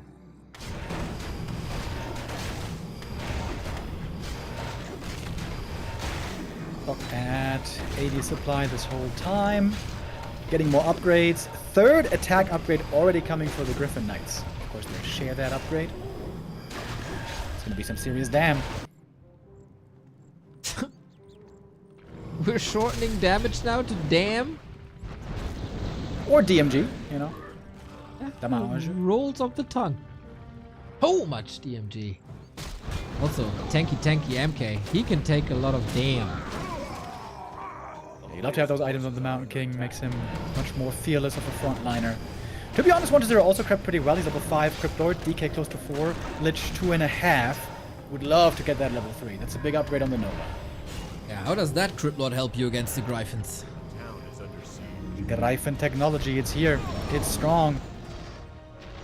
Ooh, we get Mortars already. Coming up the counter. 2 Banshees. Master training isn't finished yet. It's not 1-2-0's time to fight. Those frag shards also work on cannon towers, by the way. I wonder if Sock is going to upgrade some of those here towards the 3rd base. Beautiful game by Sock, dude. This is close to a perfect game. That was such a impressive. cool change by Blizzard, by the way. I think that was Cam back then. That's probably the only good balance change in the Reforged era. Like the Keeper era. Those cannon towers are 50 seconds away from finishing. Would be in Sock's interest right now to keep the undead army busy. He's threatening a base attack. Probably just a fake out. But if he establishes the third, he's going to have this game in the palm of his hand. Thank you, Fake Face Chan, for the 66. Very evil number. Very nice, very evil. Much love. A town is under siege. We do have the towers coming up. Expo could still totally be cancelled if the undead army makes it over there. But with the human breathing down his neck right outside the main base, 1-0, caught between a rock and a hard place right here. What's he gonna do? It's not a great spot to be caught at. Yeah, has to do something. The cannon tower is finishing, and that's great damage against ghouls, and very, very tanky towers as well. And He has to go for the acolytes. He's wasting his time going for buildings. He has to do some return damage here. Players' forces are under attack. Okay. Cannon towers actually remain up.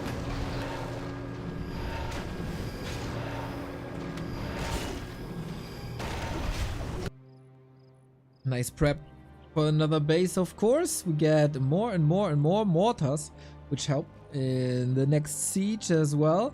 High upkeep for Sock. Gotta do something with that upkeep, but of course that upkeep could also disappear really quickly if we get some possessions in. It's very, very low lumber, by the way. Ooh, these mortar teams, they're not the fastest. Gotta be careful with the positioning. But if they can park themselves behind the cannon towers, that should be some really good positioning indeed. Yeah, low lumber for Sock. He had to remake peasants this late into the game. But they have a parking ticket. Not that they're getting arrested by their own militia. Stormbolt makes the anti-magic shell disappear, and it's gonna be another big fight. 170 supply. DK dropping very low quickly. The AMS not so strong anymore as it used to be. Crypto low, DK low, Fiends low.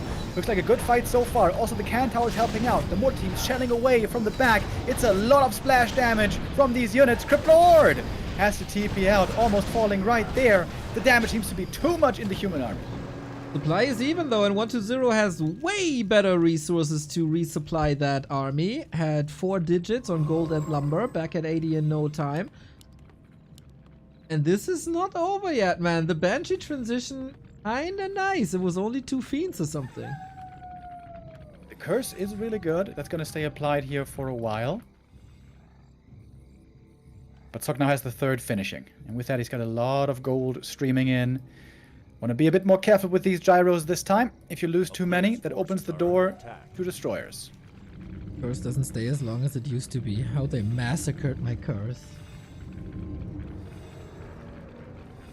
Still pretty good, though. Curse pretty good. Okay, in we go. Gyros flying in, trying to trigger some of the web as well. Banshees have to be very careful with where they move. Love these cannon towers. These cannon towers doing so much damage here. The mortars on the back! The Banshee's disappearing! Cryptlord in trouble! Gets a little bit of help here. Frag shards everywhere. It's the siege damage that might win this game. Rare to make that sentence. Siege damage actually looking really good here. A lot of frag shard AoE against these fiends. One here might get away on low HP. Never mind. Hoylite to execute. 1-0 is trying to go for his own third base, but the gyro was looking for it this whole time. Sok continuing to play a very impressive map too. And he bullies him across the map, Archmage, and here's the nuke. Another Griffin taken out. 0 pressure so far on these goddamn mortar teams. Coil arrives clutch. 1-0 fighting hard. There's another Impale hitting beautifully. Archmage explodes with stabs involved. Oh no. Oh no. Oh no. Sok going too far away from the safety zone. Welcome to the danger zone. Here we got the Invuln. Archmage back from the tavern. Invulns all over the place. Boom! AM hurt again. AM hurt again. Cryptlord Oh, Cryptlord dead. dead. I didn't even see it. Ah. Oh my god, dude. These nukes. And you tell me that I need glasses. That was so sick. Point blank, basically. No TP, no coil, but also the Cryptlord back from the tavern.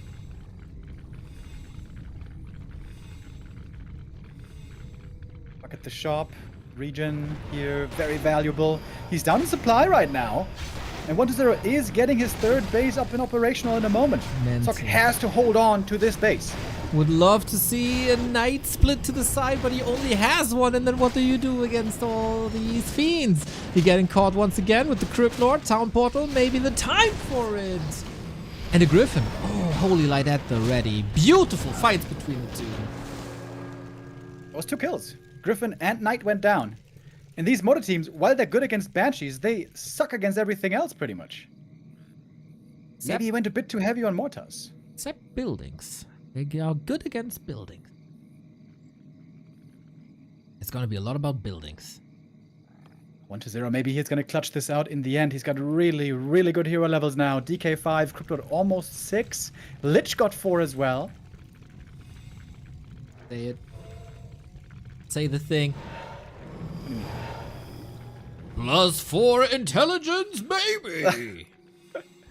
I wasn't thinking of that this time. God damn. We got gyro landmines. Pressuring this haunted gold mine. Another banger game, dude. These guys are delivering. Day after day after day. 35 days in a row here at Super League. And tomorrow, Happy Verse 40 is yet to come. And yeah, this is the beauty of Undead versus Human.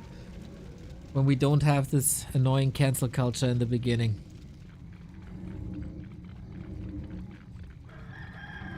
Ali going to the shop. Wants to pick up an invuln maybe.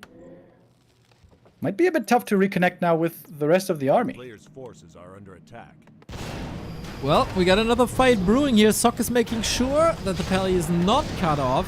Maybe on a bit of a low unit count. Knight as Holy Litten, very nice. Impale this time onto the mortars a lot earlier. And Sock is suffering some losses here. Griffin, Knight, all falling. He's going immediately for the Locust Storm. And the Mortar team's in the back. They're all gonna die. Mortar team's all about to fall. Level 4 for the Paladin. And so many webs, so many kills. 1-0 is pulling far ahead in supply.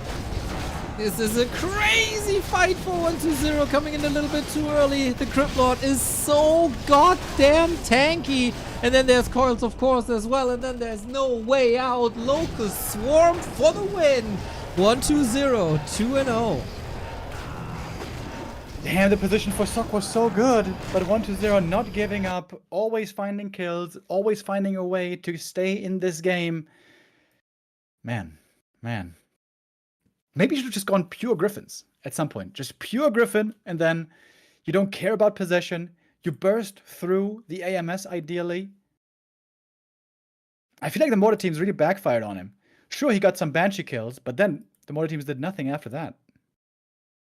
Will 1-2-0 finally realize that Banshees can be a good unit, especially with the debuff. Anti-Magic didn't have the greatest look. We didn't see any possession, but the debuff is mental. And valid question by Leon in the chat, why no Spellbreakers? I think Lumber was incredibly low the entire game.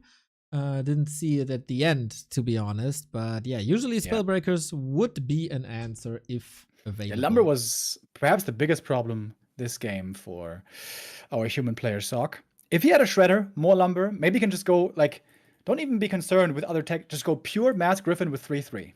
3-3 Griffin, 80 supply is crazy. Also, with Clap. Did we see Clap this game? Nope. I forget. No, right? Yeah, I think that's the biggest problem. I think just go pure Mass Griffin, like a moron, just make nothing but Griffins, 3-3, just turtle and make Griffins, and Clap. Clap is so good, dude. So good. In the late game. Yeah, seems a bit underappreciated as well. But he did clap in the game 1 and it didn't help him either. But what helps us is Prime. Kampfqualle is Dachinferno returning. Very... Stack Inferno Zero. Ja, es kommt zurück. Don't have any confirmation yet. It's Gamescom and our partners of Being Esports are pinned down at Gamescom and had some other things to do. But once Gamescom is over, we'll have talks. Champ! We're getting the third map up and operational. Neo Tight Hunters for our third destination. Some more expansion play, not unlikely on a good expo map like this. Righty. Is Sock gonna shift gears and go for a rifle push though? I think that's really not his play. It is exciting times between 1-0 and Sock. I feel like we've almost slandered him, saying that his matchup versus Human isn't the greatest, and to be fair, it isn't the greatest, but here today, he's making good adjustments. He is doing tech switches that he rarely does, and looking good, man. Also the fights, for the most part, looking good. And Sock was listening to Coach Remo in map number 2. It didn't lead to a win at all, so... Screw you! It led to a huge lead. It led to a huge lead. I will not allow this changing of the facts. Big ripple effects in the late game though, of course, but it was a beautiful game, that we can say, and hopefully we get one more or 2 more or 3 more like this. Sock still needs to win the series if he wants to climb a bit in the ranking and surpass Colorful with the 0 points. He's not doing that. It will probably lose some spots as well, because Lawlight is still playing, Lynn is still playing, and they could still surpass him. Hunters then. Let's go. I am going for the lab creep first. There's nothing sensational. By the way, Neo, it pains me that I have to say this, but I think one base rifle all-in is actually good on this. What a flip-flop from yesterday. Horrible strat, horrible strat. Why is he going for that horrible strat? And now this? Yeah. It's a horrible strat on most maps. I think on this map it's good, because here you get so many items. You get level 3 so fast.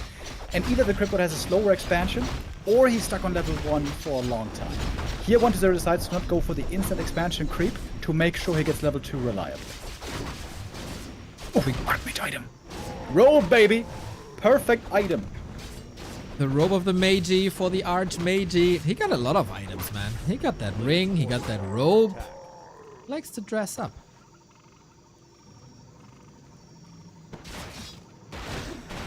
There's no fourth farm. This is looking like the one base rifle play.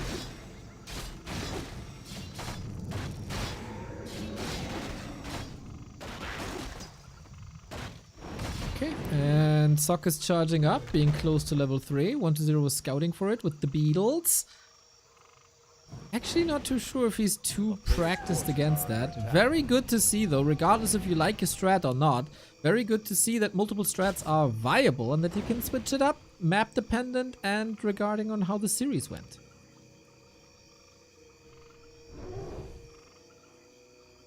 Finish the creep camp. This is why the strat is so good on this map. AM has good items already, gets level 3 on the way to be aggressive, and is going to force the undead to tech. So no fast expansion by 1-0. He's taking a more conservative approach. And that always opens the question, where are we going to go then later on? Impale for an easy surround. Oh, almost. Not quite. So when Night Elf players are missing their surrounds, you're up in arms like, Night Elf players can't surround, and now you say almost? Yeah, he's going to surround it now. See, no problem. Okay. Fuck, that was, by the way, begging for a surround. He could have avoided this very easily. That was a little bit sloppy. Well, well. He's back home. No shop, unfortunately. Didn't expect this nuke to come this early. He was creeping at the meantime. That's another item. That's another claw. The dude is plus 11. He lost the TP, and he's low HP now, but cost the Cryptid a lot of mana. Surprisingly, there's no scout footing in the north right away to see a possible expansion. Sock is sending one up there right now. Cryptid looking for his own level 3 level up. AM definitely needs boots now, I would say. Ooh, can he afford that though? He has, I mean, not gold-wise, but positioning-wise, I think he would have been punished big time. Cryptid is able to catch up, but not to catch him with an impale. We kill the Makrua. Question is, who sets the last hit? Sock is very low lumber, by the way. I wonder what he's going to be following up with on tier 2. Does go for the boots here. That makes sense, I would say. Ooh, nice little deny.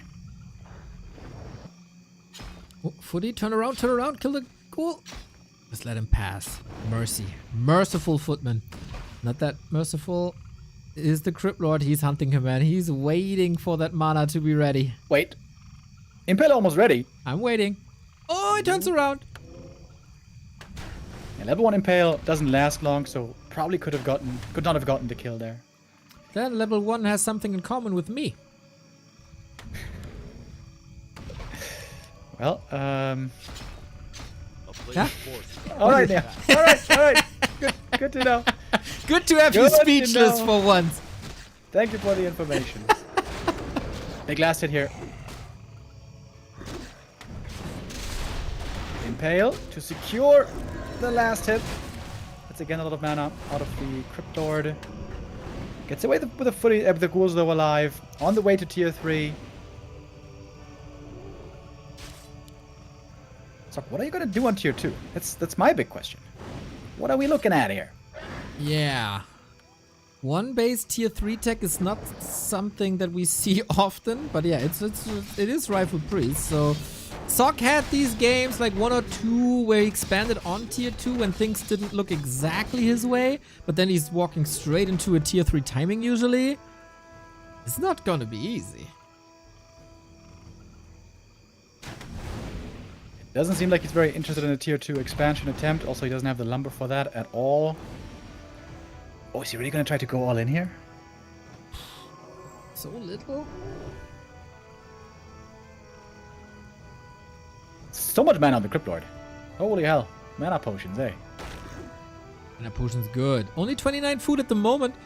Sock waiting for Priest to get that Archmage back up finally. Old man doesn't have the best regen anymore.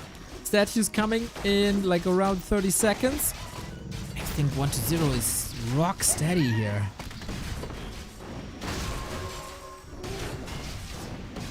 Yeah, I think so too. Oh, big last hit. Goes to the human item as well. Good impale though. Level 2 impale, I like that choice here. Looking for the snipes, artillery style.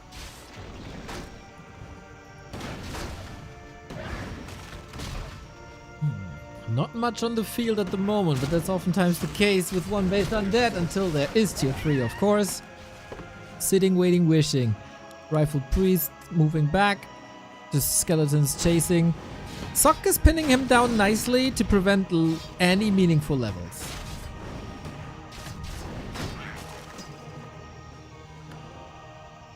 First attack upgrade coming for the rifleman. I mean, it's too late now for a push. And it's too late also for an expo, and it's too late for a tier 3. So what's he supposed to do? Just, missed my timing. Why was Sock's lumber so low, by the way? When he arrived on tier 2, he had like 0 lumber. That seemed so weird. He suffers from lumber slumber. Slumber. a player's Yeah, force slumbering a bit too much, maybe. Okay, calling the boys. He's going all in. He's going all in push. Oh, wow. Okay. That seems so dangerous. Dude, 1-0, 3-0 Sock was not in my cards for today. There will be there should be a third hero. Yep, Lich is coming.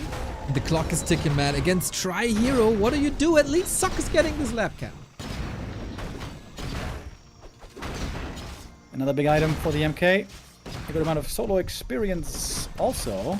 But no level 3 yet. Quatala's boots not that good. And 1-0 is getting stronger by the minute.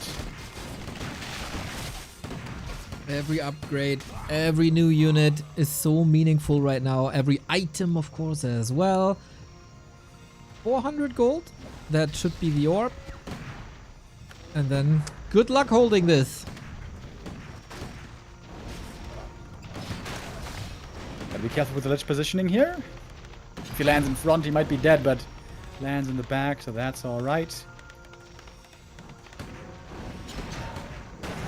MK not being level 3 here does not seem to bode well. It's a bit of a problem. He has an Invo Potion. He's relatively tanky. Impale on the back. We are missing the Nova for a second, but here it is. Sniping on the regen pretty much immediately. Archmage in the thick of things, but that's a lot of thick human stuff.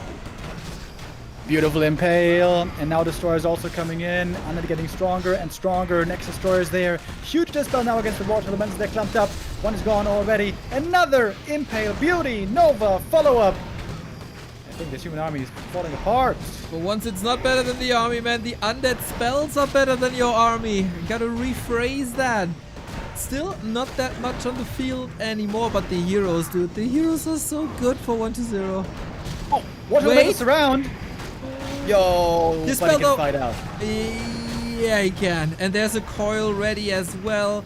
Little bit of a Hail Mary. He has one more Stormbolt. DK doesn't have very high levels, but he got the aura from some of the kills. That is very important already. And standing on Blight, healing this whole time. And the supply is getting closer and closer, and this is not good news for Sock. It's tier 3 versus tier 2 supply after all. Stormbolt gets a ghoul, but that's about it. There's no levels nearby that could give him some hope. Destroyer Dispel is lovely. We're aiming for the priest once again. Oh man, these spells are just gorgeous for 1-0. No Dispel anymore. Now, Rough Necromancy and Beals can be huge again. Another Impale. This is the 3-0, buddy. This is it. There's nothing left except these 2 units, 2 destroyers up, statue. Got him safe. Lich though. Closes the surround here. Wait a minute. One more coil. Can he outdamage him? Looks like it. Nova, strong. Water Elemental. No way. Okay, got him now, but that took a lot of effort. Power being up is a big deal, actually. Looking for the next surround. Almost had it. Arcane Tower, though, might be falling. The repair. Oh my god, if he holds the repair, that would be huge. Oh, so close! Destro No one- way! Oh, 1-0. 1-0. What? Hold up. Some would dare to say it's wait a minute would be what they want to say. That was a clutch repair. 2 destroyers down already. 4-3. We get more rifles in. This ain't over yet. When is the Lich coming back? 40 seconds. Mana potions have a long cooldown in the shop. 2 minutes. Once they're out of stock. But the Lich will return. I would love to see a shop here for Sock as well, I think. He's very short on cash. Needs some army as well. This siege requires a lot of resources out of 1-2-0.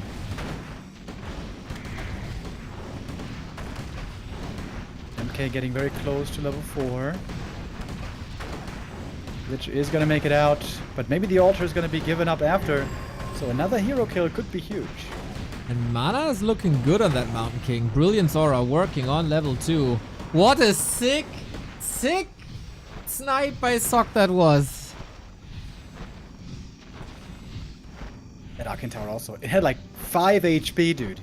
And now it's always painful to engage here for the Cryptlord and DK. The melee heroes. Okay, he has 1 Destro with Mana. He has 2 Destros with Mana. He's trying to break out of that choke with the Destroyer Bust from his own base. Impale for nothing. He missed it. Whiff! Yeah, that was a complete whiff. Didn't hit anything. But at least he took the tower out. The coil is in. Destroyer is healed. There's still a mana potion on the Cryptlord. Exactly. That's 1 more. Acolyte down, Water Elemental summon. He should maybe stop summoning them. Going for the Death Knight now, but there's no Holy Light to finish things off. And now with 3 destroyers, I think you're onto something. Those Water Elementals seem to be doing nothing anymore. Maybe a retrain is worth considering here. Tells the Quel'Thala's boots. Retrain on 1 base feels bad, but what we get is a workshop and gyros and flak cannons. It's all very expensive to afford on 1 base, but that goes both ways. For once, this 1 base 1 gaze game is Omega delivering. Huge experience here for the Death Knight, by the way. He's getting level 3 from this camp. Maybe Sock should have contested, but he's creeping up a bit himself at the moment. Big mana. Big mana. Big mana. Oh boy. Oh boy, oh boy. Gyros are going to be a huge help though. Sock is in upkeep already. But he doesn't have a single gyro. They're all trickling in. Now DK! Caught by the Mountain King! Needs some healing. Archmage Nuke as well. They're just firing shots at each other's heroes. Looking for a surround again against Crypto. That is ambitious. Counter Impale. Magically, nothing has died here. And the MK says a bunch more mana. Uh-oh. Dead! Oh, he doesn't get the swap in time! He kills him! 1-0, too slow with the swap. He uses the big mana in a waste. No save. Uh-oh. He is in a bit of trouble, eh? This roller coaster keeps on giving. Sock now with a huge rifle army. The only unit that 1-0 has is destroyers, and they are not winning against these rifles at the moment. What can you do now? Hero revive at the tavern, but that's not ideal when you have to catch up 10 food. The win, perhaps not the best item. By the way, that Archmage also was so close to falling, right? He got Nova, impaled, heal scroll kept him alive. This whole time, Sock is hiding the gyros. He wants to use them in a surprise reveal. And no 1-0 only has destroyers, by the way, nothing else. There's no fiends, there's no web, there's no gargs, there's nothing. These Destros will get shredded. What is there? There's some Sorks now as well. A little bit of slow here can go a long way. Damn, brother, what a game. Yeah, don't fault Sock for that. I mean, obviously slow can be dispelled, but you're gonna take out the Destros and then there's no dispel, and it would be a very typical 1-0 play to switch to A-bombs. He loves A-bombs. And then having slow is amazing against heroes. It's also amazing. And it doesn't cost too much, so thumbs up for that Players' switch. forces are under attack. At the red camp is where things get serious. Gyros being brought in. More reinforcements as well. Sock with the rifle caster gyro army. And this is a good army, I think. Here we go. They come from behind. Mountain King is in. Level 5 hammer to Death Knight heads. Sock with a remarkable recovery. Nuke on the Archmage though. Gotta keep him safe. And he can't. No invis save to keep him alive. AM dies, but destroyers are also gone. Lich. Lich in serious trouble. The coil is there. Impale is insane. Can the heroes do it? Need to. A preemptive coil. Only focus on the statue now. Hammer to the Lich. Coil on cooldown for 1 second. Shit. Death Knight by himself. Crypt Lord is back though. He's got more Stormbolts. Stormbolt on the DK. Is he dead? Yes, he is! Level 6! He couldn't even go for Cosmodon. Oh my god. So clutches it out with hero kills. Beats the one base undead. Holy shit, that was sick. A beautiful game and a beautiful series. Oh man, I had zero hope. Yeah. Zero hope. Man, this is... I hope we go 5 maps here, dude. This series has been so good. Let's go 5 maps. Come on, baby. Sock, one more time. I don't care who wins. I just want to see a 5-mapper here. That is quite an entertainer, isn't he? Thinking back to the Rara series versus X-Lord, he's always giving us great games in this matchup. Nice to see the fighting spirit. And again, I reiterate, he needs the win in the series to surpass Colorful. It doesn't matter, 3-0, 3-1, 3-2, just the win counts. And thinking back to how this entire week, or the past 2 weeks have unfolded here, we had a lot of reverse sweeps in this league. Yeah, crazy. Crazy, I say. We're getting ready for map 4. Seems like the players not requiring a long break. Wait, you got the Last game refuge, again? if I see things right. Oh yeah, it's Not up. yet. It is gonna now. be in It a is now. It is second. now. It is now. Okay. Ooh, once again, shout out to Rogue. Otherwise, I'd be dead in the water. And now we go on to Last Refuge with our latest sub, Ghost Arena 47. Thank you very much. All right, boys. This is the first map choice for 1-2-0. This should make this a strong map for him. What are we going to be seeing here? We're all hoping for a 5th map. So, go, Sock. I think is what we feel. And 1-2-0, he's feeling something else, Neil. He's not gonna go Google Cryptlord anymore here. This is time for Ted Fiends, baby. It is the most beautiful way to play the undead race. Only the most honorable of the people are playing this very strategy. It's the big return of the Ted Fiends. Or Lich Fiends, actually. He played a Lich Fiend variation. It's Ted Really? That was... I've seen it twice. I've been a huge fan of this. I've never seen it again after. Was on Northern Isles, though. Archmage opening here by Sock.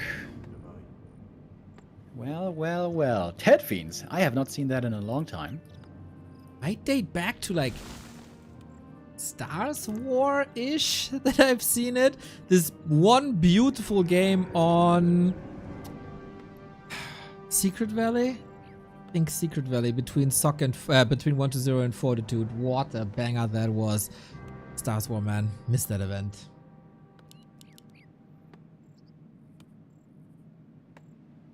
This could be the last game of the group stage for both these players.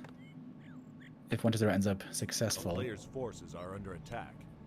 Ooh, this is going to be stressful right out the gate. Acolyte trying to steal the Shadow Priest away. He's lacking the gold, though. He's 30 gold short. And I'm going to pick it up.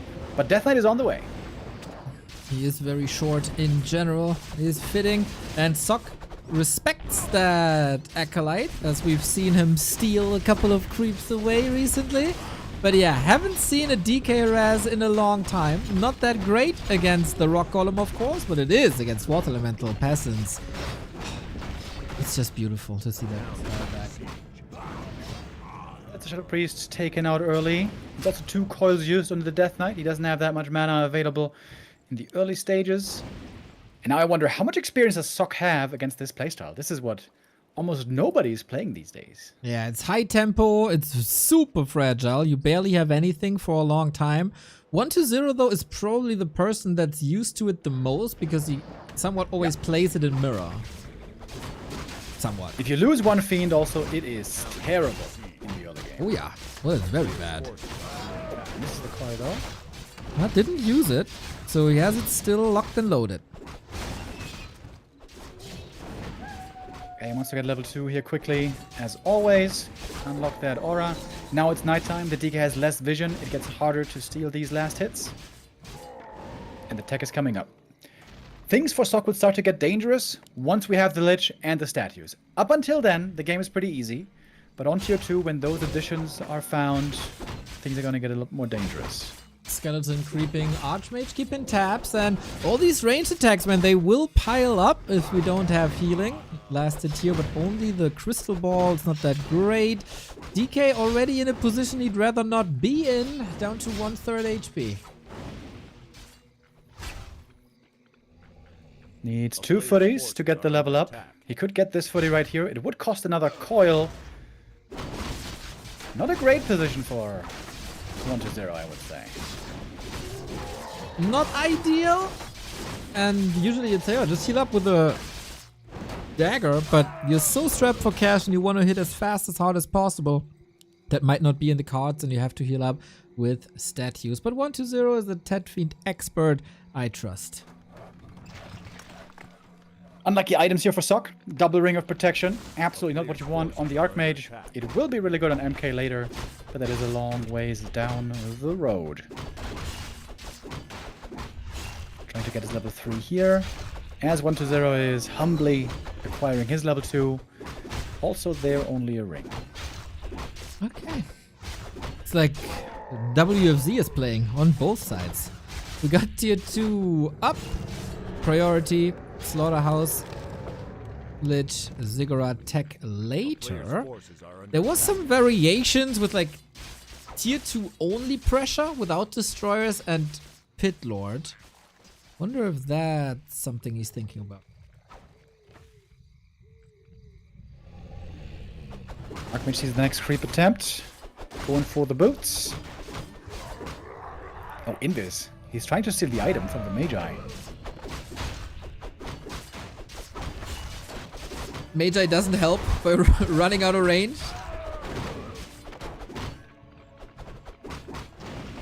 Couple of skellies for free, making this creep a little bit harder. Sock knows that the Lich is about to show up. That's why the footies are being very careful here with where they move. Okay, to the right-hand side.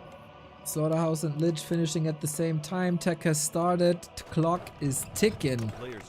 Archmage is just distracting, putting in a dent, and 1-0 is he's just waiting for the first statue to appear, and he kind of forgot to produce it. Now it's ready. All even out.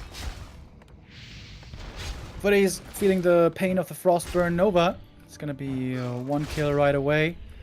But the DK taking a long time to get level 3. This is a pretty good position for Sock. He's got the undead semi-contained on his side of the map. This means his peasants back at home aren't in trouble. Blacksmith is coming, farm is coming. You can try to tower up a bit. Also, he doesn't have Because to at go some point. Yep. for any repair. A player's forces are under attack. What were you about to say? Yeah, and doesn't have to be worried about peasants dying at the moment. Might have to. Archmage, this might cost him the TP. There we go. Coral Nova, but it's also mana drained with the statues here. Not the worst. Footies are still streaming in. Tech halfway. Oh man, 1-0 so hungry for XP.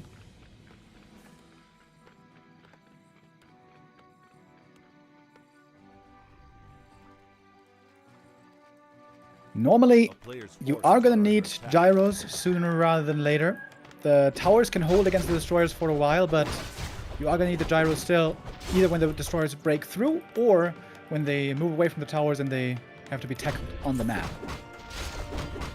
A lot comes down to the name of the pit lord that we're gonna get here. If it's an Ascalor, 50% win rate.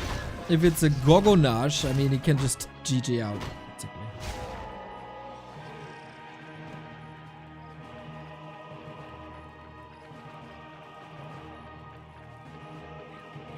Wants to go for that destroyer form upgrades as well. Of course, here we go. Starts production now. As we have towers coming in the main base. 30 seconds out. Towers at the expansion. Player's forces are Roughly, under attack. rule of thumb is 5 towers in each base makes you feel safe. Still poking into that base here. No third hero just yet. Only grabbed an orb. Lich gets solo experience for Frost Armor. Really nice against footies. Mountain King coming. Defend halfway through. Great help. Zero went for double Spirit Tower. Is that necessary? It's a lot of gold off one base. The Pit Lord has arrived, everybody. It is Destromath. How do you rank that name on the Pit Lord scale?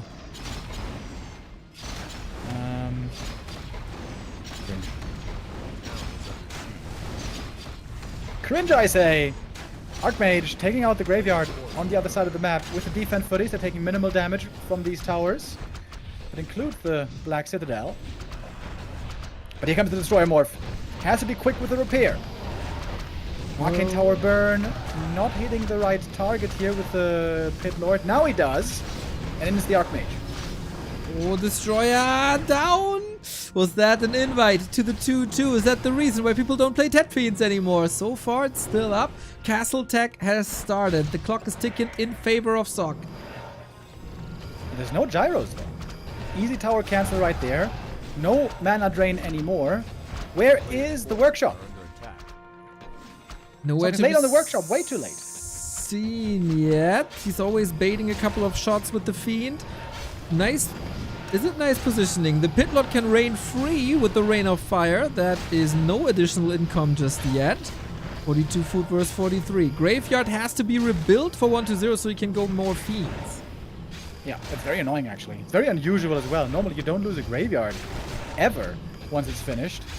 But here with the forward position, it got punished. Nice flank with the footies.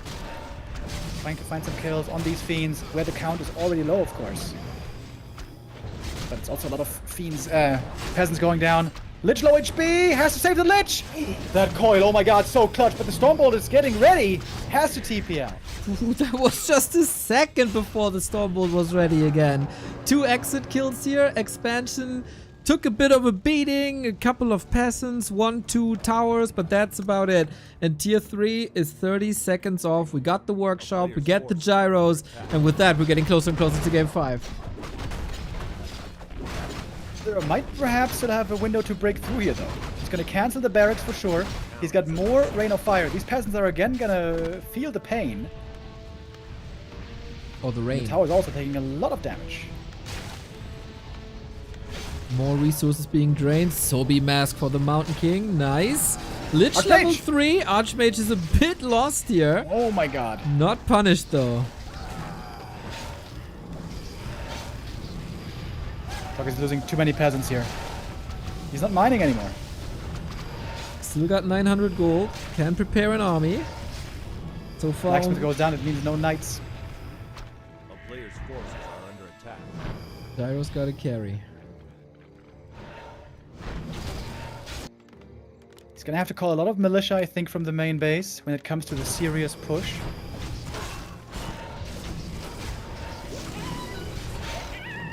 And gotta really make sure not to lose those gyros now.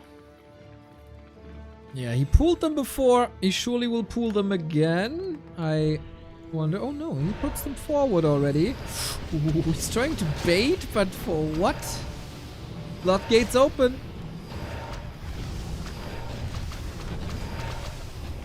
Paladin not there yet. 10 seconds out. This entire city must be purged. Sock is preparing, but they got kind of like a little army going Sundering Blades. Paladin is out. He was able to squeeze in one knight before the blacksmith fell. Now he can produce it again. We got one level of masonry. That is lovely. And farm kills don't matter because we have a little bit of a budget. But yeah, it's about that town hall now. Very surprised to see Sundering Blades here. Doesn't he need more knights in the first place instead of Sundering Blades? It kind of seems that way. But it's a nice sandwich being set up here. Militia from the right, footage from the south. And no flak cannons, but that's not necessary as there's only one destroyer. We're aiming for the Lich once again. The coil is ready, and so is the Nova. Footman struggling. Remo Potion gonna keep that Lich safe. The militia trying to do damage against the Fiends. First A-bomb coming in, by the way. Disease Cloud soon to be done as well. And Sock didn't get as many kills here as he was hoping. And the supply lead for 1-0 is growing and growing. The normal damage is missing on the Fiends. The Fiend kiting is, of course, as always, spectacular in the hands of 1-0.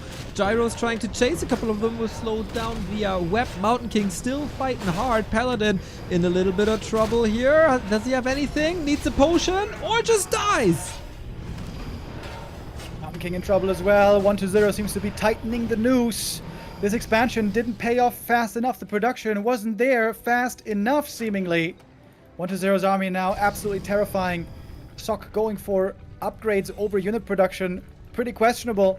Gyro production, workshop late. This was not very clean on the macro. Of course, it's hard to play a clean macro game when you're getting pressured like this. We still got a couple of gyros. They took out the Destro. By the way, nice to see that it wasn't like an all-out destroyer bust. He's still got some regen on the ground now, and he's cleaving away at these workers. Ooh, the towers, are they enough? Level 4 on the DK. 10 food down Sock. Maybe one last resistance. They go for the Pit Lord, but that's not the right target. He can get coiled and healed too easily. Knight count is low. Gyros right now out of a job. There's no destroyers in the air. Just have to save that knight. Another knight, though, is trapped. Pit Lord also pretty hurt, but here comes the Mana Potion. Coil also at the ready. Statues in a perfect spot. Towers rather meaningless here. Disease Cloud is spreading from that one abomination. Paladin is not living his best life. Looking for the Lich again, but he only finds misery and another kill. Mountain King 50%. Sock has so little to work with. 1-0 is going to close this one out. He's still got a very solid army here left to fight with. 3 statues still regenning. He's getting so many kills, way more than Sock. Spectacular by 1-0 once again. Flipping the script entirely. Off to Undead 1 base with the Tet Fiends. Nobody does it better. And now the peasants might be invited to Cleveland. Oh no, we go level 2 Rain of Fire. That sets an end to them as well, no matter how. What's left in the cards for Sock, man? He's finally got the double racks. He's got knight production in theory. But his income is always so decreased because of all those lost mining time. Red spot, Creepjack, full mana Mountain King. That's exactly what Sock needs here. Engage onto the high ground. There's a Stonebolt on the Pit Lord, and he does get the kill. The DK wasn't here. Greedy play by 1-0. Starting this camp without the first hero. He's going to lose a A-bomb as well. Maybe even a Fiend. Jesus! Where's the coil? Where's the coil 120? What's going on? He's a bit fumbly-bumbly, isn't he? And this was also last hit, right? Yeah, last hit for Sock. Item goes to 120. It's a claw plus 12, which is nice. DK being busy with the mana potions at the shop, and he's getting punished hard for it. And all of a sudden, this is wide open again. This game would have been his for sure if he doesn't make this big mistake now. It's an open question. Woohoo! Well, how the turntables. It's still a big attack coming. Pitlord is back, no mana, no rain of fire. Lich damage is through the roof now. Same for Pitlord with the rain. He got the mana potion. Level 2 rain of fire, pretty solid in this situation. But Sock's army is getting better and better. 60 food. More Stormbolts on the Fiends. He's been using them on the heroes, which meant he couldn't get kills on the Fiends. Now Stormbolt on a Fiend right here. Ooh, the Nova is doing good damage though. And we got Knights attacking multiple Fiends at the same time, but a lot of mana on this Death Knight. Frost Armor might be a help, but then he doesn't have any Novas. Statue behind enemy lines might be necessary to morph them soon. But yeah, the hammers are falling onto the Fiends. They're getting eaten and denied for that very Nova. To make use of multi-staff play. Another Knight goes down though. 50 supply for 120, still getting decent gold. And more Rain of Fire, by the way. Sock always has to pay attention to that Rain of Fire danger. Not moving the now he's moving the peasants out. A little bit unlucky. The most hurt one was in the gold mine. Wasn't part of the selection. Is he breaking through? Sock is nowhere near here. Needs repair. He only has 100 gold. Next Rain of Fire is going to be huge. Sock has to arrive here quickly for the defense. Needs to bring the gyros as well in case of destroyers. But the Town Hall barely is holding so far. Nice repair by Sock. We got fresh statues for more regen. DK may be up for grabs. The gyros are coming in, keeping the Fiends a little busy, but there's no targets for them. Damage on the human side very low at the moment. Not that many Knights really, but he's gonna get one Fiend right there. Death Knight far forward. Is he surrounded? Yep, and he has nothing to save himself. Holy Light on top. He's trying to fight through the pain. No way he survives here. No way. No, there is no way. Healer, aura, all gone. What is happening? Huge kill right there. Gyro's getting caught. That's gonna be some free kills. But this is going to be an expensive tavern res. And now, I think you should just chill at the tavern. Just occupy this tavern. Make this painful. Close to level 3 Mountain King. Never really got that. Also close to level 3 Paladin.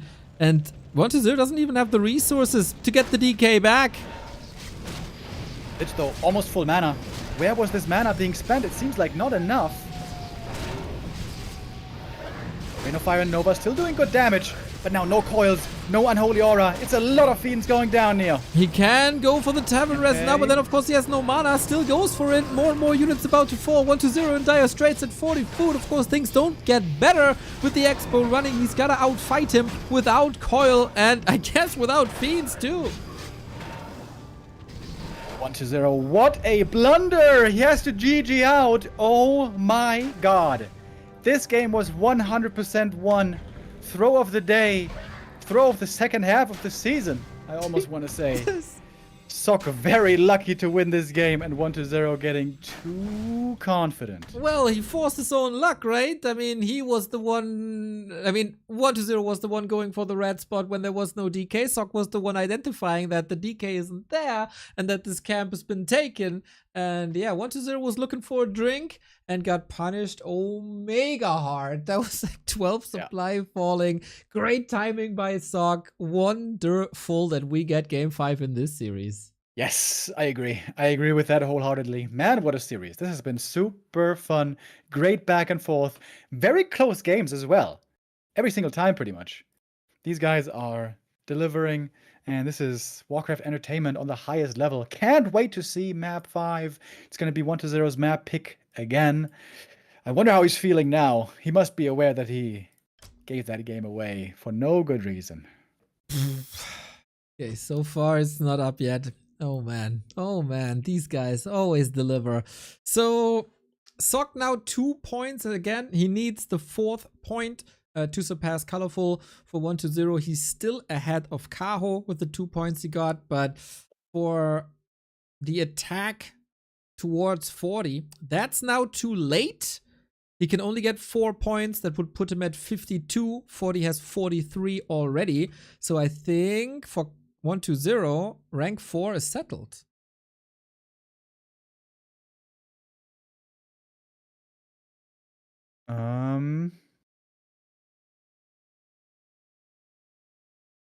Yeah. Yeah, Right? rank 4. True. Yes. The big brain math, Remo. I got that in this big head of mine. Yeah, I would have needed a 3-0 today to have a chance. Yeah. Still a good finish, though. 1-0 here. Far making it into the Ascension phase. But 4th place might be where it ends for him if he has a very strong contender facing him there. Man, Ascension's going to be so epic, dude. Every day. And we got the game up. Yep. I have no idea if my Warcraft is starting or not, or if that was like a critical error. I get the chains, but I don't get the Warcraft. Failed to join. Uh-huh. Failed to join? Join. Since when is that a thing? I don't know, man. They try to ban me. Doesn't work. I find my ways in, but sometimes it's a little rocky. Rocky Balboa. Who's going to have the training arc here on map number 5? Who's going to find the knockout punch? For 1-0, this map is not very relevant, I guess. 4th position, no matter what.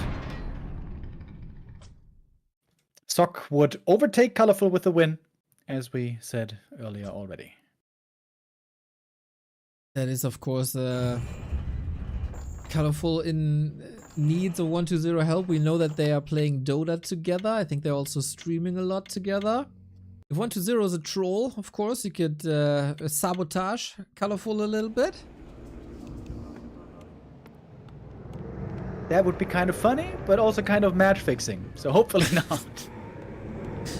That is, of course, not the case. We go into Northern Isles. I'm catching up. We got 1-0 on the left-hand side. We got Sock on the upper right-hand side. The last game for both of them in these group stage. Who takes the momentum into the Ascension phase? We got 1-0 with a Crypt Lord, the return of the Beetle. And for Sock, no shenanigans, no MK, no Pally, no Blood Mage first, nothing.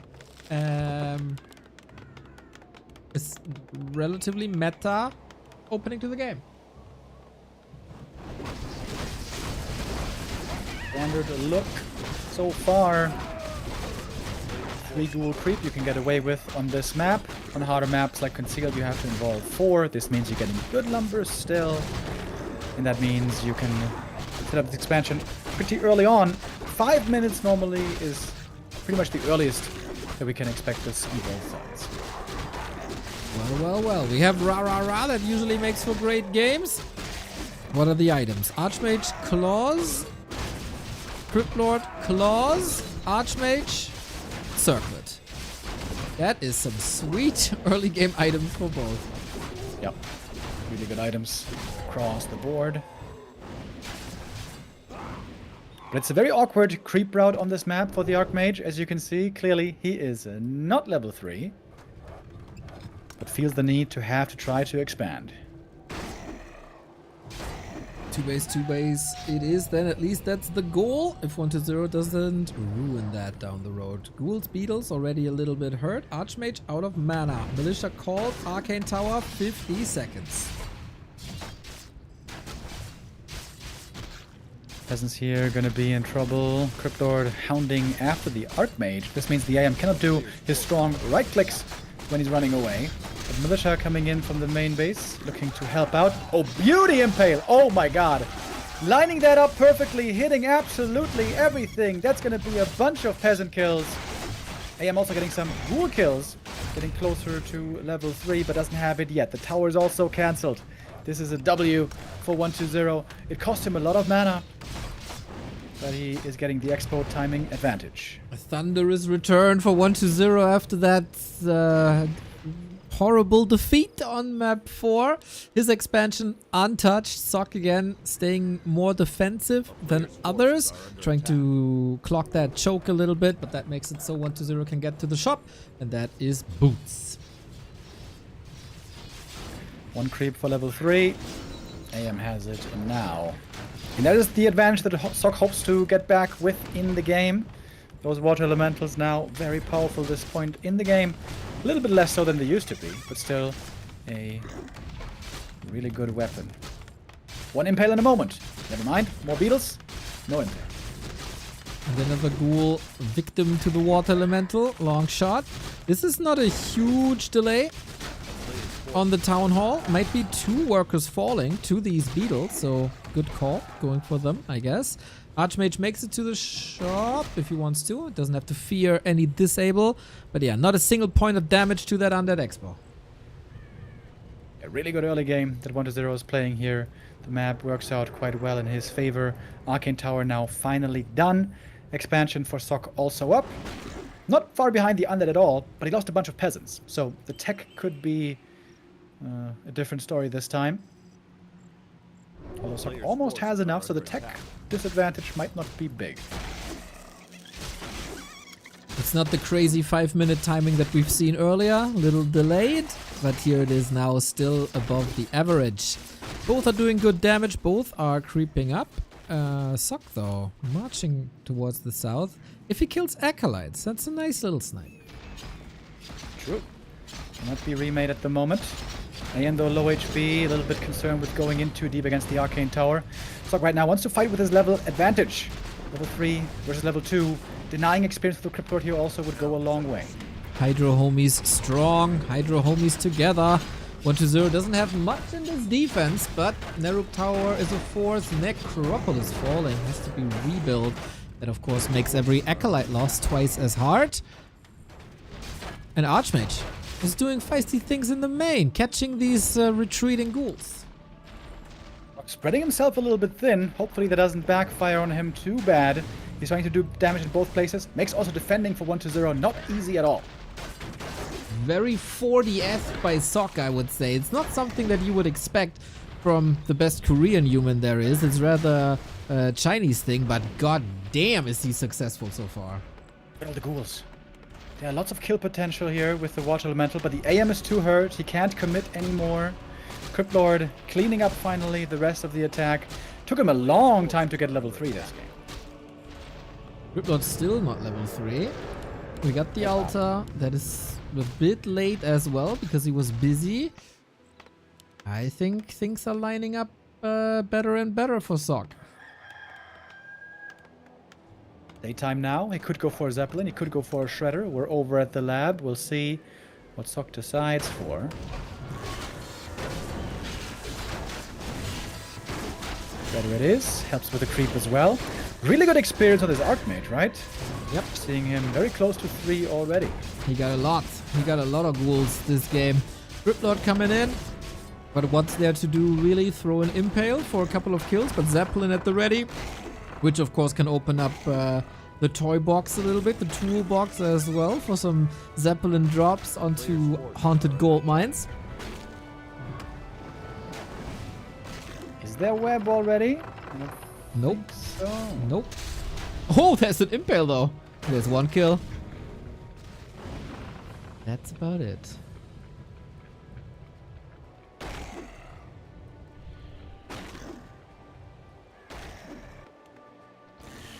One to 0 was a little bit low on lumber there, delaying the tier 3 just by a bit. Okay, wasn't much actually. Maybe not worth mentioning. Oh, that region scroll is beautiful. Footy's healing up in the Zeppelin. Is he going to go for the drop against the expansion? Beetles checking the lab again. There's still a creep. Fortification. I mean, there are 2 towers, but that's about it. In the main, only 1 tower. The DK will say hello. And web is finished now. Now, web is dangerous, by the way. If that Zeppelin gets webbed and fully surrounded and there's no room to drop, everything's going to die. So that's a little bit terrifying. Mountain King ready in 3. We go double workshop, not triple workshop, so it's the similar style that we've seen earlier with knights, gyros, and then potentially into griffins. We are hunting spiders, we're hunting acolytes, and on the way to tier 3. This could be some remarkable kills, but we got the counterplay ready, it seems. Round? Wow. Actually got the DK here. If he Lol. holds this, that would be sick. Lol, Is no showing way. Up, though. No way. No way.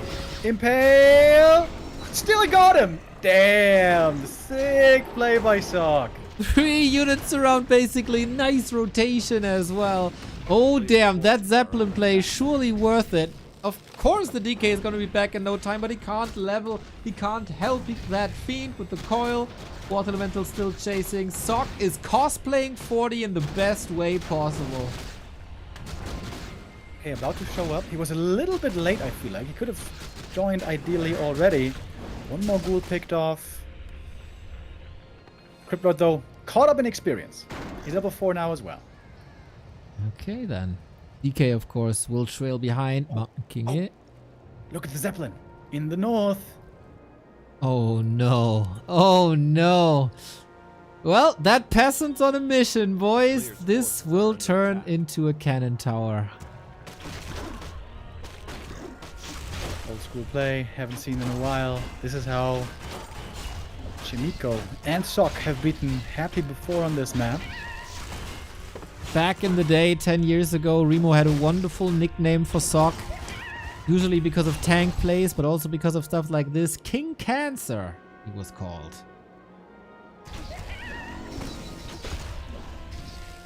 There's a part of the human community that still holds that against you. You know what I'm talking about, I guess. Well, I can live with it. Yeah, me too. Oh, Gyro's getting caught.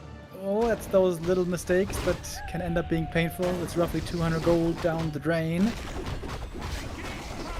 And Sock has to play passive here still. Before he's got knights out, he can't really contest the center too well. 1-0 making use of that in a really effective manner. Creeping those 2 big center camps. He got the Bell of Giant Strength already. That's a nice item. And the big consumable as well. Mana Stone. That's a really nice item. Okay, love to see that. Pelly out on the other side, same for the Lich. The big question though, is 1-0 aware that this cannon tower is a possibility? Take some time, you don't kill trees in seconds if you're not a Shredder or a Blood Mage or an Infernal. But yeah, this didn't cost too much yet except attention. 1-0's push coming up.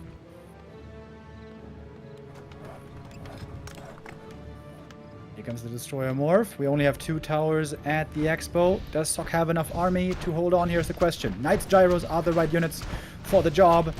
71 supplies looking not bad at all. Catching reinforcements as well. Only a ghoul so far. Bit of an awkward position now perhaps for the Undead. Oh boy. Yep. The tower isn't updating yet, I think. It's just being constructed, so there's a lot of time. Gyros flying in, all immediately wept and picked apart. Can the Knights destroy the Fiends, or will the Fiends destroy the Gyros? Anaston committed there. The Impale is absolutely huge. There's no heal scroll available, which is a problem for Sock. He's backing off. This was not a good engagement for him. Into this narrow position is not where he wants to go against this AoE from the Undead. And that was a good exchange right here. 4-1-2-0. Sock backing off. Upgrading that cannon tower right now. 30 seconds out. Shout out to Blizzard and the countdown. Indeed, in 30 seconds we're gonna have a very nice surprise for 1-2-0 that could get rid of his base if there's no answer to that. And the answer is usually destroyers during the production, but it's all in the north. Okay, counterattack. This is gonna get interesting. Human expansion under threat. Undead expansion under threat. And in a moment also undead main base under threat. 10 seconds. Oh man, and no TP on 1-2-0. How is he responding to all these questions? Ooh, exciting game set. Here's the cannon tower. It's up now. It's not properly attacking the haunted. Now it is. Quick reaction here. Very fast by the human. Okay, we keep tabs here on the bottom right. The main is under attack. The expansion is under attack. Sock with a 2-punch, but it doesn't work at the Expo. Loses a knight as well. Might get... Oh, yes, he gets the destroyers. Whoops. There was some losses, and the main is gone. I've lost a lot of units as well, though. He lost a lot of mining time also. The gyros now have to turn around before the webs are coming in. What is there also supply block, by the way? Deviants, Very, very interesting position. Deviants, thank you for the €5 saying Humba. Well, gotta show that on the streets with the new merch line, if you agree. It is quite an amazing game, dude. Thanks to the cannon tower, like, you can't get your main base up again. 1-0. What are you gonna do now? Mining advantage for Sok right now. Supply is dead even. Oh, never mind. Knight goes down. And a footy. And the undead once again has the better levels. A player's forces are under attack. We see 2 destroyers trying to kill a cannon tower. That will take until like 2035. We're gonna be on patch 5.7 by then. But at some point they get this done. Gyros flying in, by the way. That is their target, of course. Exactly. Those destroyers. Nice counterplay. And yeah, those destroyers, they're just gone. Can't fly away from them.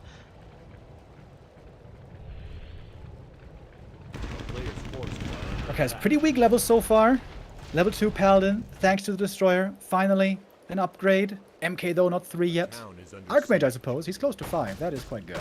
Ghouls in the expansion trying to do some damage as there is no tower. But yeah, Sok is getting ahead economically. Nobody in no upkeep. Archmage? Archmage? Where are you going? He's so safe. He's so safe. There's an impale there, not so sure. Ah. Impale schmimpale. What a close series. Impale comes through. Peasants in trouble. Ghouls looking for the kills. It's still not that many knights, to be honest. Yeah, and the Mountain King levels, as you said, worry me a lot. Trying to flank a little bit, causing the retreat, but going into a Fiend kiting battle against 1-2-0 is a tough task. One Fiend goes down there. Paladin needs to start using his mana, by the way. Paladin, full mana points. Archmage Water Elemental still busy with the beetles and the ghouls up top. Sok is fumbling this a little bit, but still with double income, of course. Archmage, double impale, looking for the surround, looking for the kill. AM, he might be dead. Potion. Ooh, but now the MK is trapped. Oh, DK, counter surround, both trapped. Who's trapped longer? Maybe they both die. Mountain King dead. Level up for the Crypt Lord. He has to nuke the DK now, but I think he can just run away. No, can he spam Holy Light? Doesn't seem like it. Sok, huge loss on the Dwarf. Now he starts spamming, but it might just be too late.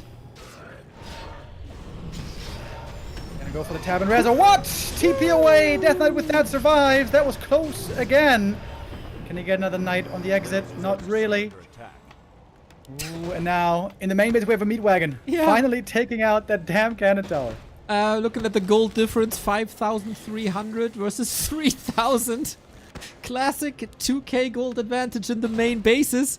And of course a meat wagon that holds very little value down the road. It was started late though. Still benched for a while. And the mining at the expansion, not really optimal. Oh man, Knight almost caught. 1 minute, no, 45 seconds till Mountain King. Gyros, back. don't do that. Shades of Autumn Leaves. And that's more experience for the undead. DK now 4, big level up. Lich now close to 3. It's gonna be big as well. Yeah, and Holy Aura is mental. Level 2 Nova, mental. Crypt Lord is level 5 already, of course. 1-0, far ahead in XP. Sok far ahead in gold. Didn't translate to a huge fighting army just yet, but I feel like the number of knights getting more and more satisfying. 1-0 is gonna be mining for longer in the main base. This might make the difference later. We'll see. Oh, huge impale. And Coil Nova, man. Coil Nova, Coil Nova, Coil Nova. As long as there's statues, Mountain King desperately needed. He is more than a level behind the Shredder, even part of this. Staffed out. Impale catches a lot of these knights. 1-0 is playing this really well. Heal scroll would be very helpful here for the human as well. By the way, Sok invested into Griffins a long time ago, but we've not really seen any yet, from what I can tell. He has one. Well, did he rally them into the base again? Hopefully not. Maybe it's coming. Forces are under attack. I don't see it either, but there is one. At the expansion, where the A-bomb is killing all the peasants right now. Ooh, didn't even Knights see getting that. impaled, dude. These impales are so sick. And there's too much action for the cameraman to keep track. 1-0's gold mine is up again in a bit. Can we finally get that dwarf up? Pelly, safe! Was looking for the DK. Can't get him. Everything too hurt. 1-0 with the power of statues, man, and strong heroes. He's staying in this. Peasants again. Many, many died. And there's hardly any mining at the expansion. So, obviously, Sok has that gold mine finished quicker, but if we hold these Expo, 1-0's Expo will mine out sooner. Yeah, kind of wild, man. Kind of wild. Okay, Sok, he needs to get back to the expansion, I guess. That's where he's heading next. Well, well, well. Maybe a little bit of time to breathe here. This was high octane for what, 15 minutes straight basically. Still so much to creep. We got 4 orange spots, 2 red spots. We got lots of room for improvement, and that should benefit 1-0 most, Sok most, as he can finally get his level 3s. Is that double level 3? Not quite, but damn close. Eat.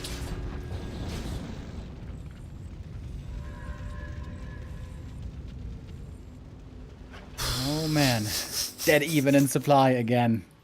My, what a series this is. 1.5 minutes of mining in the main for Sok, and then it will expire. Pretty much the same for 1-0, a little bit less at the expansion. Red camp here, very important. Lynn Riz, Alden. thank you for the 55. Pally a little bit late to join. Didn't get the experience there from the creep. Stormbolt on the Crypt Lord. Not sure if that's the right target. Trying to hold this around here though. Trying to force the TP to get the red camp. Staff and TP is forced successfully. Staff, staff, staff. And that means Sok gets the red. And that means Sok gets level 3. And that means he gets the big item. Okay. 1 minute of mining in the base. What's the difference now? 4,100 in 1-0's main, 2,500 at Sok's Expo.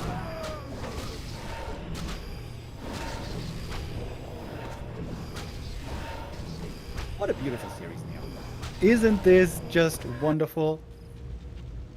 Isn't 2-base meta just the best, Neo? I appreciated, you know, the rifle push game and the Tet Fiend game the most. The rifle push game was pretty crazy, actually.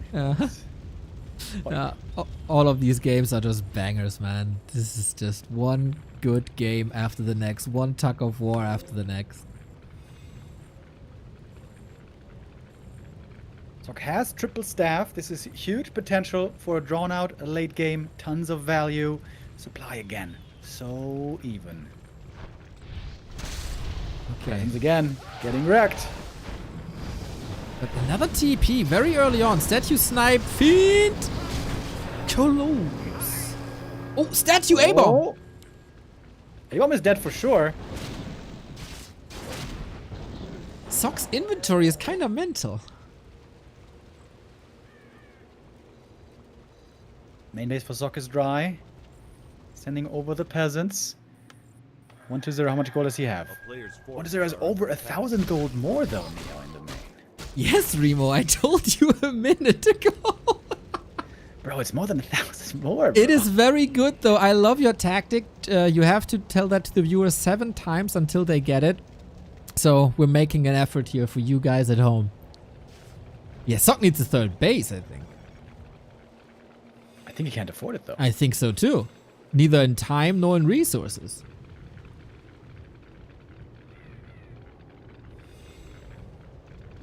There's no good reason to attack the expansion.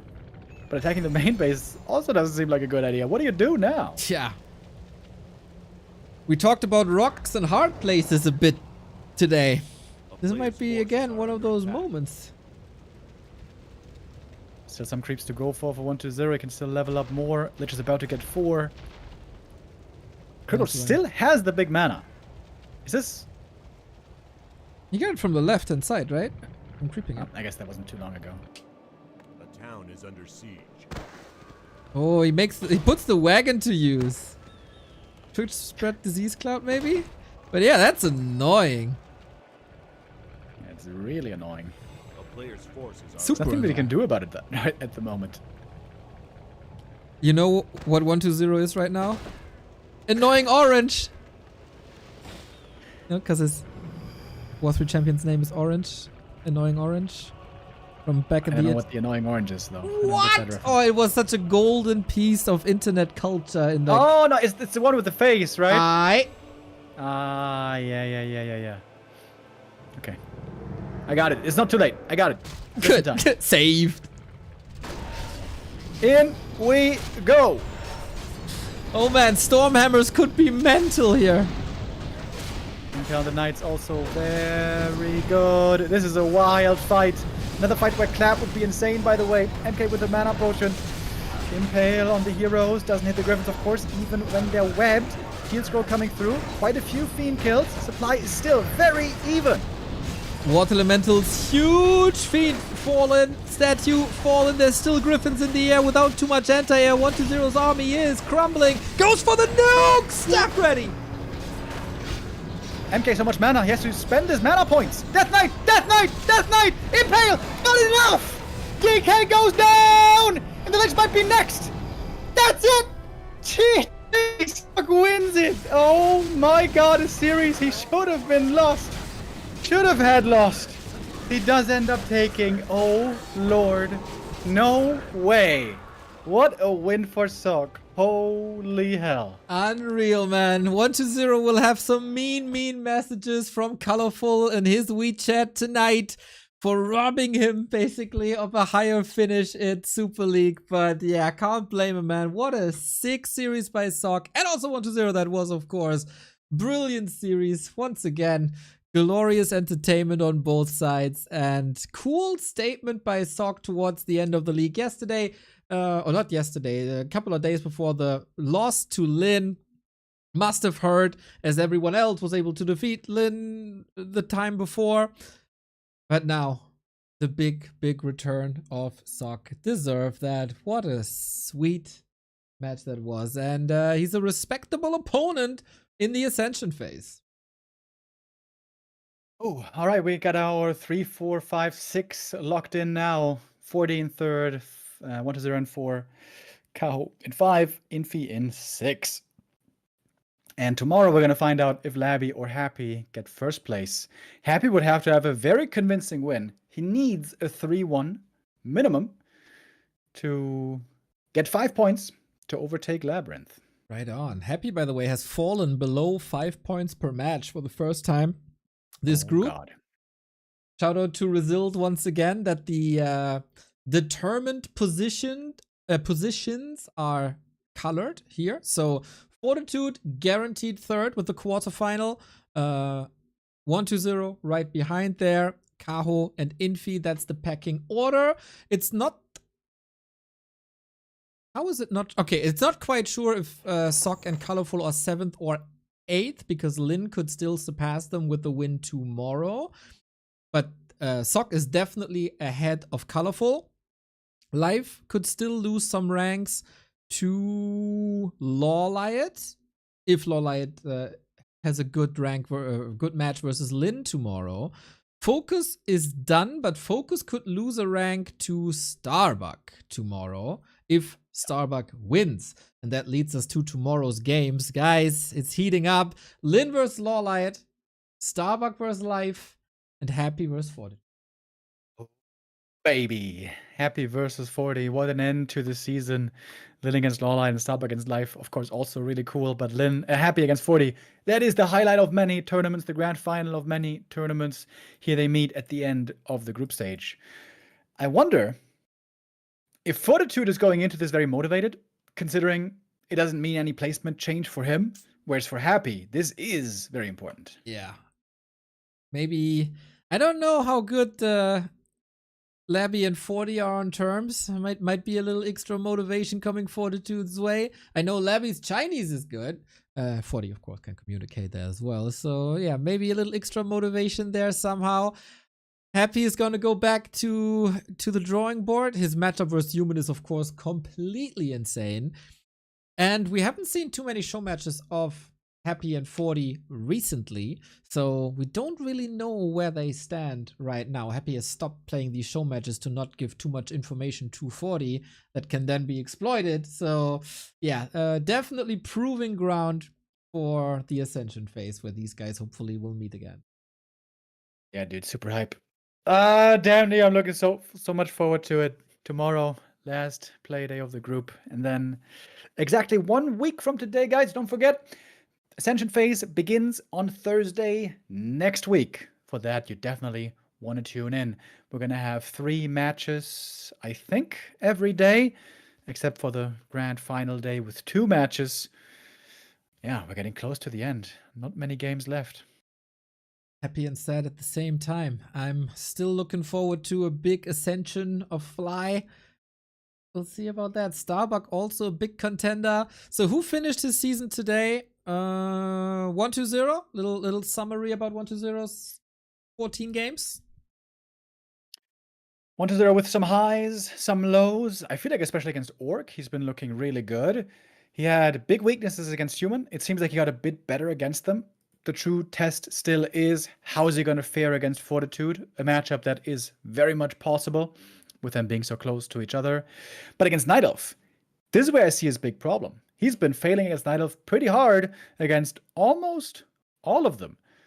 Perhaps he's hoping for those Night Elves to be eliminated earlier on, but still with a top 5 finish minimum. Still certainly a good season for him. He smashed Kaho, and looking at the ranking, Kaho might be his opponent in the 4th last round. I think he's improving quite a bit with the newfound strength of Undeads on tier 1. This will be interesting. It is not going to be his favorite matchups, man. That is indeed a bit bad for 1-2-0. No mirror for him early on. And, I mean, it's kind of not certain that we don't have an Orc versus Undead, except Lynn is going for a sick Ascension, or Fly. Yeah, that might be problematic. Versus Kaho, though, judging from how they played in the group stage, that was very one-sided. But, of course, not a foregone conclusion. Sock season.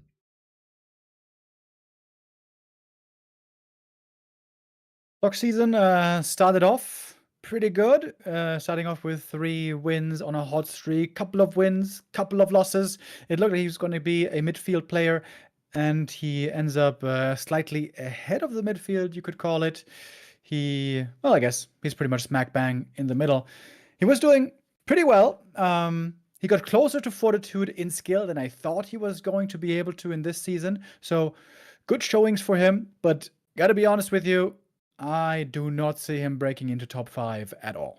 Especially with Infi the roadblock being in his way there, who has the sickest human mirror. Yeah, I think for Sock, ending up 3rd best human is probably a little bit of a disappointment behind Infi. Shows you that more was possible. Position-wise, I think this is kind of where he belongs. 6, 7, 8, depending on shape. And do we have another season finished? FoCuS. FoCuS season. FoCuS season, well, not great. A couple of wins, lots of losses, not that many points. Only 2 points average per match lands him pretty far down there. He could still land in relegation, by the way, which is kind of, I wouldn't have expected. You know, FoCuS normally in the group stages he does fairly well. This time around, bottom 3 could be his destination, and that would mean, yeah, having to play relegation and maybe not making it into season 2. Yeah, there could be a So incoming for him. Cine Elegant, maybe a Jens at some point. We'll see, we'll see. Okay, that was pretty much exactly 5 hours. Hope you guys enjoyed this. If you do, then Super League, of course, cost us a little bit to acquire the broadcasting rights. Back to warcraft.com/support has all the ways listed to support us, to bring you this content day in, day out. Plus, of course, the big coronation tomorrow. Patreon, Twitch sub, YouTube memberships, donos, crypto, and merchandise all up there. If money's a little tight right now, or you don't want that for any reasons, likes, comments help us a lot everywhere, especially YouTube. With every interaction with the content gets distributed to more people. I answer a lot of them, so if you guys have any questions, feel free to put them in the YouTube comments as well. And of course, shout out to the 2 sponsors of current times, especially to Rogue, being here for 2 months already. Rogue Energy has some little powder pods. You put that into your water and be energized just like we are. Especially Remo at the end of that cast there, letting it all out as if he had that straight in veins. Also, hydration formula for the electrolytes in the hot summer days, and the chill formula for the evening hours. Many different flavors. 20% off with the coupon code B2W. And of course, if you are a mobile gamer, we got a little extra incentive. If you're playing these games anyway and fulfill missions and build up your castles and town halls, GrabTap is there for you to provide you with a couple of extra missions. They don't help you in-game, but they help you out-game. If you fulfill these missions, you gather points, and these points can be exchanged for real money. Gift cards, for example, for Amazon, which you can then convert into subs on this channel or any other channel, or Prime, Turbo, to not get ads anymore anyway. Check out GrabTap. It's a really nice initiative. !Rogue and !GrabTap. Absolutely. Get involved with our sponsors. It goes a long way. It helps us quite a bit. Thank you for everyone who does. Thank you for the consideration. Thank you for tuning in. Thank you for being here. And I hope you guys will be here again tomorrow when we have our next week. Our next Playday, the last Playday of the group stage. It does feel special. It does feel like this is the big tournament. It does feel like this is the true championship. GSL groups are fine and all, but this really feels like here players have a chance to shine. Lots of playdays, lots of opportunities to prove yourself with an epic ascension soon to come. It's gonna be so good. Exactly. 2 more things for the Grassroots Warcraft Fountain of Mana League is coming up. The sign up has opened. It's the best league there is. The equivalent to Grassroots Warcraft what Super League is to Pro Warcraft. Rent Cup is coming, an amazing one-day tournament. Go look them up on Liquipedia, and that is worth a sign up. We're gonna rate you over to more Warcraft 3 content creators. See you then.